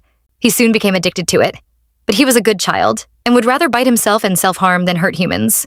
Madame Kokonoe was confused and didn't know what to do. That was when the Black Wolf appeared. She was desperate to relieve her son's suffering, so the Black Wolf introduced her to the blood trade. Soon, she got used to buying human blood from him. Sei remembers the courtesans talking about the Madame's son. They hadn't seen him lately. Kokonoe says she was trying to hide his condition. She feels guilty because she always forced the courtesans to endure the pain. But when her son began to crave human flesh, she couldn't bear to see him suffer. Lord Suhaku requests to see her son. The woman misunderstands and thinks the Lord wants to arrest him. She tells him the boy was forced to take the blood. She is ready to accept the blame and begs him to spare her son. Well, she is just overreacting. The Lord plans to arrest her since she assisted the Black Wolf in his blood trade business. But he is asking about her son because he wants to help him. He plans to bring the boy back to the military and give him the suppressant. Since the boy is already addicted to human blood, the drug might not cure him completely. However, our male lead vows to do his best to treat the boy. He will make sure he recovers no matter how long it takes. The woman is grateful and starts crying. Tadamasa has dealt with the other beastman. He tied them up and dragged them back to their room.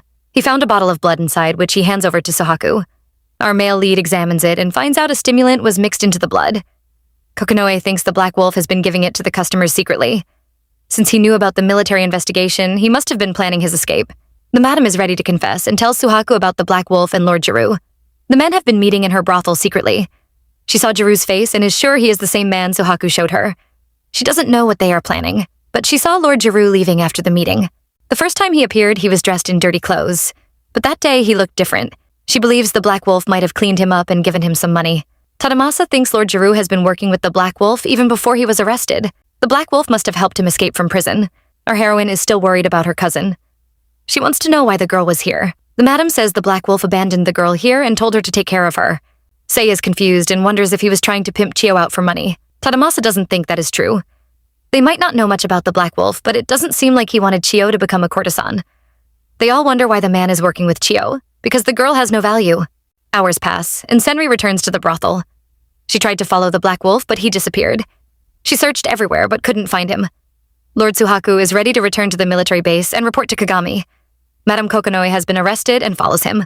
Her girls refuse to let her go. She apologizes to them and reveals she was working with the Black Wolf. She is ready to accept her punishment. She has prepared another job for the girls, but they refuse to leave. They will wait for her return. The woman is touched and starts crying. She regrets her actions and keeps apologizing to them. She really wishes she had found the suppressant earlier. Speaking of the suppressants, our heroine plans to start a business in the red light district. She wants to spread the drug to all the courtesans. Madame Kokonoe starts crying again and praises Sei's business spirit. The Black Wolf arrives home with Chio. She is still worried about their plan to make her a courtesan. The man tells her to forget the idea. He says he has gotten a better benefit. I wonder how Chio will feel when she finds out the man is thinking about Sei. Lord Suhaku visits Colonel Kagami, but he is stopped outside the man's office. The soldier says the colonel is on private leave and tells Suhaku to report to him. Our male lead hands him the document. He says he met the Black Wolf and confirmed he is working with Chio and Lord Jiru. The soldier is shocked. Suhaku is the first person to have seen the Black Wolf. He asks the Lord to describe him. Our male lead says the rumors about the Black Wolf are true. He has black fur, and his eyes are as red as blood. He is so scary, he frightened the Lord's little wife. Suhaku is determined to catch the wolf. Senri is in heaven. Sei has prepared some desserts for her again. Our heroine also made some for her husband and can't wait for him to taste it. Sei isn't the only one thinking about her lover. Senri hasn't seen Tadamasa and wonders where he is. Our heroine says he is on leave because his rut has started. For some reason, Senri starts blushing. What are you thinking about, girl? Although Tadamasa's symptoms have reduced because of the suppressant, Sei gives him the day off. Senri is still traumatized and wonders if the man has gone to the red light district. Thinking of the district makes Sei upset.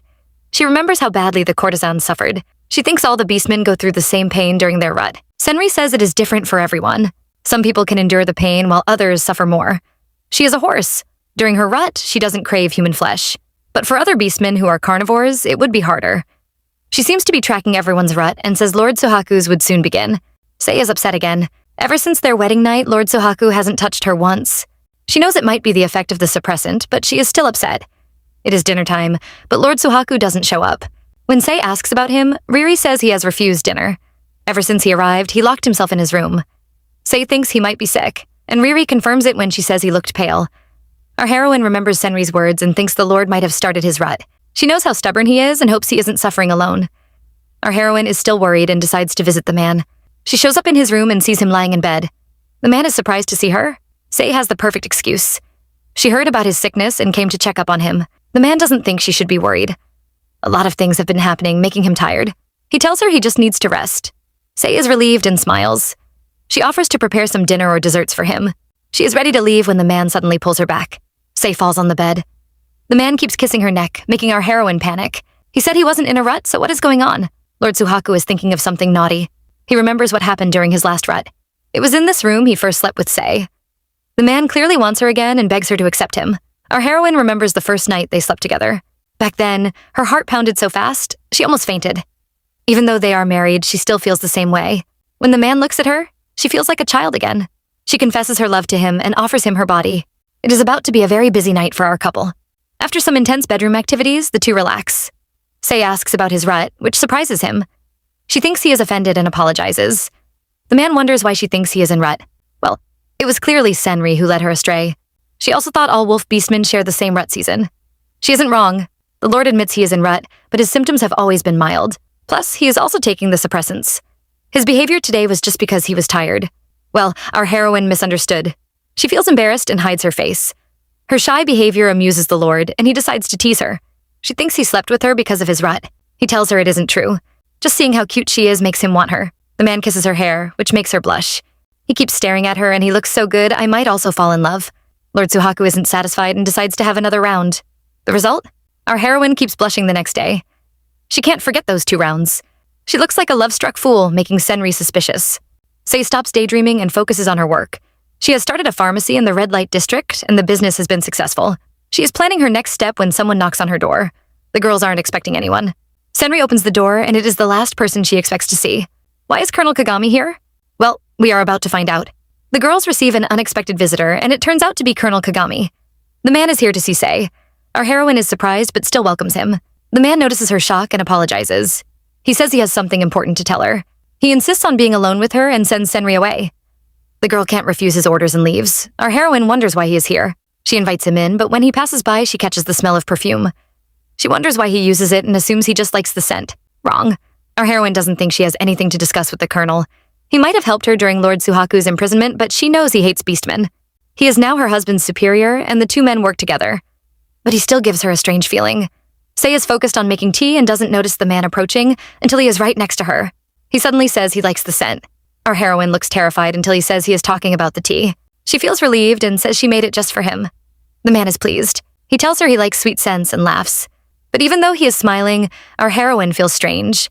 For some reason, the man makes her feel scared. The man has heard about the incident at the brothel. He is curious about the black wolf and asks Sei about him. Our heroine can never forget the wolf's eyes. Just looking at him almost made her heart stop. He is too scary. The man sympathizes with her. He also feels sorry for Madame Kokonoe since she was used by the black wolf. Sei is worried about the woman and wonders what her punishment will be. Kagami says it will be light since she wasn't the main culprit. Plus, she has also been cooperating with the investigation, so she will soon be released. Sei is relieved to hear that. The man is puzzled by her behavior. He doesn't understand why she is so nice to the beastmen. Sei is also confused and wonders why he hates them. She asks him about it, but the man has no reason. He just hates them. He hates their existence, which is why he has to catch the black wolf. He changes the topic and says he is here to talk about her uncle. He wants to know more about Lord Giroux. He has some information that is going to change everything. He believes Lord Giroux has been working with the black wolf for a long time. Even worse, he might have killed her parents. Chio is in despair. The black wolf hasn't returned home for days and she starts panicking. She thinks he is avoiding her because she is useless. She imagines him abandoning her, but the thought is too painful. If the man leaves her, she won't be able to survive. To prevent this, Chio decides to do whatever he wants no matter what. Colonel Kagami has some information that might change everything. He thinks Lord Giroux killed her parents. Sei refuses to believe him, but the colonel has even more frightening information. During their investigation, they found out that all the people the Black Wolf killed were related to the Fujigamine Company. Kagami became curious when he heard that. He wants Sei to tell him everything that happened after her grandparents passed away. The man knows she is in shock and begs her to focus. The girl calms down and begins the story. The Fujigamine Company was started by her grandparents. After their death, her father inherited it. Her uncle always resented him for that. Kagami thinks Lord Giroux has the motive to kill her parents. If they died, he would be the one to inherit the company. Sei refuses to accept the truth. She says she was also there when the fire started. Maybe she thinks Giroux wouldn't try to kill her? Her behavior makes the colonel laugh. The girl recalls that terrible day. Her father had saved her and went back in to help her mother out. Unfortunately, neither of them made it back. The incident happened 11 years ago, but Kagami still remembers it. The fire killed many people. Sei doesn't believe her uncle could murder so many innocent people. The colonel reminds her that the cause of the fire was never found. It is possible that someone started it. Sei can't believe her uncle would harm her parents. But then, she remembers the man's words. He always said she was supposed to die in that fire. Our heroine is completely heartbroken. Kagami seems to be enjoying her suffering. He says he will investigate the fire and leaves happily. The next day, our male lead goes looking for Rindu. Sei has told him everything, and the man is annoyed. The colonel told Sai such news without any evidence. Kagami isn't bothered and is sure his theory is correct. Suhaku can't control himself and attacks the man. He says he should have told him first before telling Sae. Rindu thinks the Lord is just a nuisance. He tells Suhaku to focus on his duty and find Lord Jiru. Our male lead is still holding the colonel, but he suddenly lets go. He looks like he has seen a ghost. Kagami thinks the man is just afraid. He reminds him he just attacked his superior. It is a great crime, but he decides to forgive Suhaku. He will be traveling out of the capital and hand over the investigation to Suhaku. He tells the man to provide the results quickly. Meanwhile, our male lead stands there sweating. He has just discovered a huge secret. Under the strong smell of the colonel's perfume, he smelled the scent of a beast. Lord Suhaku refuses to believe it since the man is supposed to be human. But if that was true, why does the colonel smell like a beast? Even worse, his smell is very familiar. He smells exactly like the Black Wolf. We see the colonel leaving. He finally opens his eyes and they are the same red color as the Black Wolf's. Our male lead knows this isn't the time to be surprised. He chases after the man and sees him turn the corner. Except when Suhaku arrives there, the man has disappeared. He notices an open window. Kagami must have jumped down. The only way the colonel could survive such a long jump is if he is a beastman. Lord Suhaku wants to expose him, but he has to be careful. Kagami is a high-ranking officer in the military, and everyone believes he is human. If our male lead tries to accuse him without any proof, he will be the one in trouble. The first thing he must do is gather evidence. As if our male lead hasn't gone through enough, Sanri arrives with some bad news. His wife suddenly fainted during work. Lord Suhaku rushes home and sees his little wife lying in bed.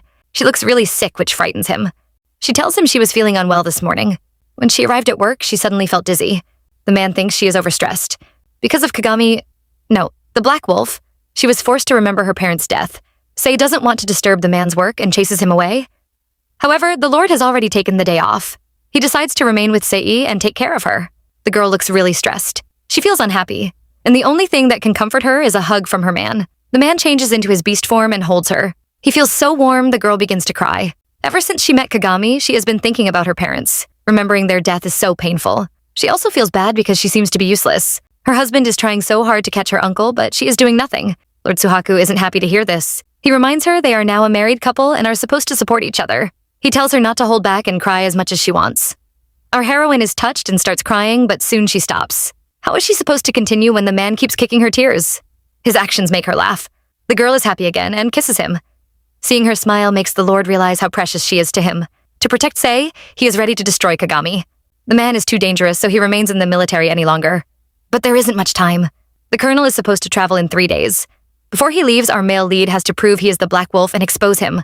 Lord Suhaku is determined to expose Kagami, but he can't find any useful information. He investigates the colonel's background and finds out his mother died in an accident. His father went missing, so the colonel was raised by his grandfather. Suhaku still can't believe the heir of the powerful Kagami family is a beastman. Since Rindu has managed to hide it for so long without being exposed, he must have destroyed the evidence. Our male lead will be wasting his time if he tries to investigate. The man decides to try another method. He returns home and heads to his medical lab. It seems like he is going to make some medicine. He knows this method is risky and might not work, but he is willing to try. He is interrupted by a sudden visit from Lord Takeo. Well, it isn't sudden.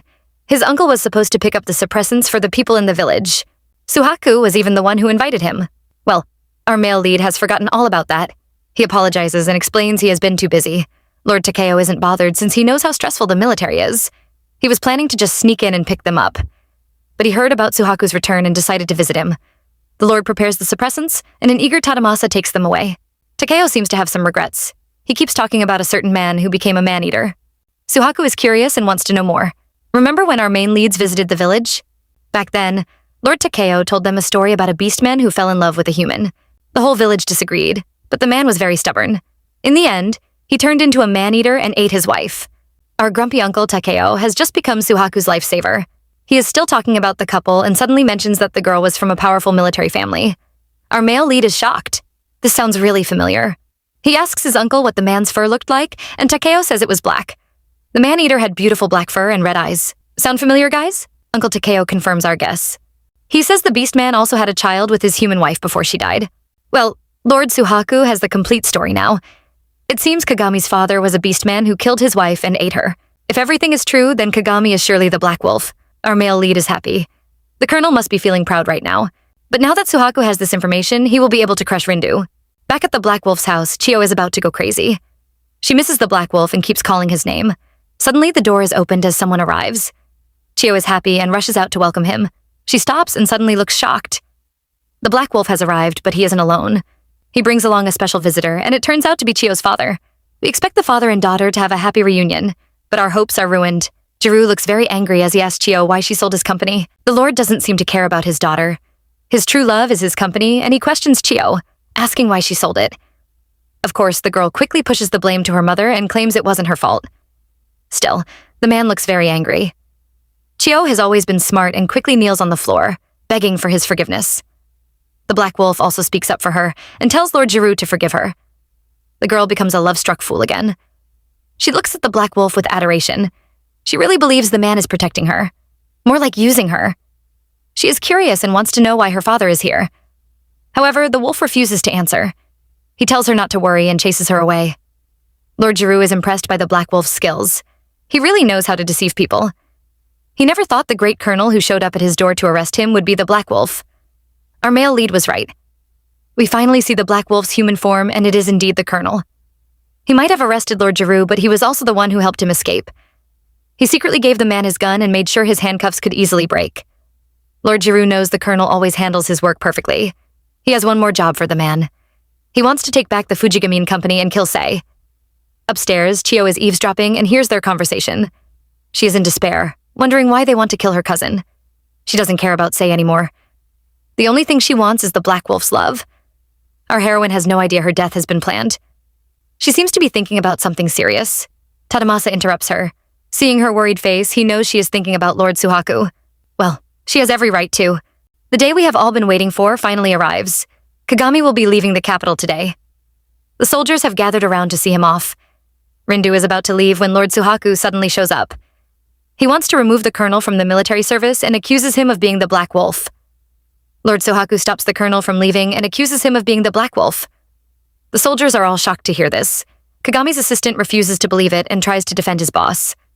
The man himself isn't concerned and still looks down on the beastman. He tells Suhaku to provide his proof. He probably thinks he has none, but the colonel is bound to be disappointed. Our male lead came prepared. He shares some documents with the soldiers. They are all shocked when they read the report because it explains Kagami's origin. According to his investigation, Rindu's mother, Kyoko, was his grandfather's only daughter. She was a human but fell in love with the beastman and ran away with him. The Kagamis were a noble family and couldn't bear the shame. They chased Kyoko down and dragged her back home. But it was too late. The woman was already pregnant. The Kagamis hid this shame. Even though Rindu was a half-breed, they disguised and raised him as a human. We finally get to know why Rindu hates beastmen. It turns out the colonel's father was from our male lead's village. Hurt by his wife, his love soon changed to hatred. He ended up killing Kyoko right in front of Rindu.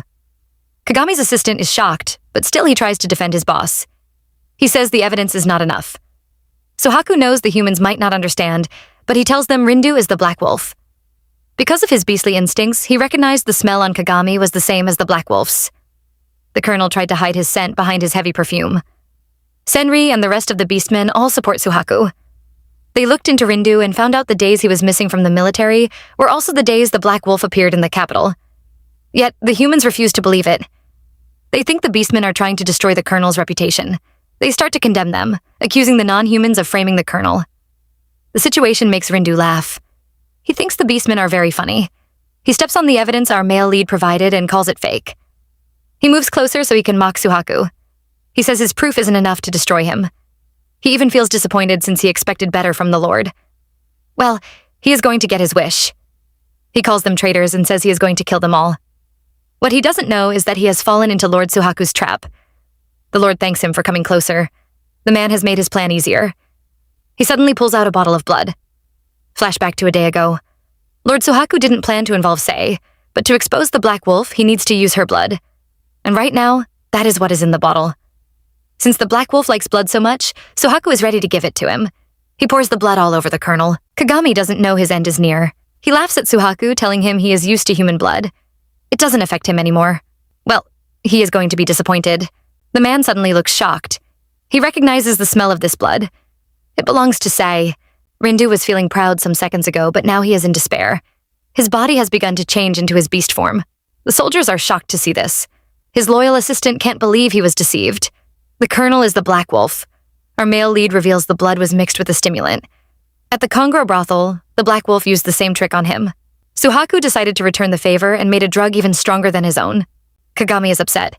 He wonders why the other beastmen are so calm until he remembers they have the suppressant. That is right. Lord Suhaku can smell the blood, but it doesn't affect him. He believes his job is done. Now that everyone has recognized Kagami as the Black Wolf, he can now arrest him. But things don't go as planned. Kagami's assistant feels betrayed because he really trusted Rindu.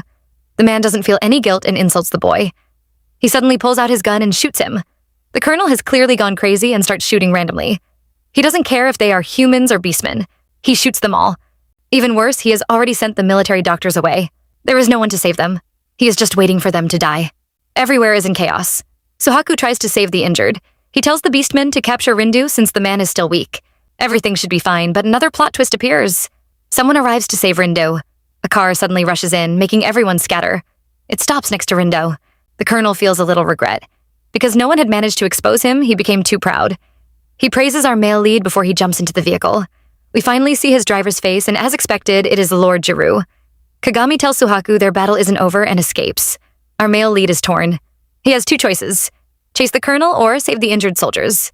We all know what our lord is going to pick. He tells the beastmen to focus on helping the injured. Even at such a critical moment, some humans choose to be racist. They try to prevent the beastmen from touching the injured humans and call them filthy. For some reason, they blame everything on the non-humans. They claim they were deceived by Kagami, who is also a beastman. I really wish our male lead would just leave them alone to help themselves, but he is too righteous. He is frustrated by the way humans think and tells them this isn't the time to think about race. Right now, they all have to focus on helping the injured. He is the only military doctor here and he vows to save everyone. Suhaku vows to save everyone. He says the humans have to work with the beastmen. If they continue wasting time, everyone will die. The beastmen are always the most helpful and bring over a stretcher. Over at Rindu's side, he finally pulls off the jacket covered in blood. Jiru mocks him. He always thought the colonel was used to human blood, but at the end of the day, he is still a beast. Kagami isn't offended and even laughs. It turns out he had informed Lord Jiru and asked him to wait nearby. He clearly knew something would happen.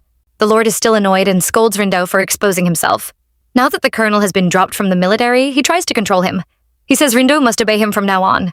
The colonel is upset, but he has no choice. Jiru drops him off at home and warns him not to hurt his daughter. As soon as Kagami arrives at the mansion, he rushes to drink some blood. He sees the abandoned jacket and remembers it is Sei's blood, which excites him. From the look on his face, it seems like he wants to lick it off. Thankfully, Chio appears and saves us from that disgusting scene. However, when the man looks at her, he keeps seeing Sei's shadow. How frustrated would Chio be if she knew? She is busy caring about the man, but he pushes her to the bed. He reminds her she is now his woman. He tries to brainwash her into doing anything he wants. Chio has been starved for love. Remembering what her father said about hurting Sei, she is ready to do it. She is willing to kill her cousin just to make the Black Wolf love her. Lord Suhaku finally returns to the Kamishiro estate. He hasn't returned home since he began his investigation. Tadamasa waits outside to welcome him and immediately praises him. Our male lead isn't happy. He might have saved the soldiers' lives, but is still worried about the Black Wolf. His assistant tells him to relax. He managed to expose the Black Wolf without causing any deaths. He should be proud of that and take a break first. Suhaku asks about his wife, and Tadamasa suddenly starts smiling like a clown. He says our heroine has been sick ever since the day she fainted. He is clearly complaining about how bad her health is, but he keeps smiling. For some reason, he insists the Lord has to see her immediately. Our male lead also thinks Tadamasa's smile is weird. He looks like he is planning something evil. His assistant just laughs and chases him away. He pushes him and tells him to go see his wife. Our heroine is waiting for her husband to arrive. He hasn't returned home for so long and she misses him. She suddenly touches her stomach and says she has something important to tell him. I think we can all guess what is going on. Lord Suhaku still has no idea. He arrives at the bridge and sees Sei. The couples are excited to finally meet. Sei rushes to hug him and he holds her tight. He tells her how much he misses her. He is worried about her health because she looks a bit thinner. He is still holding her when he gets a weird feeling. Something doesn't feel right when he hugs her. Even her scent has changed. The man is confused and wonders what changed. Sei teases him and tells him to take a guess. The man thinks of something and looks like he is in shock. He doesn't want to believe it. Well, he has to because our female lead is pregnant. Sei tells her husband she is pregnant. She didn't understand why she was always feeling sick until her period stopped. Talk about overreacting. Suhaku lifts her up from the ground and hugs her. He can't believe they are expecting a child, but Sei confirms it. The couple are really happy. The man starts panicking when he realizes he just picked her up. She assures him it is safe and the baby is stable. Sei tells him her fears. During her last marriage, she couldn't get pregnant. She assumed it would be more difficult this time because they are from different races. Even now, it feels like a dream. Suhaku tells her he is also surprised. Being with her makes him happy, but he had always hoped she would get pregnant. He never mentioned it because he was afraid of making her sad. The couple shares a kiss, and Suhaku thanks her. He knows he won't rest until the baby is born, but it's a sweet torture. Our heroine is really happy. Having a child with the man she loves is just perfect. She can't wait to meet her baby and vows to protect the child. Half a month has passed since Lord Suhaku exposed Rindu as the Black Wolf. The news has spread throughout the military. Rindu's grandfather, Marshal Kagami, took the blame for his grandson and was forced to resign. Still, there has been no news of Lord Jiru and the Black Wolf. No one knows where they are. Lord Suhaku visits Kagami's assistant, Captain Seki, in the hospital. The man has fully recovered. Seki actually thought he would die since he was shot in the stomach. Suhaku says he was lucky, but the captain doesn't think so. It was because of Suhaku's quick treatment. The Lord saved his life. The two men smile, but Seki suddenly looks sad again. He is still hurt by Rindu's betrayal. He was investigating the Black Wolf, but never knew his boss was the Beastman himself. He feels ashamed and thinks he is useless. Suhaku tells him not to feel guilty. If they had rushed there with their weapons, they would have been accused of treason and shot to death. Our male lead also blames himself. He relied too much on the Beastman's special abilities. Because of him, many were injured and the Black Wolf escaped. Suhaku has completed his duties as the military doctor and has a deal for the captain. He is in charge of the team who will track down Lord Jiru and Rindu. He knows the men are dangerous. If they want to catch them, the humans and Beastmen have to work together. He wants Seki to become their representative. The captain is touched. He also has the same idea and promises to do his best. Sei visits Teruko, who is happy to hear about her pregnancy. She is worried about Sei's health. Our heroine is okay, but there is one major problem. She has become a glutton. For some reason, the only thing she craves are the desserts from Teruko's shop. The woman makes fun of her and advises her not to eat too much. If not, she will end up as round as a ball. Our heroine gets her desserts and returns to her bodyguards. But for some reason, the Beastmen look shocked. Sei is afraid something bad has happened. They tell her everything is okay, but they just saw her aunt. Sei looks over and sees the woman. Yoshi is hanging out with a man who keeps buying her gifts. It turns out the two are planning to get married. The Beastmen are surprised to hear this and think the marriage won't last. What shocks them more is that Yoshi has completely forgotten about her daughter. Our heroine doesn't look pleased, and she suddenly approaches the woman. Yoshi is shocked to see her niece and pretends she doesn't know her. Well, our heroine isn't going to let her escape. Sei reminds the woman she has a family and wonders how she could remarry. She mentions Chio and says the girl is involved with the dangerous man. But Yoshi doesn't want to hear it. She plans to start a new life and tells her niece to mind her business. She tries to blame the girl for her misfortune, but Sei isn't having it. She reminds her aunt that she willingly sold the company. The amount she was paid is enough to live a comfortable life. Yet, the woman refused to change and live properly. Sei is really annoyed by her aunt's selfish behavior. She could even abandon her own daughter. Our heroine calls her the worst kind of mother, but the woman feels no guilt. She doesn't care about a daughter who ran off on her own. She warns Sei to stay away from her and tells her they aren't family. She only took the girl in because she survived the fire. She finally shows her ugly side, which shocks her new husband. Yoshi has been lying to him and has never told him about her previous family. She claimed she was an orphan who lived a hard life. The woman begins to panic and tries to explain. But the man is done with her. He tells her to stay away from him, but she refuses to let go. She kneels on the floor and keeps begging him. Sei is disgusted by how pathetic she looks. She won't waste time on such a hopeless person and leaves. The three are on their way home. Senri knows Sei is kind, but wants her to stop thinking about her uncle's family. Tadamasa reminds Senri that Chio and Jiru's affairs are related to them, but he also supports the girl. He wants our heroine to rest and focus on her pregnancy. Sei is confused. She remembers a scene from the past. She had shown Chio her dog, Maru. The girl liked the dog and also wanted one. She asked her parents, but her father beat her up instead. Her mother supported him because she hated dogs. Chio returned to Sei's house looking upset. Sei's father was unhappy and decided to speak to his brother, but it just made the little Chio angrier. She was jealous of Sei and felt it was unfair. Why did her cousin always have everything? Thinking about it now, Sei suspects that was when Chio started to hate her. With a violent father and a selfish mother, it was only normal that the girl would become vile. Our heroine is frustrated. She wants to forget these people, yet they keep disturbing her. Days pass, but our heroine is still upset. She is interrupted by the maids, who tell her the visitors from the village have arrived. The maids all treat Sei like glass and are worried about her health. One even offers to carry her. They know how difficult pregnancy is and want Sei to rely on them. Our heroine is touched by their kindness and begins to cry. She blames the pregnancy, but we all know she has always been a crybaby. Our couple waits outside to welcome the visitors, and they soon arrive. Sei is excited to see her mother-in-law, and the woman immediately hugs her. She has heard about the girl's pregnancy and is happy for the couple. Hearing Ritsuko call her family makes the girl cry again. The woman comforts her and says everything will be fine. Lord Suhaku also appears and hugs her. Sei is happy because she finally has her own family. But some people are still planning evil. To find out what happens next, comment and hit the follow button. Until next time, ciao!